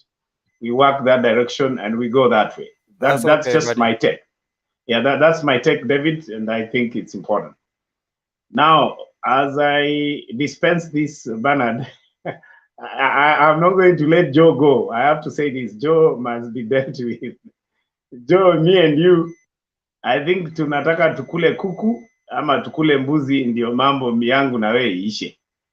Because you seem to be reading things the wrong way whenever I'm submitting. And I want to deal with you sacaphoniously today. Before you came, Joe, my brother, You are the one who has messed the show. Here we have been very good people to the UDA. We have supported UDA where we think they have been doing well, and they have also supported us. Sasa wewe unakuja kuharibu Joe ati sisi, this show has been so good until you came. Nevertheless, it is your democratic right, and we will always respect you because of age and you have wisdom, you know that. But there's something that you didn't get right. There is something that you didn't get right. This one now I have to be serious and I have to put it clear here. On this one, Joe, you got it wrong. The reason why 30% of member of parliament are retained is not any close to the reasons that you gave. One, you seemed to indicate that we have good member of parliament who win the election. That is not true. And I challenge you on that. The reasons are this. We are living in a country where the people who bribe the election subjects are counted. They are made the winners. The winners are accounted to be the losers, and the losers are made winners. That is true. You don't, Joe. You should talk like you are in this country. That is why Raila has been always losing, even when he's winning. So this is what we want to correct. It's not necessarily true that when you are re-elected, it is because you performed. It's because you didn't buy a good car. That is not true. I want and beg to differ with you, Joe. The other thing I want to emphasize, you played a lot of humor and semanticism by saying that people go with very small cars, and then at the end of the day, they have big cars. I want to tell you this, Joe. There is a kit, there is an allocation in Parliament for every member of Parliament to drive the car that he wants. It's a loan, it is given. So when you see them driving big cars, it is not necessarily that they have stolen. Any member of Parliament is entitled to a car loan. So it is wrong to brand the MPs who are in big cars or driving big cars because they were campaigning in Probox that they have stolen. No, that one you got it wrong too. All the big cars that are given to the member of Parliament, which are personal, are funded by the government. So I want to finish by saying that is my position. I respect your position, Joe, lakini mimi na wewe ni mbuzi tutakula, ndio hii maneno yaishe. Bure hapana. Inawezekana tumalize hii maneno kwa kukula mbuzi. So thank you so much. Bernard, back to you. So Bernard, let me tell him that he's got it wrong too, because if you're given a loan to buy a car and people can see it, they also CDF, which they also the constituents should be seeing. But if they can only see the car loan and you're driving a car and they don't see where the CDF has gone, my friend, they'll still take a stand on you. Thank you. But you are changing the story, Joe. You talked of a car and I dispensed the car. I talked about the car. You are now twisting the story like UDA. I'm talking about the car. The cars are given in Parliament. Everybody drives a good car because those grants are given, Joe. Honestly, let's agree on that one, Joe. Hiyo unajua. I think Bernard atafafanua. If you're given a loan to buy a car and it can be seen, and you're also given CDF, but there is not seen, that's the difference, my friend. Simple. Bernard is idea. That will be sorted out. People are voted out for some reason. It could be genuine and ingenuine, whichever the case. 70% of parliamentarians don't go back. So let's live with that. It has been proven historically. John Tez, come in now. Okay. Habari zenyu tena? Fiti karibu. Hope mnanipata. Okay. Mimi kwanza ningependa kumpongeza Philip. Kuna maneno ambayo aliyaleta ukweli, alieleza kwa kina na kwa urefu. Na kuna issue ambayo alitaja kuhusu idadi, numbers, akielezea about rallies. Kuna mtu alikuwa anasema utaprove aje wale watu wanakuja kwa rallies kama au ndio voters wako ama sio voters wako. Unajua ni vizuri tuelezane uhalisia wa mambo jinsi mambo yalivyo. Tusidanganyane, kama kitu ni ukweli tuseme ni ukweli. Kama kuna uhalisia wa jambo fulani, kuna uhalisia. Inajulikana si watu wote wanakuja kwa mikutano ya kisiasa watakupigia kura. Hiyo inajulikana.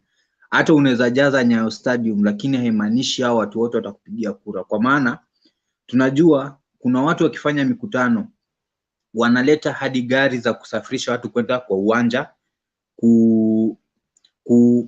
kuhudhuria hizo rallies. We know people are usually mobilized. Even some are given fares to go and fill those stadiums or those political rallies. Na both teams ufanya hivyo. We cannot run away. When it's Baba, utapata an MP for example wa Mathare atatoa gari za kubeba watu kupeleka kwa uwanja na uwanja utajaa. Kumaanisha sio watu wote wameenda kwa huo uwanja watapiga kura kulingana na mrengo. Juzi Baba amekuwa Buhungu na uwanja ulifurika, ulijaa. Si jana Ruto amekuwa Viga, bado watu walijaa. So that one, it doesn't reflect directly kwa the numbers of votes that you'll get from that area. And which Philip, I think that's what alikuwa anajaribu kuelezea. Not that kila mtu mwenye anakuja, not all those people who are lining behind you are going to vote for you. Another thing, kuna uchambuzi pia alifanya wakina mzuri sana. And in fact, I just like the way this man is thinking. The way anaongea points zake, kweli anazileta ni punchlines na kugonga, unaona kuna roadmap anakupatia. For example, let's talk about tuseme kama chama kama UDA, and this is what mimi naweza feel inapumbaza naibu wa rais. And if ange run away from those chains, angekuwa na sober mind ya ku make decision yake. Because if you look around kwa team yake inamsurround, as in those people anaweka so close, most of those people anaona it's like a plus, but ukiangalia kwa macho upekuzi kuna watu wanamtolea kura. For example, the issue of Waiguru and Ngirishi. If you go to Kirinyaga, Ngirishi ni mtu wa watu.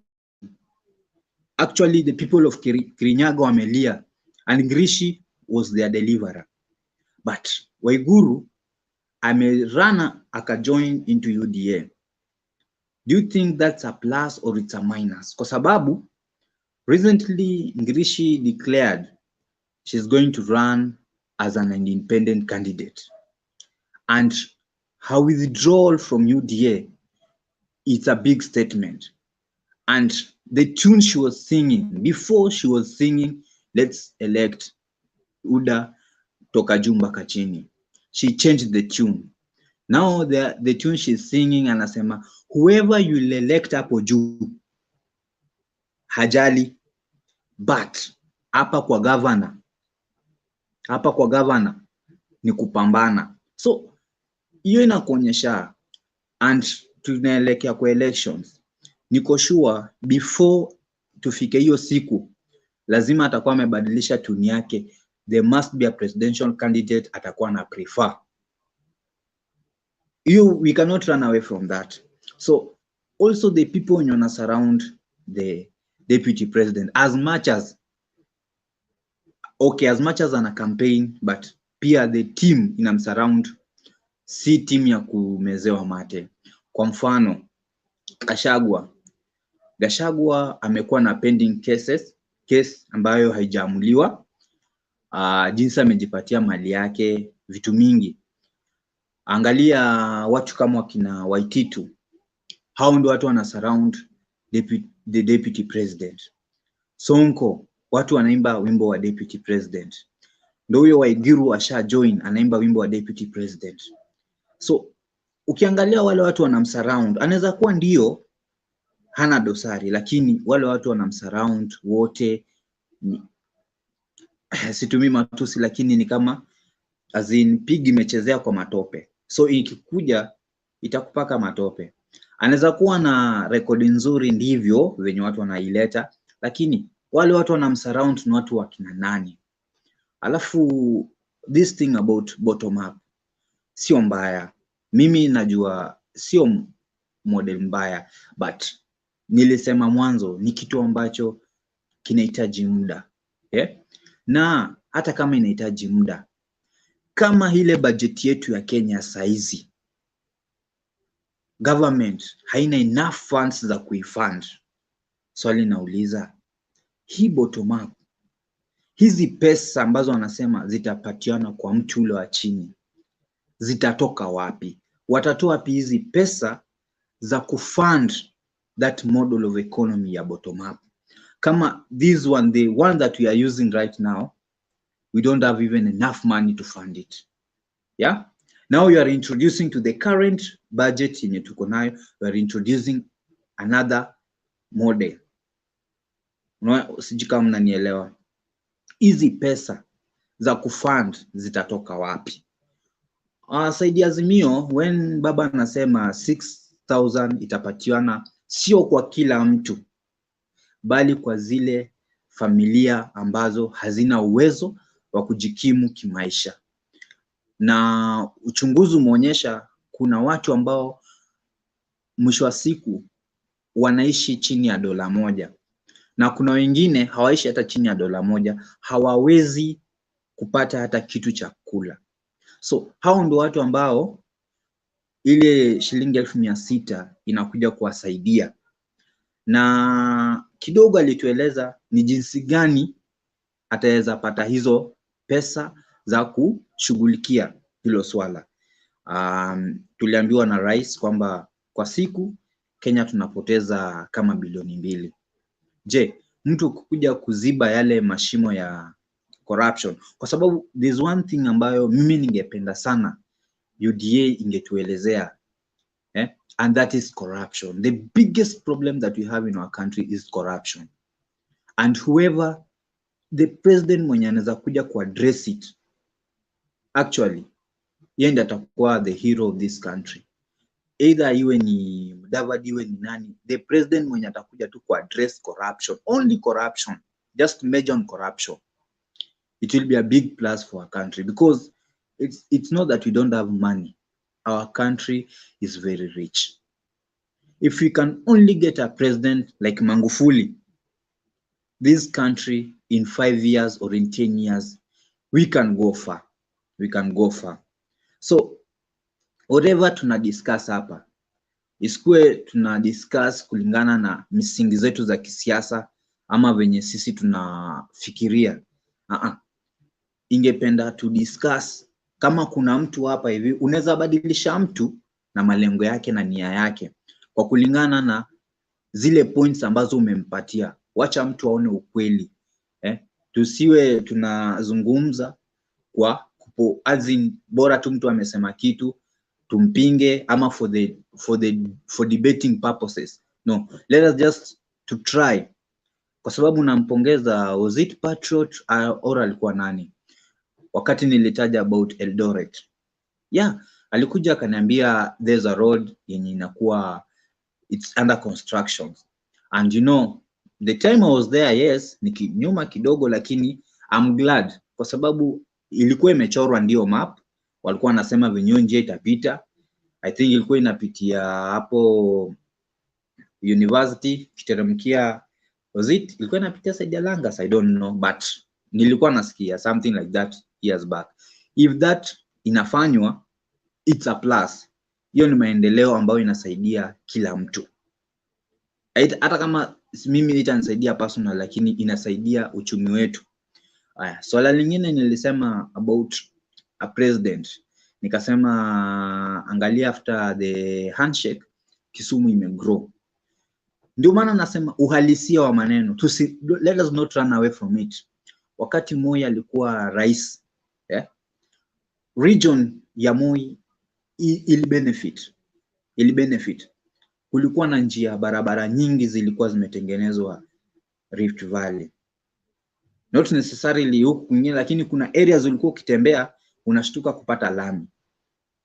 Same wakati Uhuru na Kibaki amekuwa rais, Central kuna vile ilinufaika. Na kwa nini nilisema William Ruto amefanyia nini watu wake wa Rift Valley? Nilisema hivyo na sababu, because when Uhuru came into power, there's something amefanyia the coffee farmers, the tea farmers, the milk farmers from Central. We cannot run away from this thing. Kenya, siasa yetu tunapiga kwa mirengo ya kiukabila. That one, hiyo nao hatuwezi kimbia. Hata tuende wapi, we cannot run away from that. That's why ukienda Central utapata there are a lot of parties. Ukienda Coast, you'll get a party. As in every tribe or every community inataka ihusishwe. Na itahusishwa aje? They will feel more represented when they have a party that they can, unaona, yenye wanaweza jitambulisha nayo. Na hiyo ndio inakuja inafika, tunapiga kura kwa misingi za kisiasa, kwa misingi za kikabila. Hatupigi kura kwa misingi za sera. Ingekuwa ni venye mlisema, if kweli ni sera, the way Philip said Peter Kenneth angekuwa president, Ekuru Aukot angekuwa president. Lakini sisi tunapiga siasa zetu na kura zetu kwa misingi za kikabila. Na naomba Mungu sana kesho kutwa watoto wetu wasikue kaa sisi. Unaona? That's what Azimio ndio kitu iko ndani yetu. Even if I can nikisupport leo baba, people will look at my last name. Huyu ni nani? Venye nachangia, watu wataangalia jina langu la mwisho. Mbona nachangia hivi? Utasema huyu ni Omondi. That's why ana support baba. Yaani haoni inaweza kuwa na contradicting opinion towards that. But the truth be told, sasa zetu bado zinarudi back. When I said unaweza nini maendeleo na president, that's why each and every community unapata inasema now even us we want to rule this country. That's why utapata Kalonzo anasema even our people wanataka rule this country. That's why we have been saying Kalenjins have ruled this country, Kikuyus have ruled this country. Now let another region pia ipate nafasi ya rule this country. Why? If atuja base, tukianza kusema hivyo, hapa hakuna nationalities, tunaanza kubase mikoa na watu. Ukibase siasa kwa mikoa, kuna watu wanatoka hizo mikoa. Pia hao wanataka wafilaje wakuwe represented. So mimi kwa maoni yangu ningesema tukichanganua ama tukiongelea haya maneno, kukuwa na uhalisia, ukweli wa maneno ukue. Let us not sugarcoat some things. Penye kama mimi nilipokosea about the road, na admit it's long, but that's the question I've been asking. Unajua hata ukikuwa wewe umepatiwa nafasi, show us. Onyesha hata kwenye, hata kama utatolewa kwa basics umetengeneza kwenye, but at least maendeleo itaonekana, watu wa kwenye watafurahia. In spite kiti cha urais ni inaunganisha kila Mkenya, lakini kila Mkenya pia ndio upate hicho kiti lazima upate viongozi wenye wanakuunga. I will quote what Jirongo said in a rally in Western. That time the Oka principals walikuwa kwa rally, and this is akina Cleophas Malala walikuwa na hata like abuses. This is what Jirongo said. Alisema huyu mtu unatusi leo, kesho kama ni Mudavadi, huyu mtu unatusi tuseme ni Raila, kesho utahitaji kusimama president wa Kenya, utahitaji kura za Nyanza. Nani atakuletea kura za Nyanza? Ni huyu mtu mwenye una kejeli leo, ndio utamuhitaji kesho kuletea kura za kwao. Ndio maana alikuwa anasema hizi siasa za matusi zimepitwa na wakati. We need each other. We need each other. Na UDA kusimama wakisema wanajipiga kifua because I've been following, wanaona like they've been saying that their party is a national, it has national colors, whereby we know the fact haina national colors. Haina national colors. These are just people from other parties. We can say wengine nika reject, wengine ni we can say wamejoin tu, na some of them si ati wana hold water sana. Ni ile kuna wanasiasa they thrive on they thrive riding on the back of other politicians. For example, ukienda like let's say in Coast,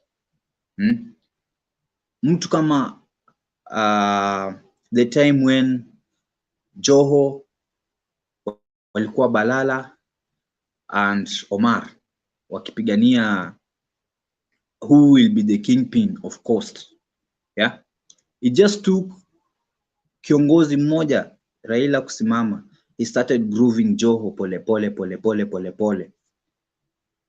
Balala wali feel threatened, and right now kuna ile kitu mtu ana commit political suicide.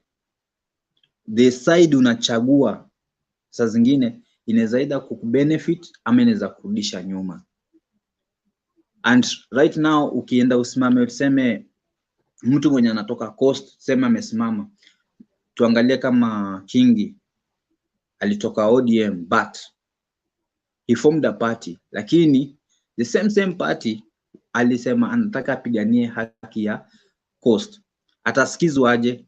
Akikuja kwa Azimio atasema mimi kama watu wangu wa Mombasa, this is what we are pushing for. Yeah, and those are some of the leaders wenye wanajua, they know how to ride on other people's back. So my main point ilikuwa when we talk about kama this Azimio and everything and bottoms up, tusione tu kwa zile numbers ama the number of rallies zenye zinafanyika, then we just say this has taken the day, this has carried the day.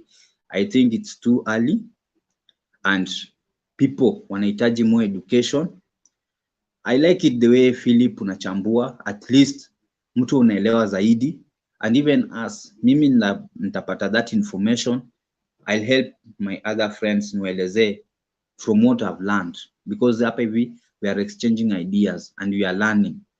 When I hear this point, naongeza na yangu yenye najua, nitaipeleka pale pengine, but tusiwe wakurushiana mawe huku na huku. There are positive things zenye mnasema ambazo truly zinasaidia, and also vitu zingine zetu tunasema ambazo sioni zikisaidia, zingine zinakubomoa, zingine hazina facts, we cannot substantiate, but we are just saying them. So about our topic today, who is going to carry the day, I think it's still too early.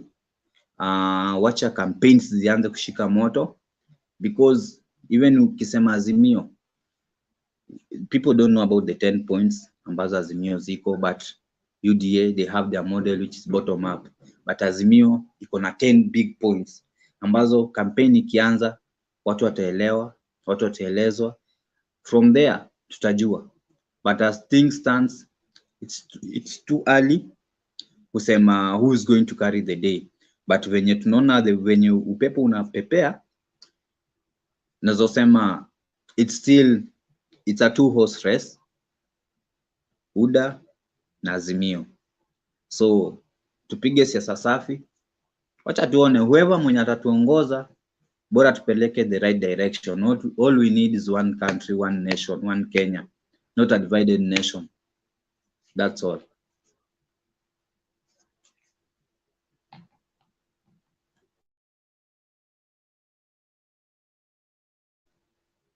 Nafikiri ni mimi sasa, kwa sababu ilikuwa ni huyo akimaliza ni mimi.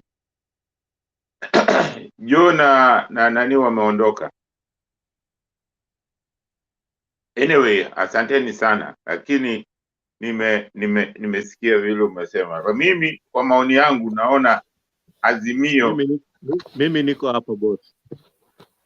Jo, asante Jo. Ujambo? Lakini sina neno, labda wewe.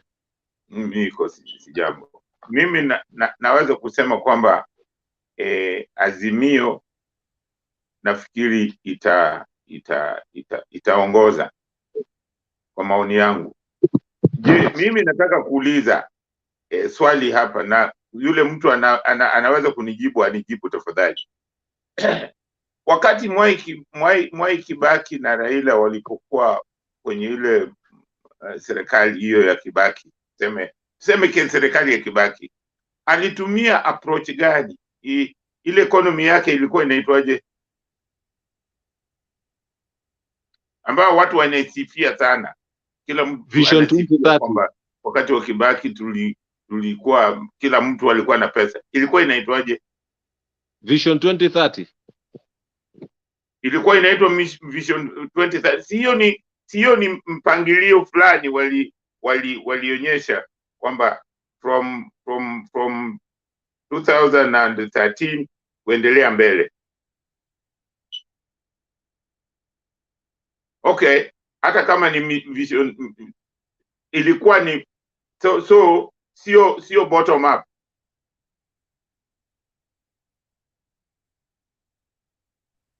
Hao walikuwa na mchoro ya mwelekeo vile tutaendelea. Wakati aliingia kwa serikali 2002, alitumia economy model gani? Ilikuwa model gani? Kwa sababu kila mtu anasema Kibaki, wakati wa Kibaki kila mtu alikuwa na pesa mfukoni. Mama mboga, mtu wa bodaboda, kila mtu alikuwa na pesa mfukoni. Economy ilikuwa nzuri. Ilikuwa ni mtindo gani? Philip. Okay. Mimi from the little I gathered from Kibaki's government, I believe Kibaki alitumia a social market economic model whereby aliinvest kwa private partnership, akaempower local investment, na pia akareduce issue ya international borrowing, hiyo external borrowing. You see what is happening is there is a lot of money getting out of our economy okay. That is going out to pay. Yeah. Okay. Kwa hiyo alitumia mtindo wa kwamba ali invest kwa wawekezaji wa kutoka nje pamoja na wandani. Ndio. Kwa hiyo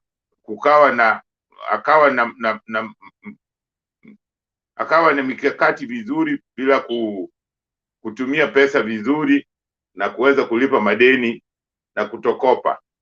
Ndio. Hii bottom up sioni mahali sijasikia nchi ambayo kuna nani ambayo inasema bottom up. Ni Joe Biden ndiye alikuwa alizungumzia juzi wakati ya kampeni, lakini mimi sijaona mahali pengine pana nani kama hiyo. Kitu mimi nataka kusema kwa maoni yangu, jambo la kwanza kabisa, tulipoteza utawala wetu baada ya kupata uhuru. Wale ambao walipigania uhuru hiyo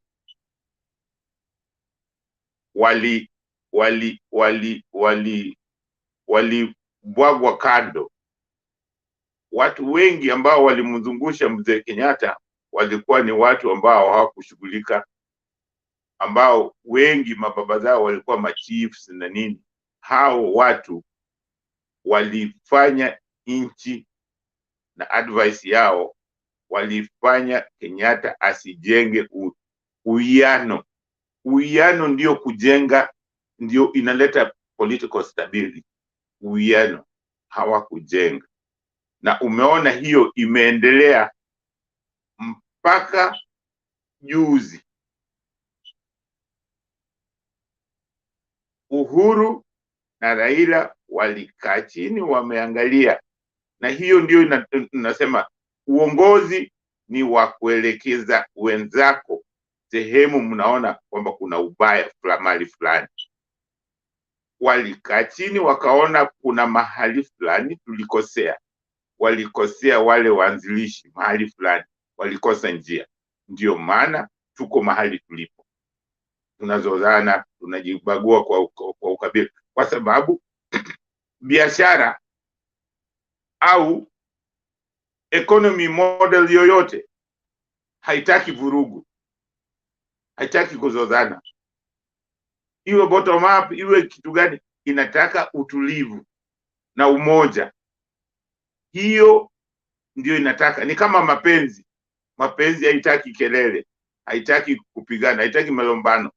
So economy ni kama hiyo, kwa sababu mkigombana wale wawekezaji hawezi kuja, na hata wale wawekezaji wa hapo wa nyumbani watakimbia, utasema labda hii nchi yetu sasa imetushinda. Utakuta wananchi wa hiyo nchi wanakimbia, wanaenda nchi za nje, wanakimbia ovyo ovyo na elimu yao na ujuzi wao, wanaenda kujenga nchi zingine. Wakenya wako wengi sana nchi za nje ambao wana elimu tu, wana vitu vizuri tu ambavyo wanaweza kuitumikia kuijenga Kenya, lakini unakuta wengine wako tu. Ukienda London kuna Mkenya mmoja ambaye yeye ndio amepewa ile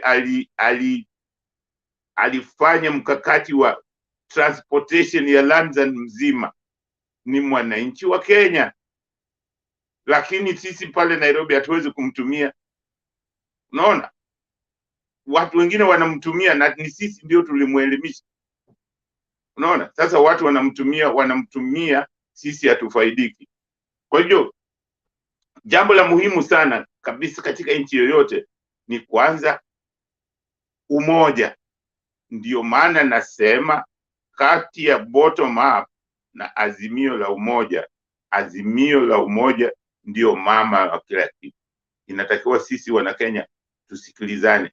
Tukisikilizana na kuwa na utulivu na umoja, tunaweza kupiga hatua kubwa kwa mambo yote ambayo tunafanya, kwa sababu tukiwa na umoja tutaweka hii mambo ya corruption chini.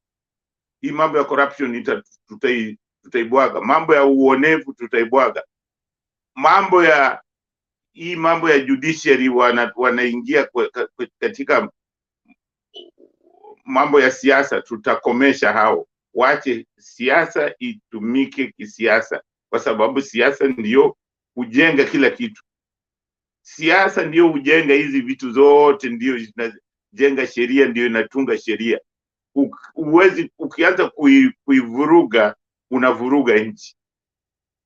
Unaona, kama vile wamevuruga BBI. BBI ilikuwa ni ya kuleta umoja, wa kuleta masikilizano, wa kufanya nchi tulie, wa kufanya kila mtu awe na haki, kila mtu apate haki yake. Unaona, hiyo ndio maana BBI ilikuwepo pale. So hata kama iliangushwa, imeangushwa kwa njia ambayo haifai, na wale ambao wameunga mkono kusema wanaunga mkono kuangushwa kwa BBI, kuna wengine wataumia juu ya hiyo, kwa sababu hiyo ilikuwa ni jambo nzuri sana kwa nchi ya Kenya kwa kuleta utulivu. Jambo lingine mimi nataka kusema, mimi sikubaliani na mambo ya makamu wa rais wa yoyote kugombania upresident. Inaleta fujo, inaleta tafaruki kwa serikali. Kwa hiyo ikiwa makamu wa rais anataka kugombania, nafikiri kwa maoni yangu hiyo inatakiwa kama Wakenya tuseme hii ni jambo ambalo hatutaki. Kama unataka upresident, ungojee, mkitoka na president wako, ungojee hiyo miaka 5. Ukitaka upresident uende ugombanie, maana yake sasa utakuwa hauko pale kwa serikali. Unaona, lakini uwezi kuwa uko kwa serikali unasema mkubwa wako ni tapeli. Ukiwa pale kama makamu, inatakiwa ufanye nini? Umuunge mkono president kwa mipango yake, kwa sababu yeye ndiye anaongoza. Kwa hiyo zile mipango ambazo anaongoza unamsaidia, lakini ukianza kupinga, hiyo ni kukosa nidhamu. Kwa hiyo hii model ya bottom up, sidhani hata nikienda kumwambia mama yangu kwamba kuna model ya bottom up, sidhani kama anaelewa. Mimi ninachowaomba ni kwamba sisi kama wazee, Raila ni mzee, Uhuru sio mzee, lakini wazee kama sisi tunataka kuachia nchi ambayo ni tulivu. Ndio maana mimi naomba mkubali azimio la umoja, iweke wana Kenya pamoja, tuwache kubagwana. Mtafanya kazi vizuri sana, mtakuwa na nchi tulivu, mtakuwa na economy nzuri. Hiyo mkiwa hivyo, hata mkileta bottom, hata mkileta gani, lakini itakuwa ni nchi tulivu. So kwa huu mjadala, mimi ninasema Azimio itashinda. Azimio la umoja ndio nguzo ya nchi yetu. Nataka kuenda nje ya hiyo kidogo. Nataka kusema kuna siku moja Demba niliulizwa swali nikasema haikuwa hivyo. Akaniambia lazima uchunguze. Na nimechunguza bwana Demba. Bwana Raila hakuhusika kwa mapinduzi kabisa, lakini jina lake ilivutwa huko, alisema gari yake, lakini hakuhusika kwa sababu nakumbuka vizuri kabisa walijaribu kumshtaki, lakini hawakuwa na ushahidi wa kutosha. Kwa hiyo ilikuwa ni jambo lingine ambayo walikuwa ni rahisi kwa wao ni kumtupa kizuizini, kwa sababu tayari alikuwa ameshaonekana.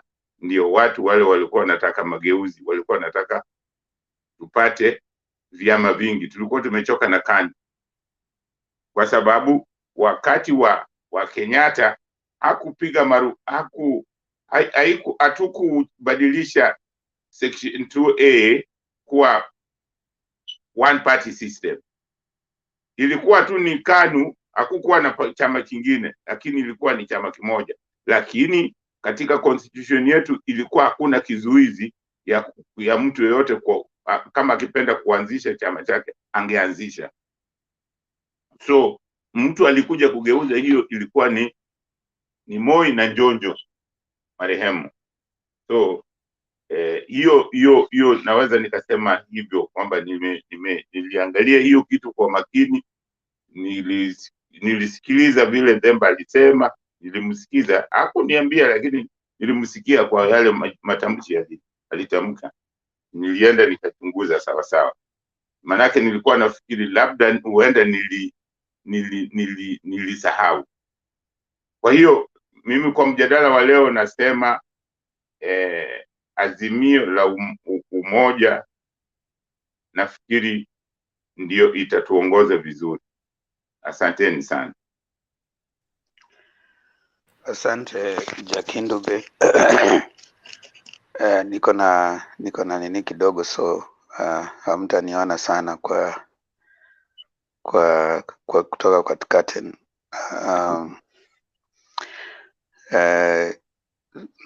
Naona jamani kama wamechoka, na naona pia masaa pia pale juu yanazidi kuyoma. Tuko karibu kufutwa kutoka Facebook. Nitawapatia, tuko na dakika kama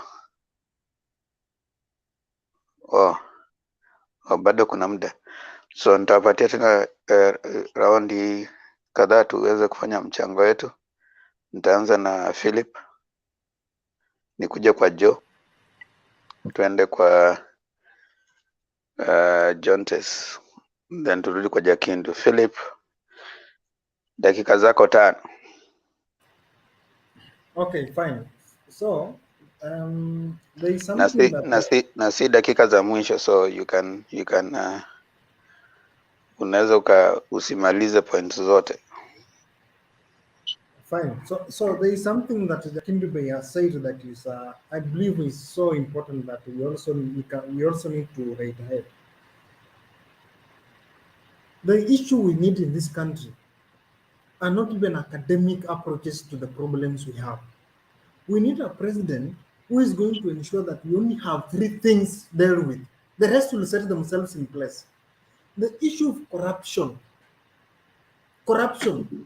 You fight corruption you clear 60% of our problems. Corruption. And that corruption should be seen to be genuine. One thing, Mimi, I support AZIMIO, but there is one thing I will not agree with Raila Amolo Odinga and Uhuru Kenyatta. The way they have fought corruption, in my opinion, has been a political tool against UDA. It cannot be coincident that the only people who have been corrupt in this government are only people affiliated to William Samoei Ruto. Uhuru Kenyatta has done his bit. We've seen him trying to say that corruption should be fought and all that. But behind the curtains, we've not seen the deliberate efforts from him fighting corruption. We've had the issue of Kemsa scandal. I've not seen a genuine effort from Raila Amolo Odinga and Uhuru Kenyatta to unmask the people who are involved. So we need a president who shall come in and say, you are my brother, but on the issue of corruption, we are not going to agree. You've stolen, you're going to go to jail. We should have seen a deliberate effort to change our laws touching on corruption from Raila Amolo Odinga and Uhuru Kenyatta. They were supposed to use their numbers. The way they've used their numbers in parliament on passing the political amendment, parties amendment bill, they should have marshaled their forces to ensure that we have a law that even lowers the threshold for prosecution to use in court in proving corruption-related cases. That one, come on, I know that people are watching here, and if there is someone who is close to Raila Amolo Odinga and Uhuru Kenyatta, they have failed. But we need a president who needs to come up and say, on the issue of corruption, whether you are in my party, you are from my tribe, corruption is a no-go zone. Second is the issue of unity. Very important. We need a president who is supposed to act as humus. You see, the work of humus in soil is to hold the soil particles together. When the soil particles are held together, the plant is going to get nutrients because there is more of in what we call the rhizosphere. In the rhizosphere of the soil, when we have humus, it brings these particles together and gives to the plant. Now, if we get a president that acts as a unifying factor, you bring all the tribes together, all the people together, all the nations together, so that you tell them, look, we have a problem to do with corruption. Let us not politicize corruption. When your brother is arrested because of corruption, you don't defend him because he's your brother. And that can only be achieved through unity of purpose. I want to tell the people around the Deputy President, William Samoei Ruto, using stereotype against communities is not the right way to go.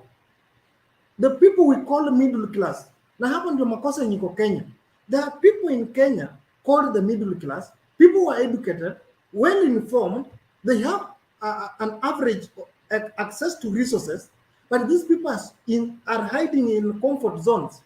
The people who can bring revolution in this country are the middle class, the people we call professionals. They're the people who know the solutions and the problems of this nation.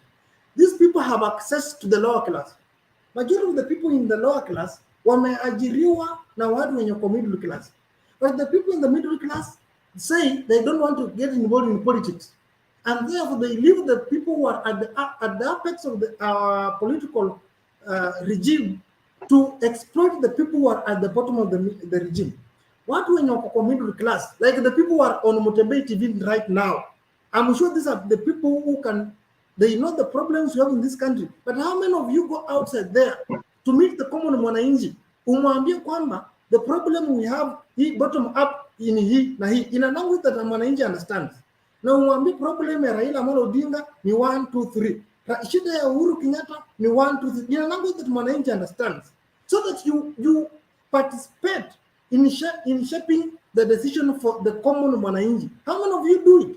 You have access to social media platform. You have Facebook. You have access to political platforms. How many of you in the middle class are involved in shaping the political direction for our country?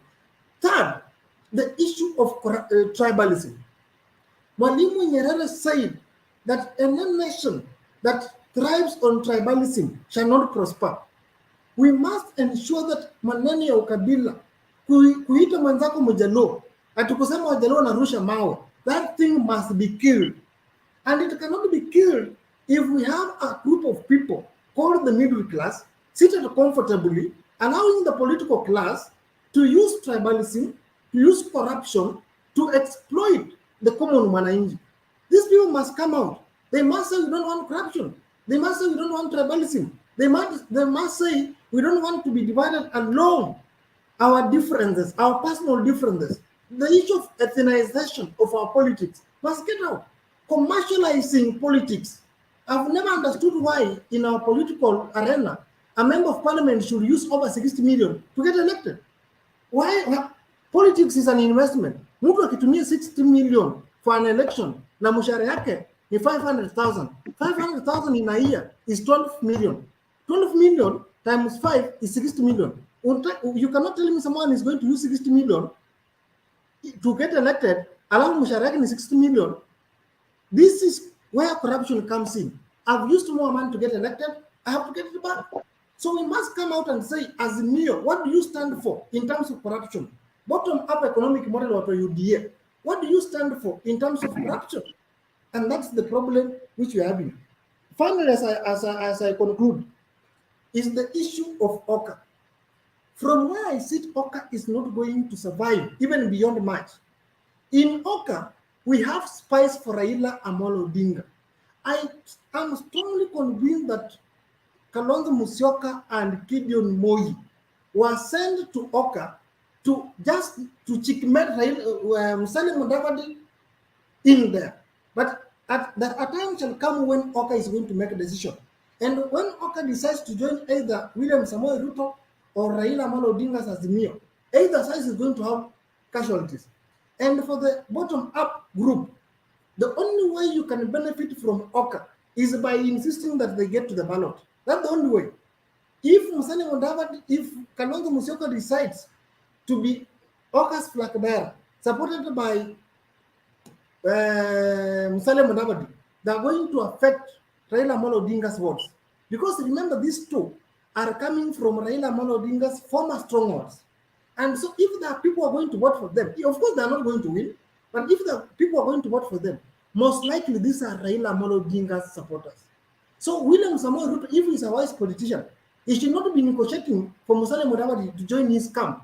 He should be negotiating for Musalia Mudavadi and Kalonzo Musyoka to stick together, run for the presidency, so that they capture Raila Amolo Odinga's votes in his favor.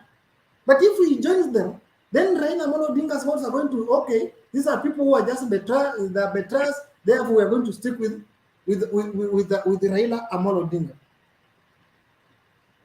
Then the other issue I wanted to bring out is the issue of the fourth estate. The role of fourth estate in election, something that William Samoei Ruto is ignoring. Let us take, for example, last general election in the United States. Donald Trump was against the media. He called them fake news. Every time Donald Trump was speaking, he said, the source of fake news are here. What did the media do to Donald Trump? He lost. So William Samoei Ruto should not ignore the role of the media in deciding the 2022 general election. And that's why Raila Amolo Odinga is benefiting from SK Macharia. SK Macharia's role in AZIMIO is going to affect and injure the bottom-up economic model. Already, if you are very keen, if you watch Citizen's news coverage, you discover there's a perception they give to Raila Amolo Odinga's AZIMIO. And even the way they covered Raila Amolo Odinga's event in Buhungu and in Kasarani is very different from the way they cover William Samoei Ruto. Perception is important in politics. The media is going to create perception. For long, the media has killed Musalia Mudavadi by saying that there is what you call Luya dissolutional unity. That's the narrative that is run by media. So the media is going to run propaganda against William Samoei Ruto. And how do you call it? Dennis Itumbi is going to be overwhelmed. Is going to be overrun by the media. So what I'm saying is that William Samoei Ruto should try to rethink his strategies. And he appears to be a very impatient politician. What is happening with Ruto, with Uhuru? Uhuru is playing his cards systematically. He makes a move and waits for William Samoei Ruto to make a mistake. He made a move with the BBI. William Ruto did not know the card behind the BBI. which was to antagonize Mount Kenya. By William Samoei Ruto opposing the BBI, he was opposing Central Kenya. And it was a card that was postulated by Uhuru Kenyatta. The issue of political amendment bill, whose objective is to ensure that small parties are united. Small parties are led to run for elections without folding up. William Samoei Ruto is opposing that. What is the effect? You oppose the issue of political parties amendment bill. You are opposing Moses Kuria from Central. You are opposing Mwangi Kiunjuri from Central. You are opposing the Meru guys, the bus that is Murugi and Muturi and all that. When you oppose them, what happens? They can't join you. They will join people who have the same interest. And so it appears William Samoei Ruto is playing into Uhuru Kenyatta's cards of bringing Central Kenya closer to Raila. The people in Central might not be seeing that they are moving towards Raila, but in fullness of time, they will find themselves safer in Raila Amolo's hands, and William Samoei Ruto or the bottom-up economic model is going to fail.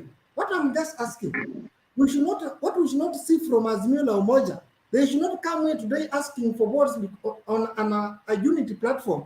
Then when they capture power, they propagate corruption, they propagate the issue of tribalism, they now disillusion the voters. That one is a no. But I'm asking the middle class who are watching us today, we need to have people who are now saying that go to the lower class. That Mama Mboga you were talking about, find time and sit with those people. Explain to them the problems we need and how they should vote. Otherwise, if you sit in your house comfortable, there is no value you are adding to the future of this nation. We are not talking this because we love Raila Amolo Odinga and we had Uhuru Kenyatta, we had William Samoei Ruto. We are doing this for the prosperity of our generation. Which kind of life would you like your children to live? The prosperity of this nation. We must fight corruption. We must do everything possible to fight corruption. That's all. Thank you, Philip. I do have a question though. Before I know maybe Joe has a question. Joe, you have a question too? Yeah, I just wanted to maybe correct one or two things. Let me ask you my questions and then I'll bring you on. Okay. Philip, do you believe in the rule of law? Yes, I do.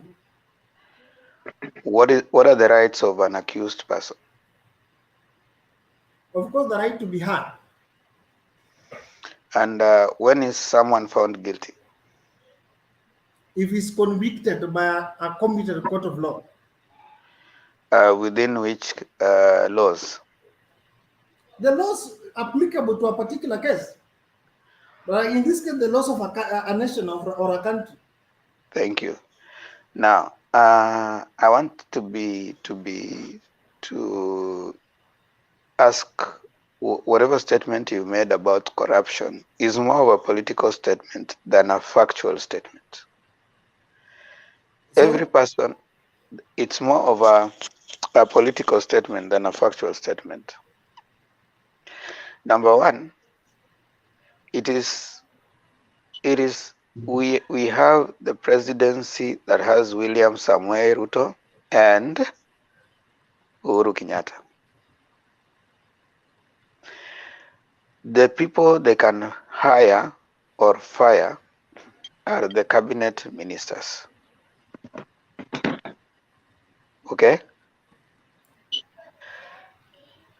The other things, in case there's, we have the Department of Public Prosecution, we have the ESCC. Those are the bodies which are independent and are given mandates to investigate issues of corruption.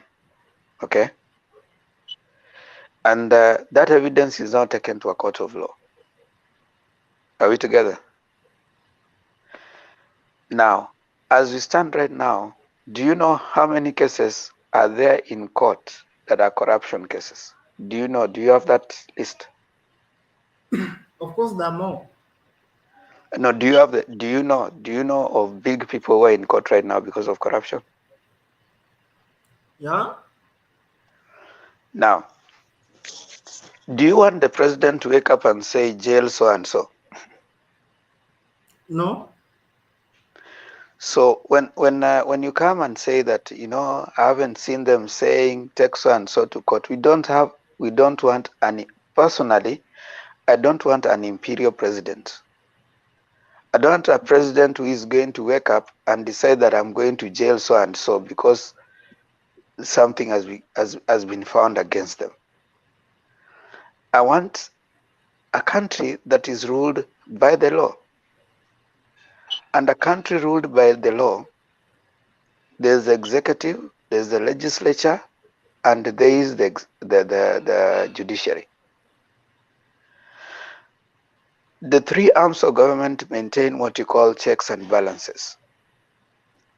The executive should not be seen to interfere with the judiciary. And independent bodies should be let to function by their own.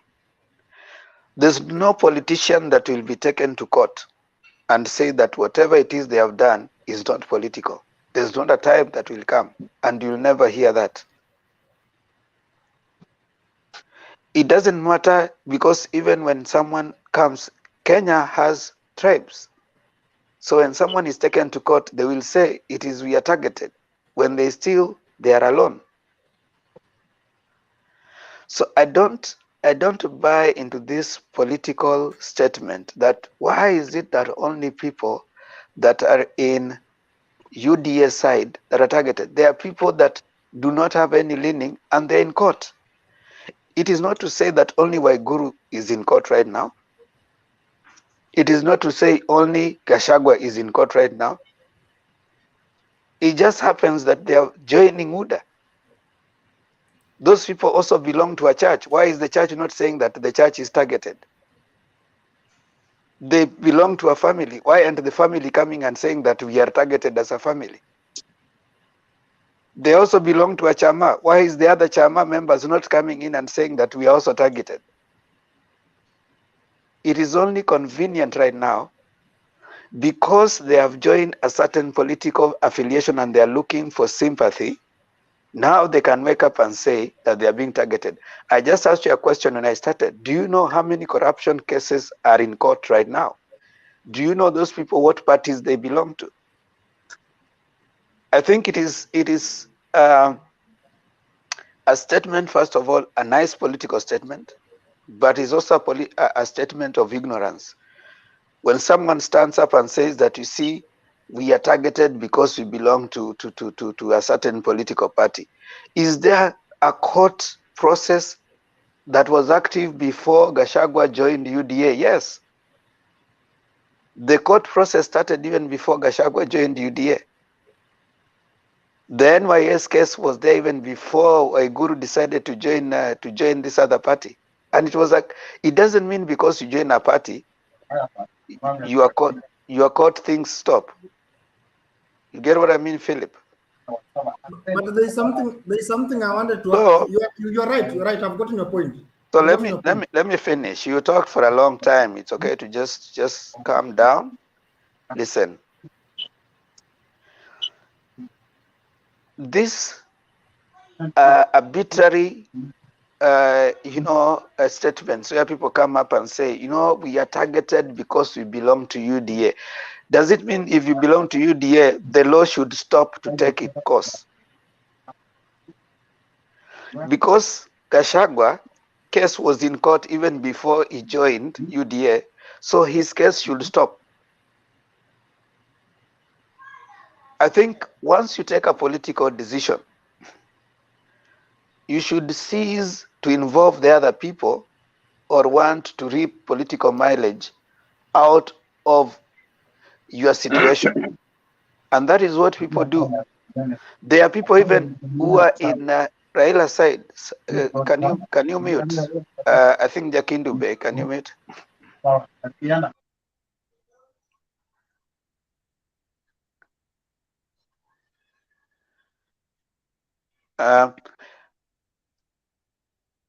There are people who are also in Raila's side and they're in court.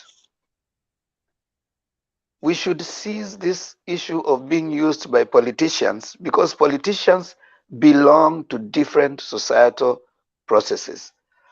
And they can use that to try and manipulate our psyche. And so we come here and then we start saying, I'm disappointed with Raila. What do you expect Raila to do to a government official who has stolen? What has Ruto done? He has 160 MPs. Has he brought any bill in parliament to respond? It was Ruto at some point when Waiguru was not on his side. He said that Waiguru should stop catwalking.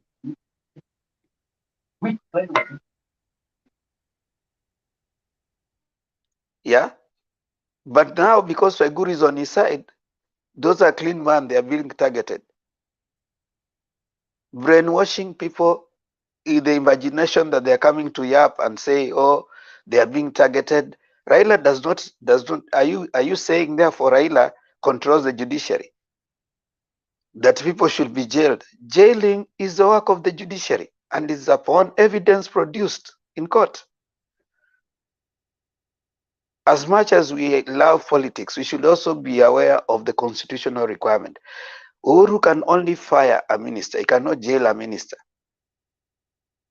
That work now goes to the judiciary. Whatever evidence is produced, whatever they're looking for, EACC will follow that through.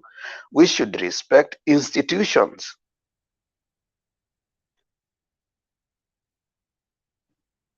So as I finish, so that I bring Joe and you respond to all of them, as we condemn corruption and corrupt officials, we need to be careful not to be used to propagate a certain kind of thinking. That because you have been followed by corruption, now you become either a tribal person, you become a party person, you become a church person.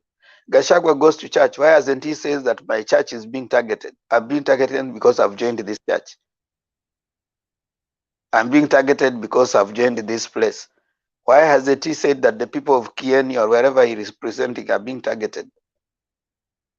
Why is it only party? And those cases have been there in court for the longest. You and I know that Waiguru has been in court since I don't know what time because of NYS. When she was being taken to the Senate, she had issues with her MCS. First of all, she took money from the county, put in her account, and then when she was asked, she returned. If you take 2 billion, you put in your own personal account, that money is staying there for even 2 months. It earns interest. Did she return it to the account together with the interest? And then you come and say you are targeted. We need to be sober when we are having some of these discussions. Joe, I want to invite you.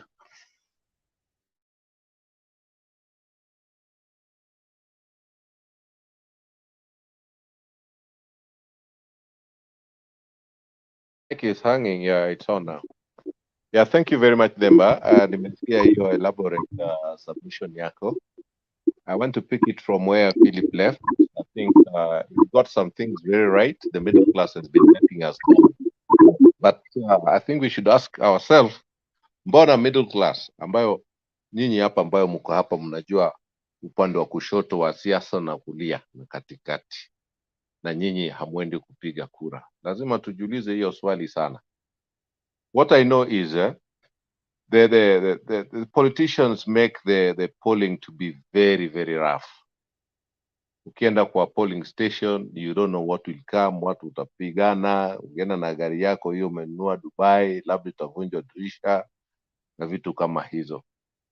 So middle class wanaogopanga hizo fujo because they are neither poor nor are they rich. Wako kwa ile comfort zone. So wataki vurugu. Mimi siwezi toka hapa niende na gari yangu, niende pigwe kidogo, gari yangu ivunjwe ma windscreen, na niko na watoto wanaangalia DSTV. So they have that comfort. And because the polling stations are usually rough, make a lot of violence, they'll rather watch it from their DSTV and see what is going on, na one results ikikuja. Although hao ndio ulalamika baadaye kwamba fulani amechaguliwa lakini hafai kuchaguliwa, because they usually know the right people that they should have been voted in. So to some extent, I agree with Philip, they let us down, but no, it's not their will.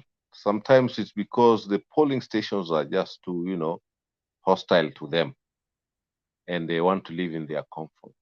The other thing I want to tell Philip is Trump used the media very well. Ukijua Fox News. Fox News inakuwa run na bwana Trump, and they were pro-Trump. The fake news alikuwa akisema ni CNN. CNN is against him. So hiyo ndio alikuwa akiita fake news. Otherwise, Fox News alitumia vizuri sana. Yeah, coming to the topic, I think Azimio na UDA are very two different things. Like Moja anadeliver from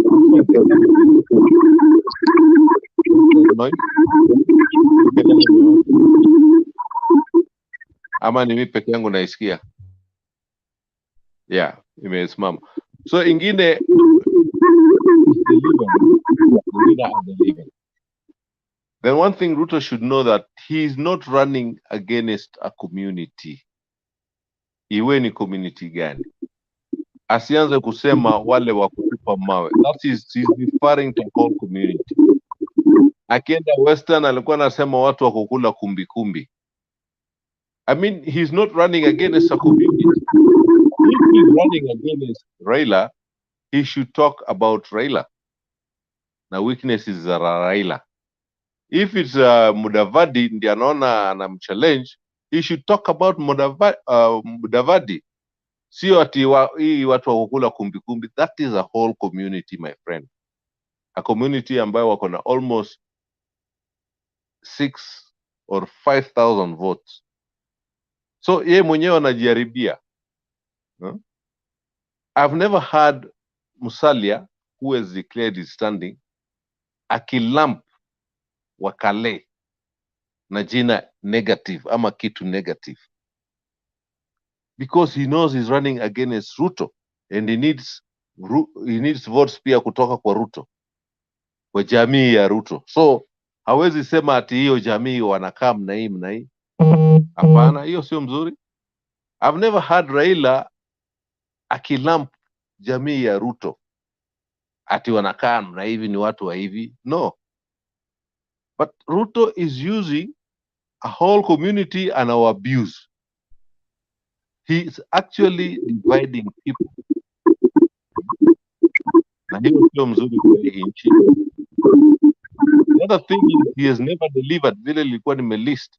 Raila has even delivered Kibaki. He delivered Kibaki akikuwa nje ya serikali, because akideliver Kibaki, Moi was in power. But he delivered. And as I said before, hata akileta hii democratic space, he was outside the government. He delivered. Perhaps, I think Ruto should go, ama UDA. Let's say UDA should go outside the government. Ndio tuone kama watadeliver kitu, ama they'll fight for something. Because akikuwa ndani, hakuna kitu amewahi kufanya ya maana, ambayo Kenya wanaweza sifu naye. And then like, some people are asking mbona Waiguru alikuwa mzuri akikuwa kwa Raila na sasa amekuwa mbaya. I've never heard Raila akisema alimforgive wale wa, and actually Raila is not the forgiver. Hata ukienda kwake, he actually forgives you. Hata kama umemtukana, ukitaka kurudi kwake ataukaribisha, lakini hajasema ati zile makosa ulifanya kotini ziondolewe. I've never heard that. The other thing, UDA and Ruto, actually, it should be actually Ruto or UDA guys. They should not attack people who are supporting the other side. Hakuna haja watak watu wa Mount Kenya, inaitwa Mount Kenya Foundation. No, go for Raila. Huyo ndio competitor yako. Usiende kutukana magavana because they are supporting Raila. No, go for Raila. So that's some of the mistakes he's doing. Mimi siona Raila ama Mudavadi akiattack watu wale wana support Ruto. Sijasikia. If they want to talk something, they talk juu ya Ruto. Hapana watu wale wana support. People have got the right of association. It's in the constitution.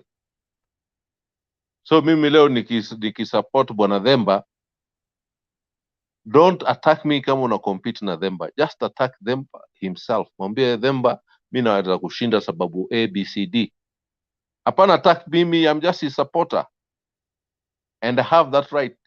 It's enshrined in the constitution. But you see, William Ruto is attacking people who are supporting Raila. This is very wrong. I don't think it's right. So he should actually change tact. Najue who his competitors are. Not tribes, not communities, no. Say amepata support kwa watu wengi tu, lakini watu wataji hiyo watu. People go for him.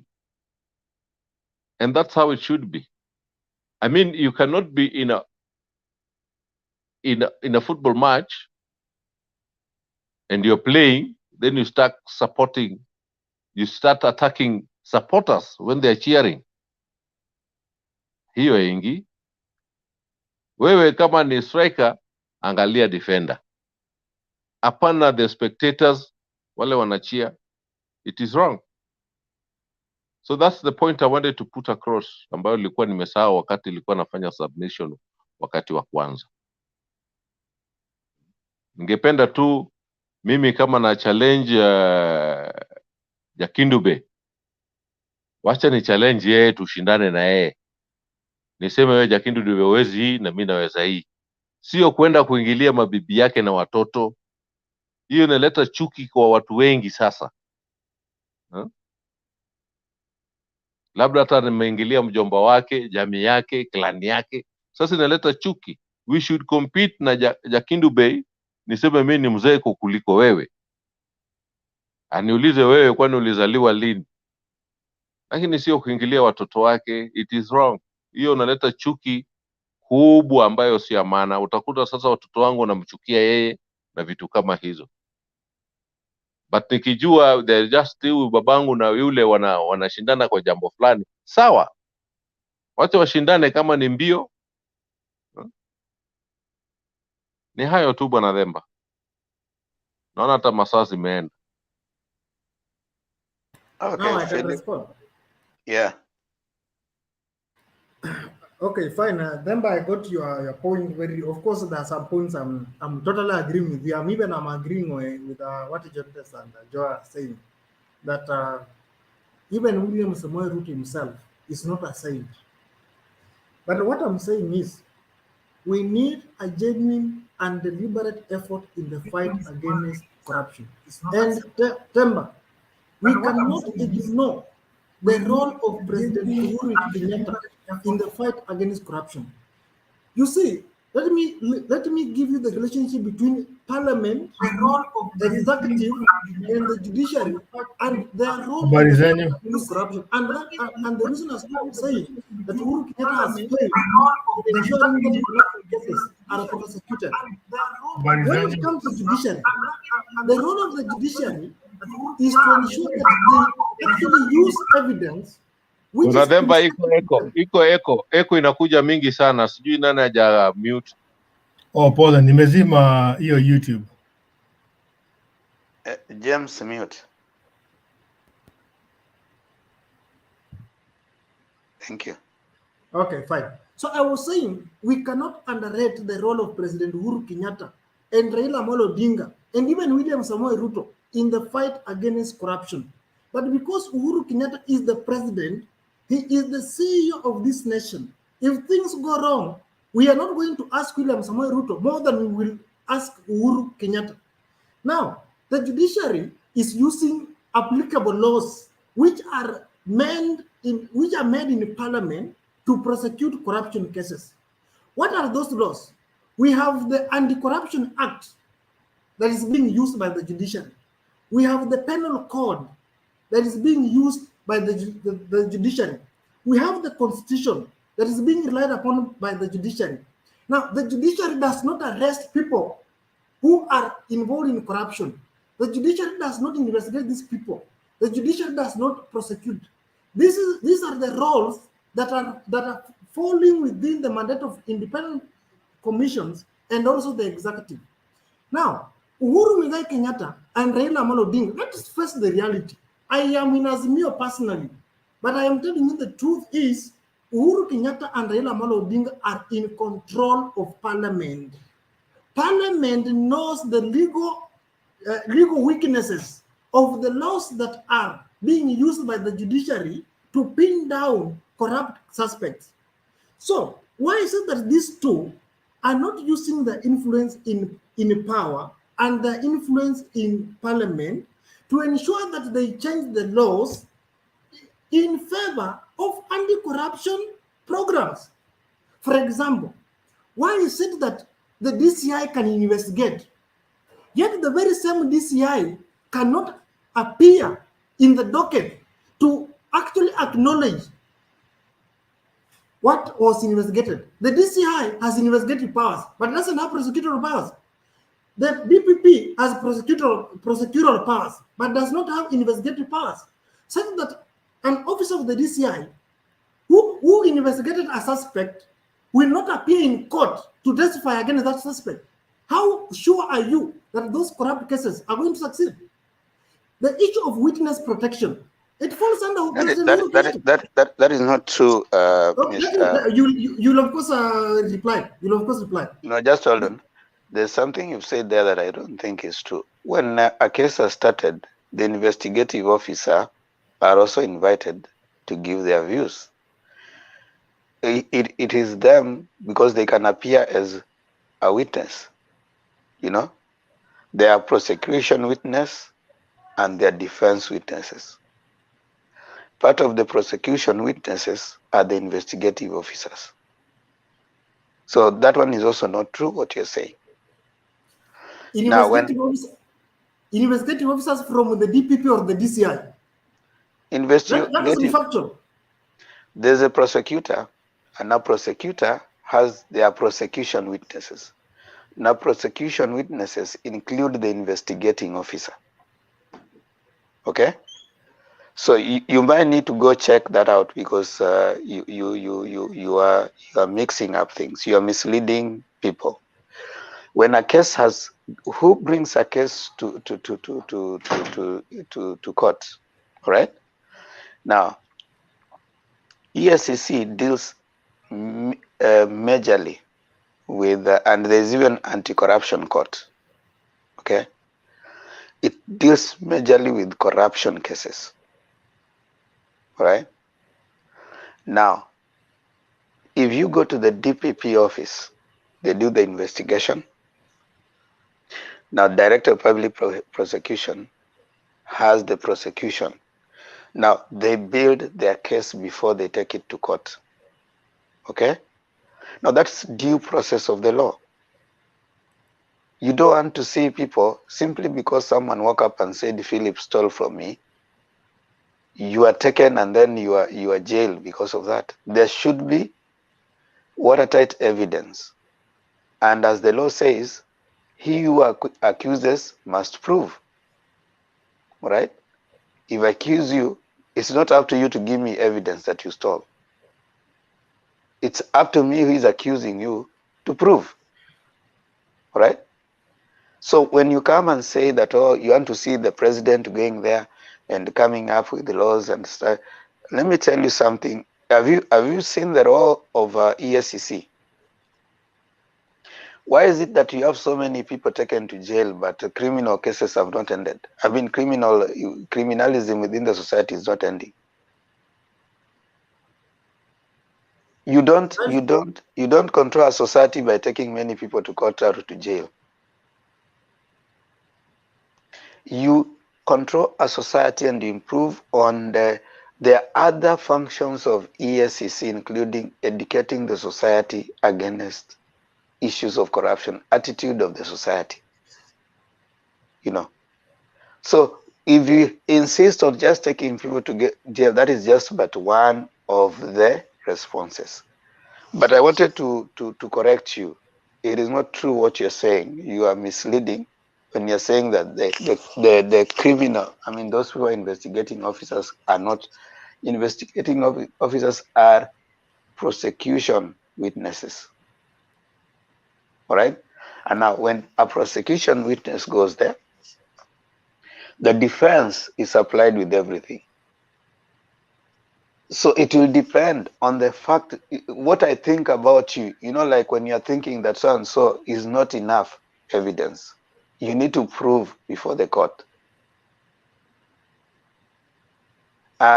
Another point you have said there that I think you're also misleading the country. In the law of Kenya right now, the deputy president is one Ruto.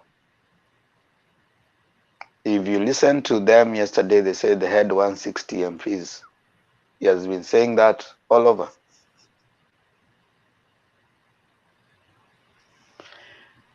We are yet to see even one case. I wonder why you're not progressing that area, because you have said you have passed over it. You have said, oh, the person we are going to ask is Uhuru, not Ruto.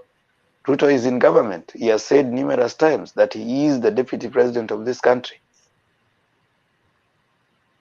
Why are you taking him away from blame? He needs to use the 160 that he talks about. Take to parliament, come up with a law, if there's a law that is needed. So the argument of, oh, the Raila should be with Uhuru, should be sitting, the law is clear. There are three arms of government. Uhuru cannot force the judiciary to jail anybody. He can only sack someone. That is against the law. And if something like that would happen, Kenya would slide into anarchy. We don't want Kenya sliding into anarchy. We want a country that is ruled by the law. Thank you. Proceed on. Okay, fine. But just before I proceed, I want to invite Temba. I want you to take your time after this debate. I want you to go and read the Leadership and Integrity Act, the Ethics and Anti-Corruption Commission Act, and the Proceeds of Crimes and Anti-Money Laundering Act. I want you to go and read those three laws that are very pertinent and being light currently in Kenya to fight corruption. You read those laws with respect to weaknesses that they have and why at some point those laws even at one point conflict. And that's why, if you have been very keen, there was a time when there was Cold War between DCI and DPP. I don't want to go beyond that. So let me continue with what I was saying. I was saying that apart from the laws we have the issue of witness protection. Today, there are so many people who you cannot convict a criminal suspect in a court of law if you do not have witnesses. Now, the current environment we have in Kenya, does it favor witness protection? Witnesses, people who are ready to risk their lives to go in court and carry the Bible and give evidence that should be used to convict criminals. Do we have a deliberate effort from the government to protect witnesses? In my opinion, is no. Second, the issue of financing. How many staff does EACC have? How many staff does the DCI have? How many staff does the DPP have? Are they capacitated? We cannot have, and that's why the Constitution talks about independence and interdependence of constitutional commissions. Just a question, Philip.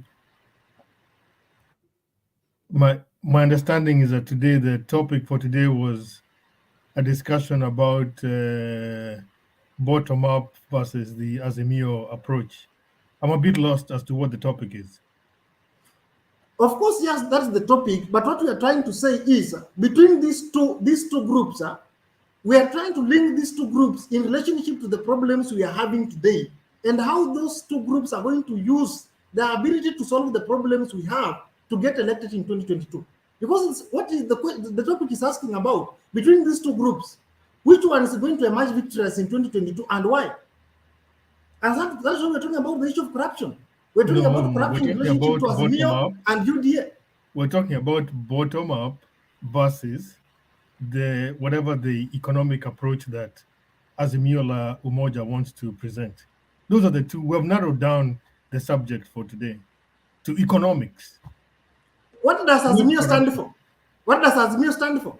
And what does the bottom up stand for? Yeah, you cannot examine the bottom up. Unless I'm mistaken. Philip, I read the title. Yes. You had gone on a tangent, but you made your point. It's okay. James, you are right. Philip was just had gone on a tangent on a by the way contribution. So you understand him. It's the excitement of the moment. But he's fairly well within subtopic, subtopic. So it's okay, Philip. Also, what you have well put. I mean, we do have a need to appreciate where there are weaknesses. I mean, improvement is permanent. I agree with you. And also, I do agree with you that progressive societies are progressive in nature. Our laws are not static. They are dynamic. So wherever there is a weakness, it's pointed out, and definitely those improvements are made, to necessitate well functioning of a society. So I think you made your point, and we can move on so that we can appreciate also other contributors. Is that okay? It's fine, no problem. Yeah. You still be around. We will still be coming around. Your points are very, very okay. I mean, welcome. You made very relevant, contributions in certain areas, which I think it's important for us to give a consideration. Jakindube. Asanteni sana. Nashukuru sana kwa mjadala wa leo. Vijana kama Philip nawasikiliza vizuri sana, na ninafurahi kabisa kuona vijana washupavu namna hiyo ndio inafaa. Lakini kile ambacho mimi nazidi kukukumbusha kwamba ni lazima tuwe wamoja. Hii umoja ndio inatakiwa tutafute. Tusidanganywe na viongozi ambao wanagawa watu. Na mnajua wakati huu ambapo watu wanatafuta kura, saa zingine utakuta kwamba viongozi wanagawa watu kwa misingi ya kidini, misingi ya kikabila, misingi ya sehemu unatoka. Hizo utukatae viongozi wa namna hiyo kabisa. Manake hiyo haitatusaidia. Unajua, mimi kuna wakati mwingine nasema ningelipenda kabisa, kama kwa maoni yangu, tuwe na kitu inaitwa negotiated, yani demokrasia ya mazungumzo, demokrasia ambayo sio ya fujo. Unaona, kwa sababu hiyo itatufanya tuwe tunasikilizana zaidi, itarahisisha mambo yetu, na vile vile itatupatia wakati mzuri wa kutochagua mtu ambaye ni mtu ambaye ni mfisadi au mtu ambaye ana vitu vingine mbaya, kwa sababu tutakuwa tumeketi chini tunaangalia rekodi yake, vitu kama hiyo. Wakati unaacha tu kwamba ni holela anaenda kuteuliwa na chama, alafu kuna wengine, ndio maana tunachagua viongozi ambao hawatufai. Ndio maana katika hizi siku zote tumechagua viongozi ambao hawakupigania mabadiliko yoyote. Inatengenezwa alafu wao wanakuja tu wanasema wao kwa sababu hiyo nasema patriot yuko ama naenda nasema kwa Oka, kusema kweli, Mudavadi sio mwanasiasa kabisa. Mimi nasema Mudavadi si mwanasiasa, wala Wetengula sio mwanasiasa. Hata Kalonzo simuweki kama mwanasiasa, kwa sababu nikiwaangalia wao hutaka tu kile imeshatengenezwa. Wao wanataka kuwa president, lakini hawataki kufanya kazi ile ngumu ya kutengeneza.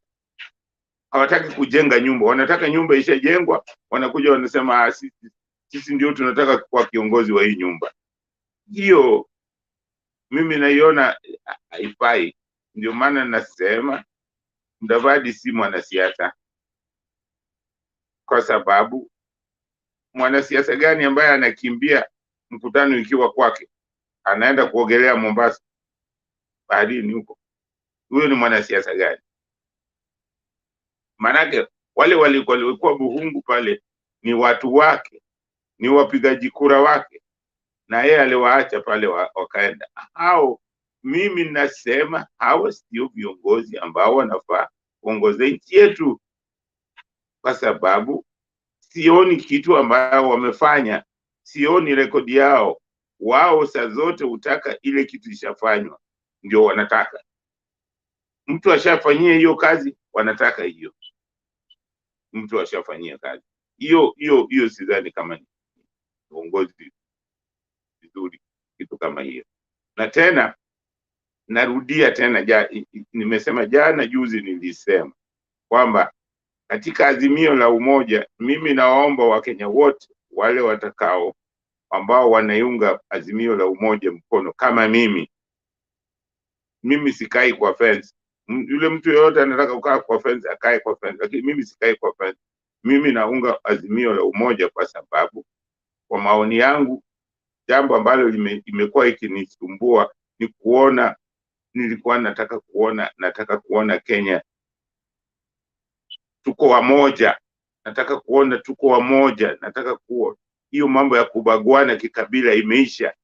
Sitaki kusikia kwamba huyu sijui Mkamba, sijui Mjaluo, sijui nini kwa njia mbaya. Ikiwa mtu anasemekana ni Mkamba lakini kwa njia nzuri kama ndugu, hiyo nakubali, lakini sitaki ile kusema huyu ni Mkamba kwa njia ya kumbagua. Hiyo sipendi kwa sababu najua sisi wote yale makabila 44 ambao tunaishi Kenya, hakuna uwezi kutoa kabila lolote nje ya Kenya.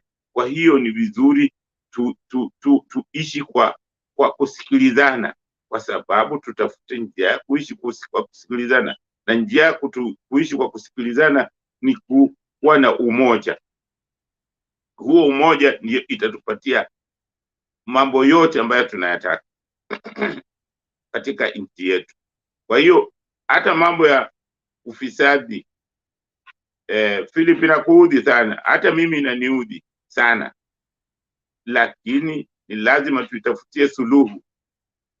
Tusiwe watu wa kila kitu ambacho kinatakikana kufanywa. Manake unaona kama BBI ilikuwa inaleta uwiano, yani maelewano, masikilizano, na kila mtu kupata haki yake. Unaona, hiyo ndio ukileta masikilizano, ukileta usawa, hiyo itasaidia Kenya. Tena jambo lingine ambalo watu wengine wanaisema na mimi nataka niseme, hata rais alisema, lazima tuwe na mkakati ya kwamba kiongozi yoyote wa nchi, kiongozi ambaye ni kama president, tuwe na mpango ya kwamba lazima president atoke sehemu zote katika nchi yetu. Haiwezi kuwa ati president anatoka Rift Valley tu, au anatoka tu Central, au anatoka Nyanza peke yake, au anatoka Coast peke yake. Hapana, tunataka president aweze kutoka sehemu zote, kwa sababu wanawake wamezaa tu viongozi wazuri wa Kenya wazuri popote pale. Kwa hiyo lazima tuwe na nidhamu kisi wenyewe kiroho, kuona hatuwezi kuwa tunachagua kiongozi kutoka sehemu moja, kwa sababu hiyo ni kitu ambacho naomba wakati mwingine lazima iangaliwe. Tuweke mkakati ya kusema hatuwezi kuchagua mtu kwa wingi, kwa sababu vile vile tukisema tu mtu achaguliwe, saa zingine tunaweza kutumia hiyo uwingi wa kabila letu kunyanyasa wenzetu. Hatutaki kitu kama hiyo. Tunataka wote tuwe sawa. Kama kuna wakati mmoja kiongozi anatoka huko Masaini, ndio. Kama kuna wakati mwingine anatoka huko Laikipia, sawa. Kama anatoka huko Coast, huko Rabai, ni sawa. Kama anatoka huko Kisii, ni sawa. Tunataka sehemu zote hata akitoka huko Busia ni sawa, maana ni mwa Kenya, sisi wote ni wa Kenya. Kwa hiyo inatakikana hiyo tuanze kuhubiri, kila mtu aielewe. Maanake tukiacha tu kwamba basi mtu anachaguliwa, hiyo tutaitumia vibaya, abuse. Tunaweza, ni rahisi sana kuabuse. Ni vile watu wengine wana abuse hata Mungu. Wanasema Mungu alisema nifanye namna hii, na hata hakuzungumza na Mungu. So lazima tuangalie kwamba hiyo ni jambo ambalo linatakiwa tuwe nayo katika katiba yetu. Maanake ni muhimu, kwa sababu kitu kama hiyo ikitokea itatoa kabisa mambo ya ukabila, kwa sababu huwezi kusema sisi kabila letu tumeonewa. Hapana, unaambiwa hata ninyi mmeongoza, hata ninyi mmeongoza, hata ninyi mmeongoza, hata ninyi mmeongoza. Maanake saa hizi watu wanasema Wakikuyu labda wameongoza sana, wao wako na maendeleo kuliko sehemu zingine, lakini ukienda ndani ya Wakikuyu utakuta sehemu zingine ni umasikini tu kama sehemu zingine. Unaona, hakuna sehemu nyingi utasema eti wao kwa sababu president ametoka huko wamekuwa ni matajiri. Sio hivyo, lakini kawaida inatakikana kiongozi atoke kila sehemu ya nchi yetu. Hivyo ndivyo tutapata uongozi mzuri kwa nchi yetu. Tutapunguza, hatutakuwa na watu fulani ambao wamejikita pale. Hatutakuwa na kitu kama hiyo. Kila mmoja atafanya kazi yake vizuri. Asanteni sana. Asante Jackie Ndube. Jontes.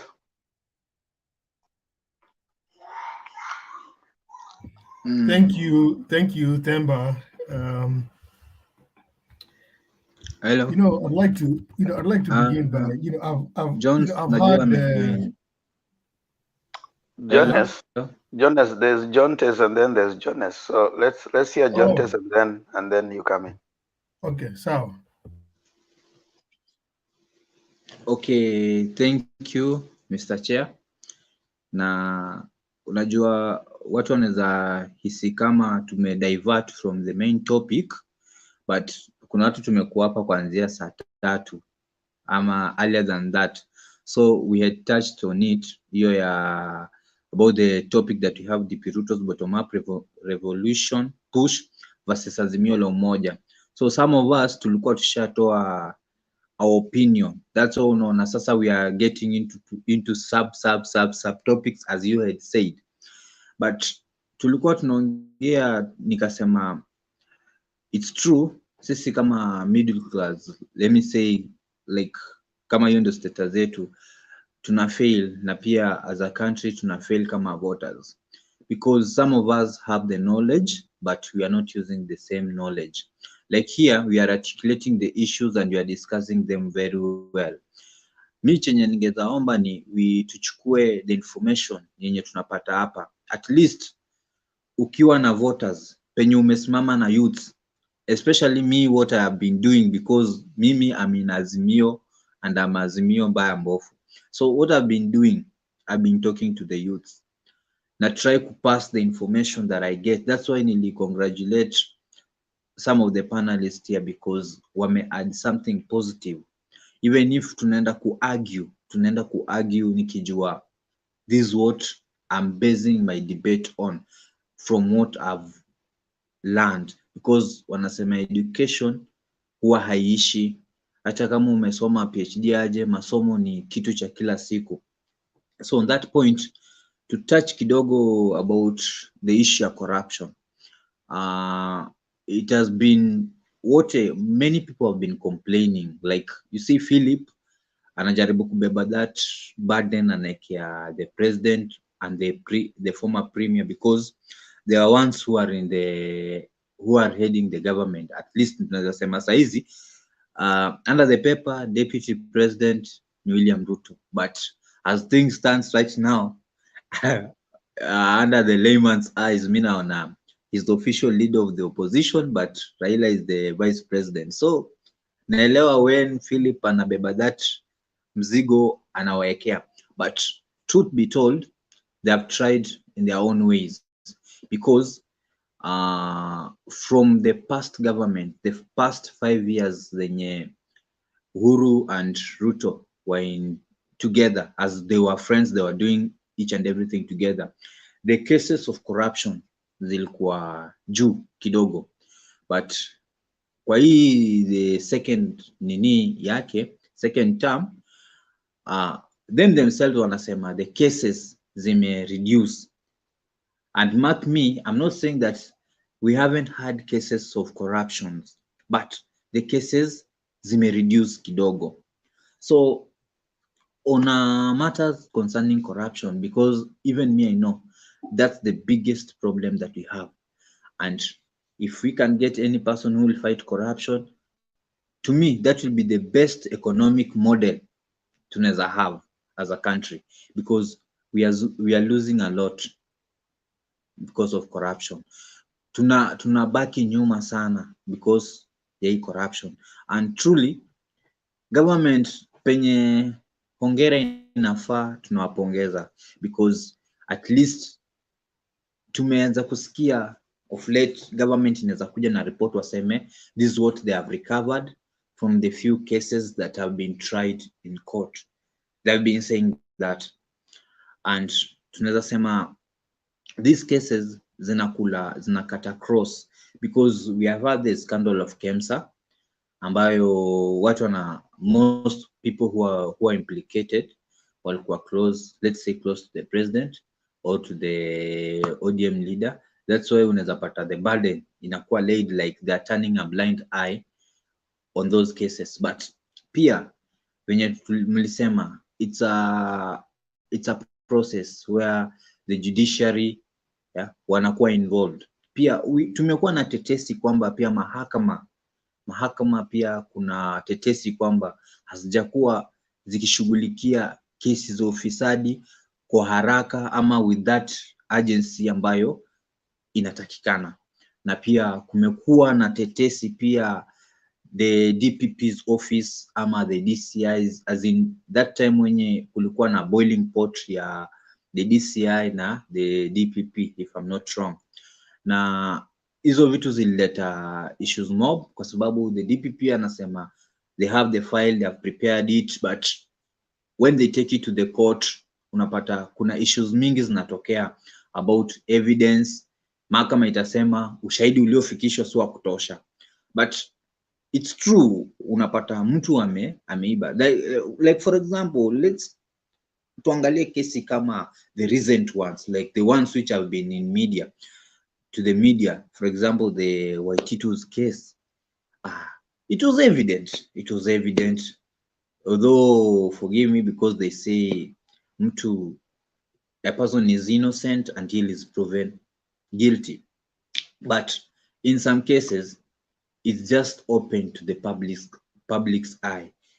Kwa sababu unapata pesa zimeko kwa account ya mtoto hivi na hivi, then unapata kesi imepelekwa kwa mahakama, but even the fine yenye mtu anachajiwa, somebody has stolen 50 million, unamslam na fine ya 5 million, how? Ama 10 million, how?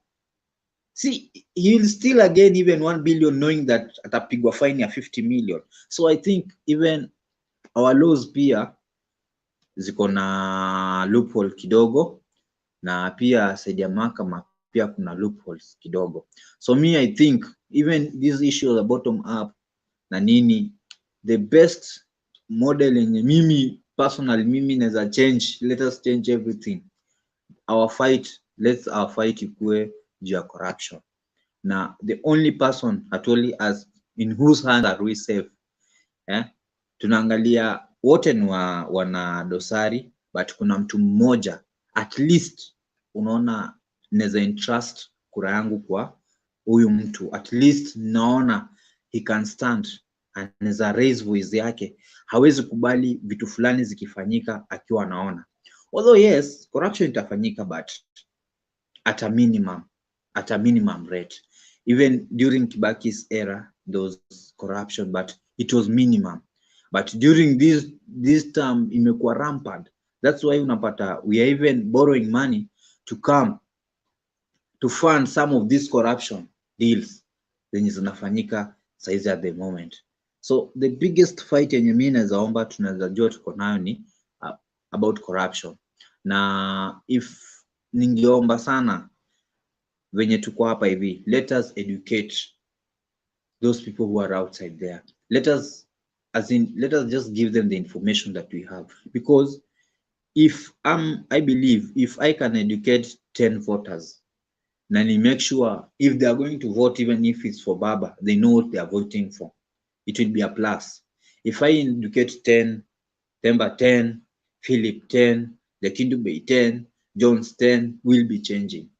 At least watu watakuwa wanajua, okay, hatuko tu hapa kupiga mdomo ama ku exchange maneno ama kuamiana, but let us learn.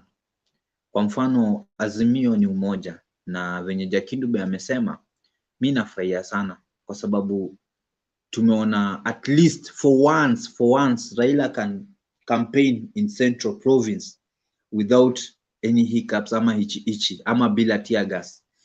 For once unaweza sikia mama in Meru akisema TBM. It has never happened. So whatever they had, it was a good deal. And mtu mwenye hapendi whatever happened, yeye ni mtu mwenye hapendi Kenya. Any person mwenye has support the handshake hapendi Kenya, because even Uhuru said it, since the handshake he sleeps peacefully, kwa sababu anajua he's waking up to a working nation, and it's not about he's sleeping. Anajua Monday kuna maandamano, Monday kuna tear gas, and that's hivyo economy has grow. Another thing ningeomba, if these leaders are listening to us, at least about these models, the economy, wakuja, let them come up with ways ama policies zenye zinaweza attract investors. Recently this company, was it for Volkswagen ya kutengeneza magari, it pulled out from Kenyan market na ilienda direct Kigali, Rwanda. Why? Because the policies kuinvest ni favorable. Here companies na fight high cost of electricity, and then the taxes are also high. At least if government inaweza provide policies zile zinaweza attract investors. For example, let's say a company, somebody wants to set a company here in Kenya. Government ikitokea huko iofe free land, iseme we are offering you free land, you are not going to pay tax like for the first 2 years.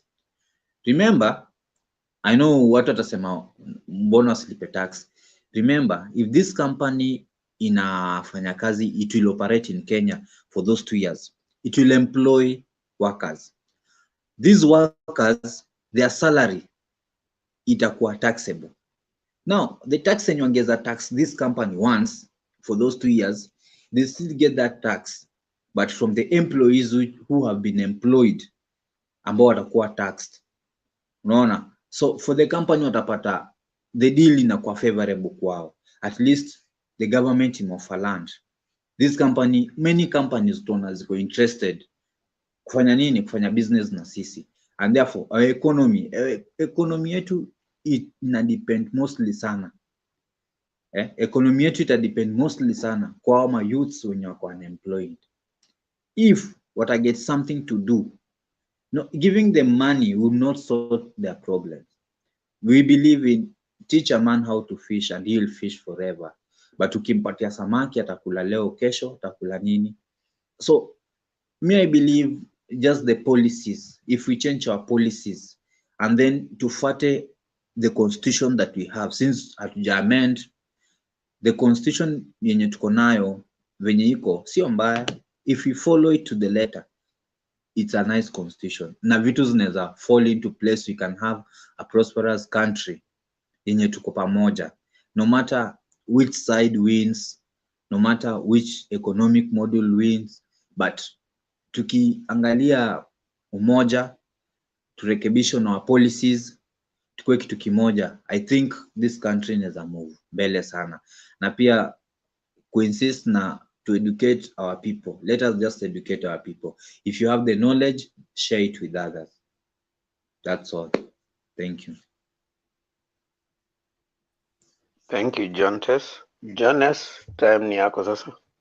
Yes, thank you, Temba. I wanted to respond to something that Jaken Dube had said, and I like everything that Jaken Dube says, but when he begins talking about rotational presidency, then I completely disagree with him, because I don't think that rotating a presidency between tribes is a democratic way of electing a president. When in Kenya, what we're looking for is democracy, where everybody goes and votes, and you vote for the person that you would like to vote for, and at the same time, any Kenyan citizen is entitled to run for presidency when they wish, regardless of their tribe. It cannot be a situation where you wake up, say in 2032, and then you say, now because we had a Luo president and we had a Kikuyu president, it's now time for a Giriama. And the next time a Luo can run for office is going to be in 2097 or something. It cannot be. I mean, that to me is not a democratic way of electing a president, and I don't think that is something that can enhance unity in the country. Now, going back to the subject of the day, I think when we hear our deputy vice president talking about bottom-up economy, look, go back. I'm on the phone. Go get the things. My mom went shopping. Okay, I'll go get them. Go outside. Go get the things. Okay, Paul Sana for the interruption. So I mean, what I was saying is that when we talk about the economy, there's two things that that people who study economics look at. You have what they call the microeconomics, and then you have the macroeconomics. And I believe that what the deputy president is talking about, he's talking about focusing government policy on the microeconomics as opposed to the macro.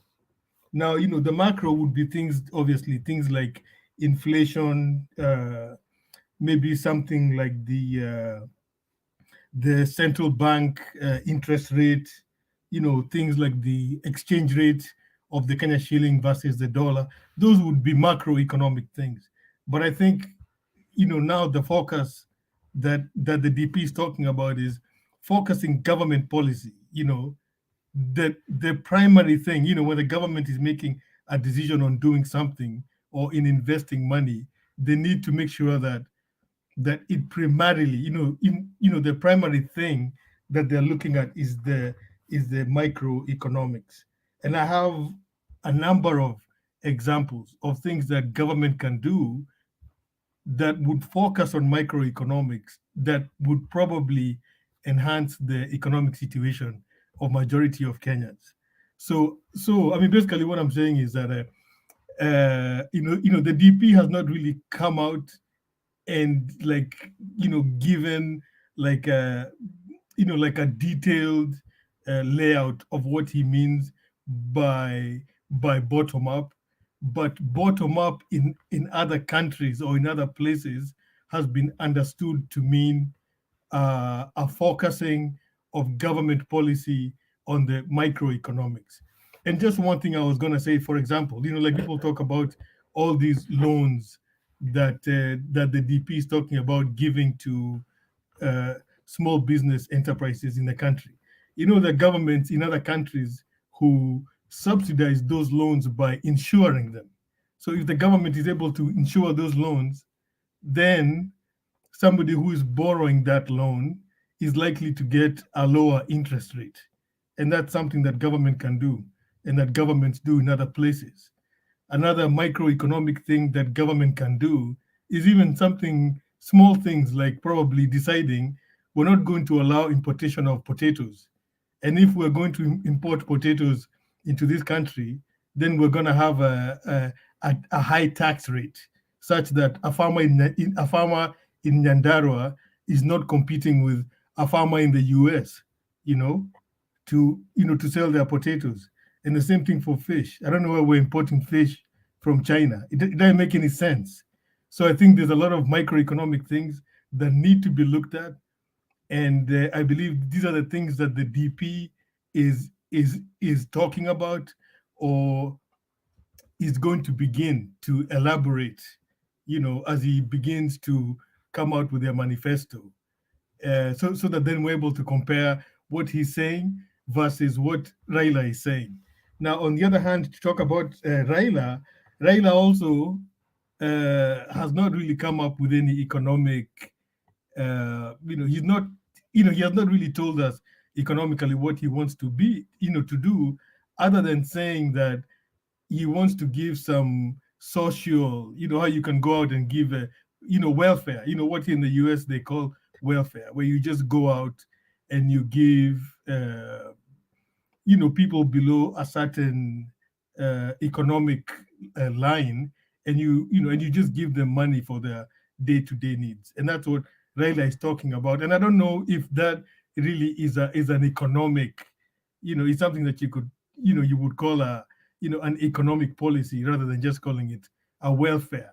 He's talking about a welfare policy, and Ruto is actually trying to formulate some sort of economic policy or a shift of government thinking from just always thinking about macroeconomics and having the micro being secondary to the macro.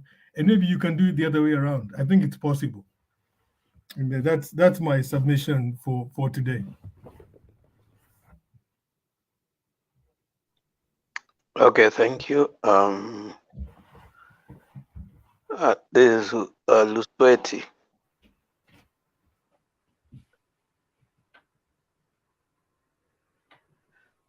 Lusweti, are you there?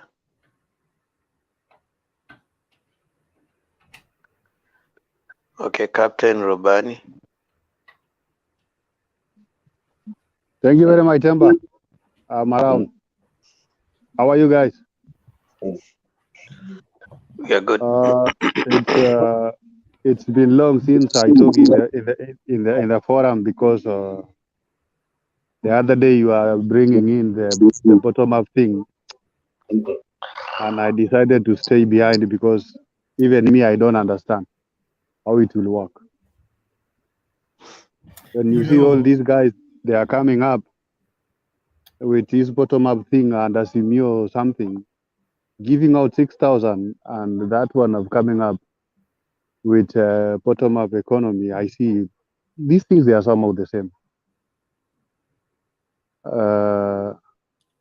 Only that my friend and my friend William Ruto is trying to push this bottom up thing to be like, it will make Kenya to be more than USA, if I'm not wrong.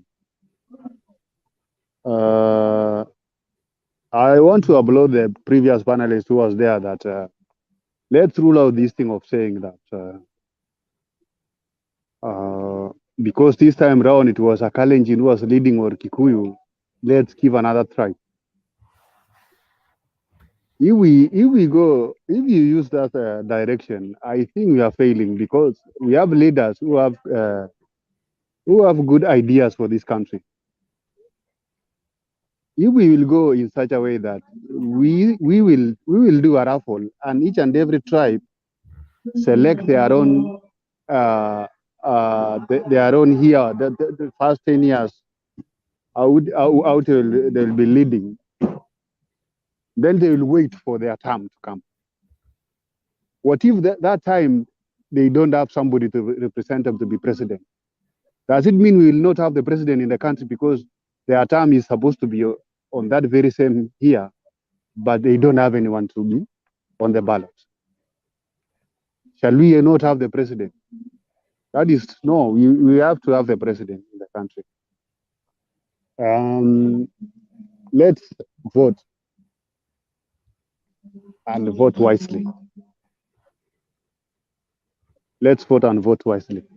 This thing of each and every time we are crying of imeibiwa or sijui imefanya nini, sijui kama ni inaibiwanga, me I don't know, but kama huwa inaibiwa, we have to address it in a relevant way. Let's not go to the streets. Let's not, my people, start removing their bows and arrows to chase other people because labda wamenyang'anywa mwezi wa nane next August ikikam. No. Let's use the relevant authorities, and the relevant authorities should stand firm and give us the right way. The other day, Maraga was annulling the election for Uhuru and Ruto. I don't know if it was true that iliibiwa, but I saw it was the right way. Rather than kwenda wa barabara tuanze tufanye namna hii. Najua sisi wenye tumaenda ICC, tumaipelekwa ICC, for a fact, it is not good.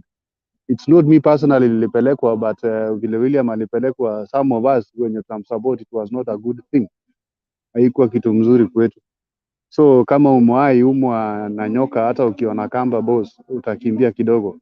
And I come from that region where election violence is really fell. So we have no reason to go to that direction. And I wanted to say something. There's somebody who was saying this AZIMIO, not AZIMIO, this bottom-up thing is good. Only that maybe William is not doing it in the right way. Like angeenda mahali kama Kisumu waambie vijana, hii bottom-up thing nitawanunulia frisa sa samaki labda nini. Akienda region kama Kiambu, ataangalia ile vitu ile zao inatoka Kiambu ambapo inafanya hiyo ekonomia hiyo region ikue, awaambie ndawafanyia hivi na hivi na hivi. Hapo hatujaanza campaign bado. Tukishaanza campaign ndio tutakuja sasa, tunaenda kila county tukisema tutawafanyia hii, tutawafanyia hile, tutawafanyia hile. I think this time round, I see the forum is a bit silent and organized, well organized.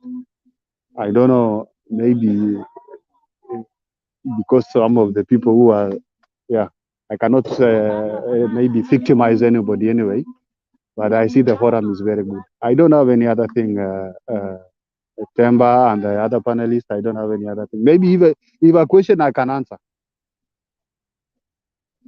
But I think what I've said, it doesn't need even any question. Everything is understood and self-explanatory, and you have understood. Thank you. Okay. Jonas, uko na swali, okay. You didn't say anything about the 6,000 shillings from Raila. I said all these things is like bottom-up thing. or William Ruto is coming with his own bottom-up thing through wheelbarrow, mkokoteni, boda boda, but Raila want to give you cash. Are you seeing? William want to boost your business. I don't know how it will be boosted. See, Avian said that I ran away when you were discussing bottom-up thing, guys, because me, I don't understand how it will work. For 6,000, if 6,000 I'll be given every month, I'll just be seated waiting 6,000 every month. I don't think it is the right way to work, because somebody like me, whom I want to double this 6,000, I'll just be seated there waiting for 6,000.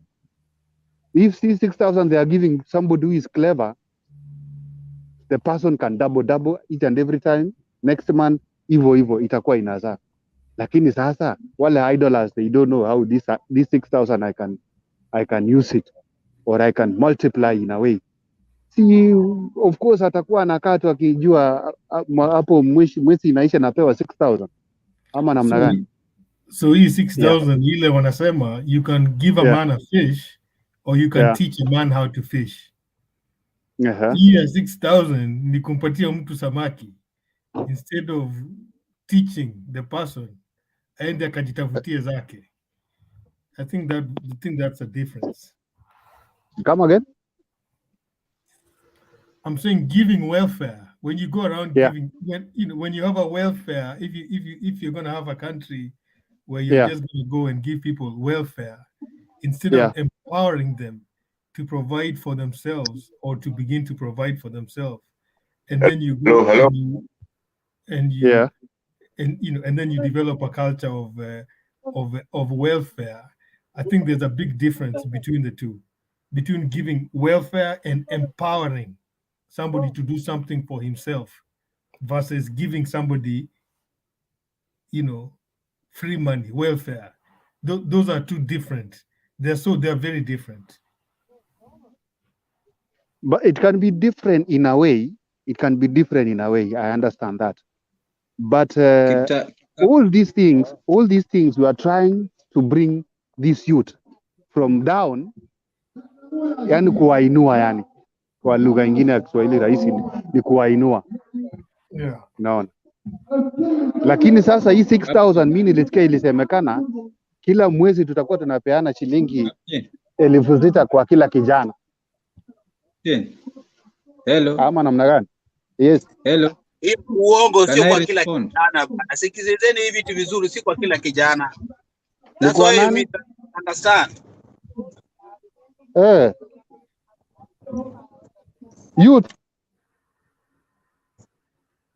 To nani? Me, I know youth as a kijana. Any question anymore? No, any question. Hello. Temba, can I respond? Yes. Hello, Captain. Can I talk next? The issue is... Hello. Captain.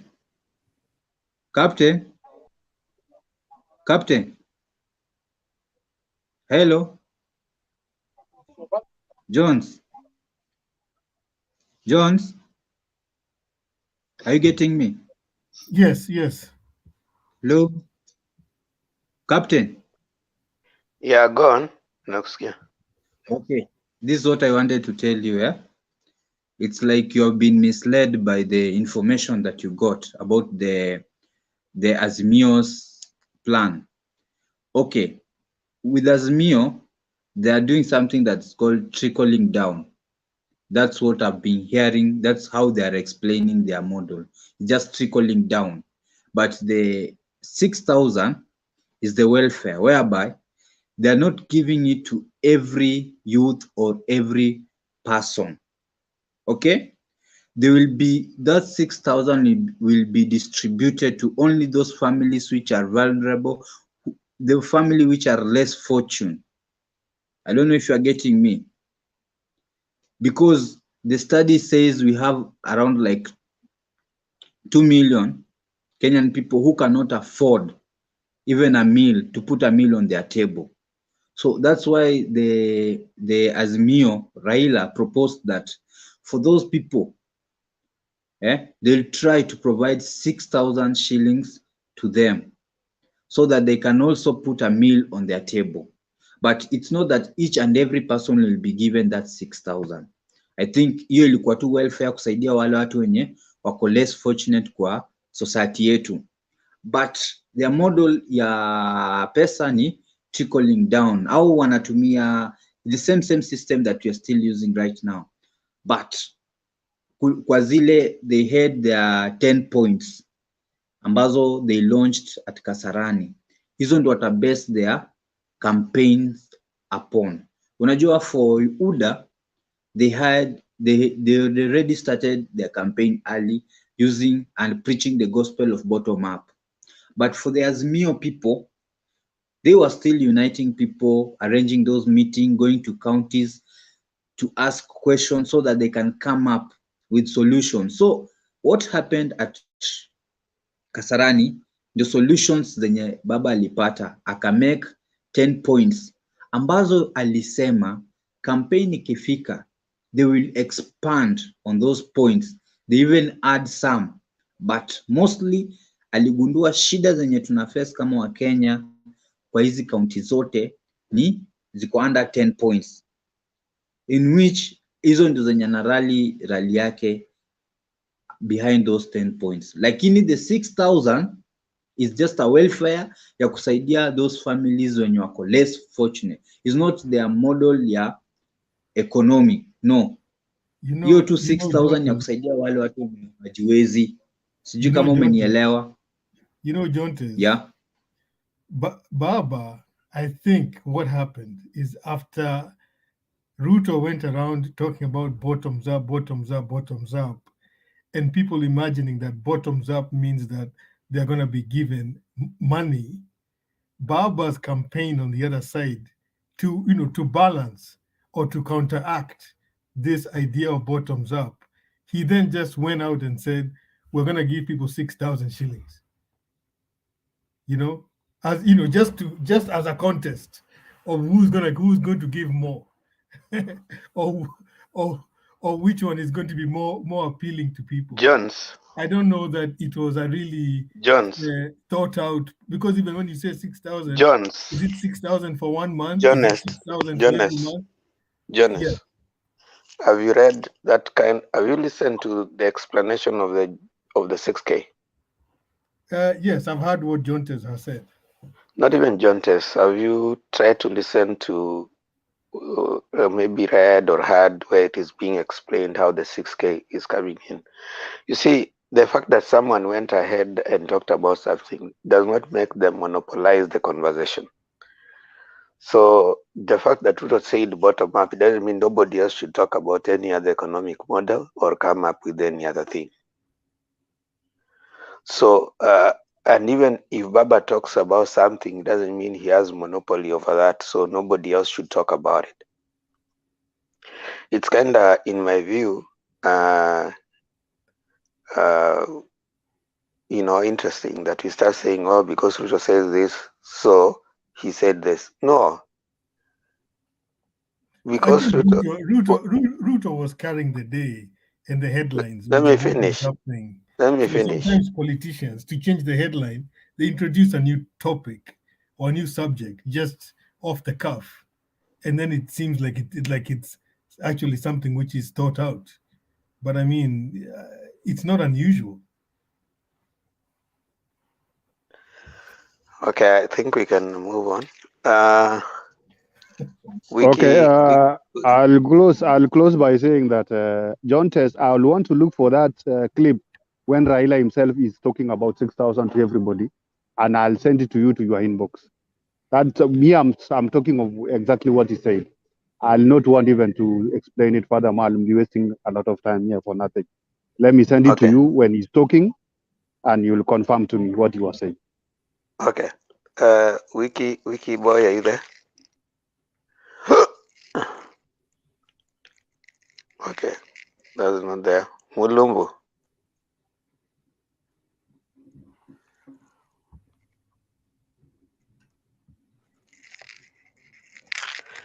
Okay, Mulumbu also is not there. So let's take our. Now me. Let's take our 2 minutes so that we can close. I'll start with Philip. 2 minutes, everyone, so that we close. Philip, start so that we do a round. Okay, fine. So for me, just to be brief, I know for those of you, those who joined in the middle, the topic today was for us to discuss between William Ruto's bottom-up approach and AZIMIO, Raila Amolo Odinga's AZIMIO La Umoja, which one will carry the day and why? Let me translate this into Kiswahili. When someone tells you which one will carry the day, akona maana mbili. Maana ya kwanza is asking you which one will win. Ni gani itashinda?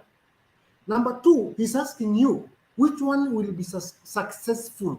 In Kiswahili that means ni gani kwa hizi mbili yenye inasaidia kusolve the problems we are having in Kenya. The first meaning on which one will solve, which one will win between AZIMIO and bottom-up economic, Ruto's bottom-up economic approach, I answered it. For those of you who are here, I gave reason as to why I believe Raila Amolo Odinga's AZIMIO movement approach is going to win, why they are going to form the next government. I gave elaborate reasons. Now, the second part which I'm answering, maana ya pili, because the moderator asked which one will carry the day. And I'm telling you, to carry the day has two meanings. The first one is kushinda, and the second one ni itasaidia. Now, that is what the question which I'm asking. Now, let me give a very simple example. Supposing you want to cut a mugumo tree, and then someone gives you two options. Anakupea wembe, na anakupea panga. And he's asking you which one of these two can be helpful. That is a different question. That person is, that you can say ni panga itakusaidia, but that does not mean that power saw is not the best option. So what I'm saying that Kenya has problems, and the problems I've highlighted, three of them. I've said according to me, the first problem we have is corruption.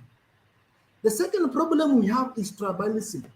The third problem we have is political stability that is to be brought about by unity of purpose.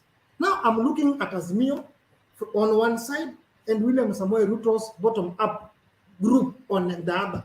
And I'm asking, of these two groups, which one can solve the three problems which I have highlighted? Corruption, tribalism, and inclusivity, which has a direct link to political stability. And in my submission, I'm saying, in my opinion, William Samoei Ruto's group is far away from solving the three problems. Raila Amolo Odinga's AZIMIO group, in one way, it is closer to solving. But I'm saying it will not solve 100% of those three problems which I have highlighted.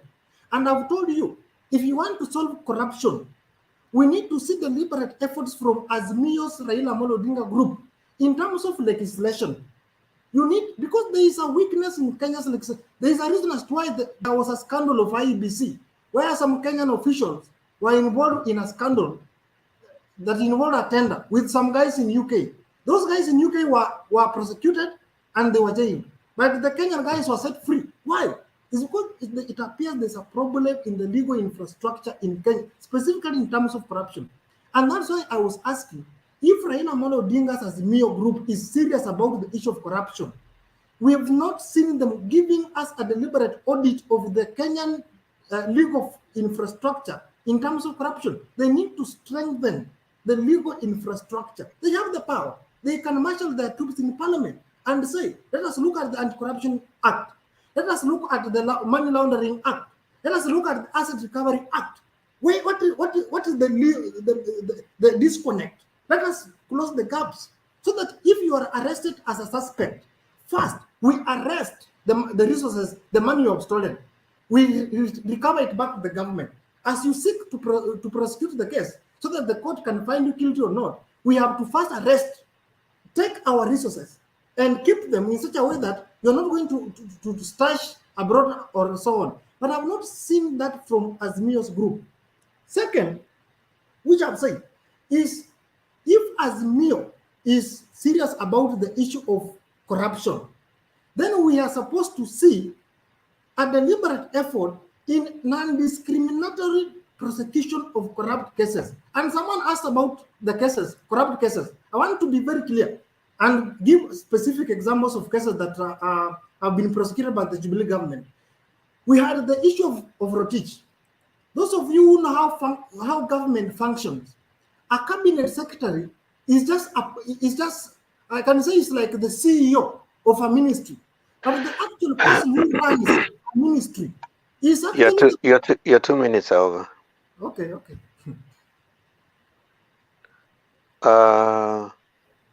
Who is this? Jontes?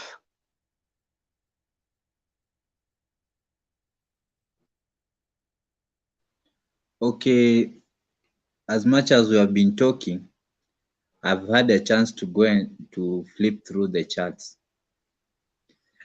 because kuna wale wana follow through charts and nimeona they are truly following us. So Philip, hii story ya corruption na prosecution za cases, unajua kuna vitu ambazo wanasema when they're still in court we cannot talk much about them because issues of corruption cases, we still have many corruption cases pending in court, so we cannot discuss vitu ambazo ziko kwa court ambazo zinaendelea. But from the comments that I've read, it's true, even from the panelists that we usually have here, either those of UDA, you both listened to Jones and I think Captain, how they were reasoning about the 6,000 shillings. So it's just a clear indication that some people are being misled out here and some people are receiving wrong information out here. Even some people, they don't have even a clue of what bottom up is all about and what Azimio la Umoja is all about. That's why nili-emphasize sana na nitazidi ku-emphasize. Let us educate our youths. Let us educate the voters. Because even the panelists who are coming here, some of them, they don't understand these things. Like me, I was honest enough. I said, I don't know how bottom up, as in how that model looks like, how it will work. And even I asked the UDA people to explain to me if it's going to work, where will they get the money to fund it? Because the bottom up thing is not just, it's like a program on itself. It's like introducing, let's say like introducing, I said like introducing CBC. It needs, as in, lazima ikuwe na mpangilio. As in, what will they do to make sure that this bottom up thing ina work, and ita take how long? Kwa sababu mimi najua it's a process that ita take so many years, whereby even the DP who is fighting for it, he will not be there, he will not be in the government to oversee it, because we know the politics of Kenya, how zina work. Like when Kibaki left the office, like the SGR project ilikuwa already imetengenezwa, it was just ready to go. But when the Ruto government came in, they went and did the visibility studies again. They went and did the tender bidding again. Now you see, so not every government will come and then ensure continuity of the previous government. So this bottom-up thing ni kitu inataka a lot of time. And I asked a question, any person who has a best, because all the definition have been given, bado hazijaniingia. So I need a person who atakuja kuexplainia vizuri how this model will work. Because me, I'm not getting it and I'm not buying it for now. Yeah.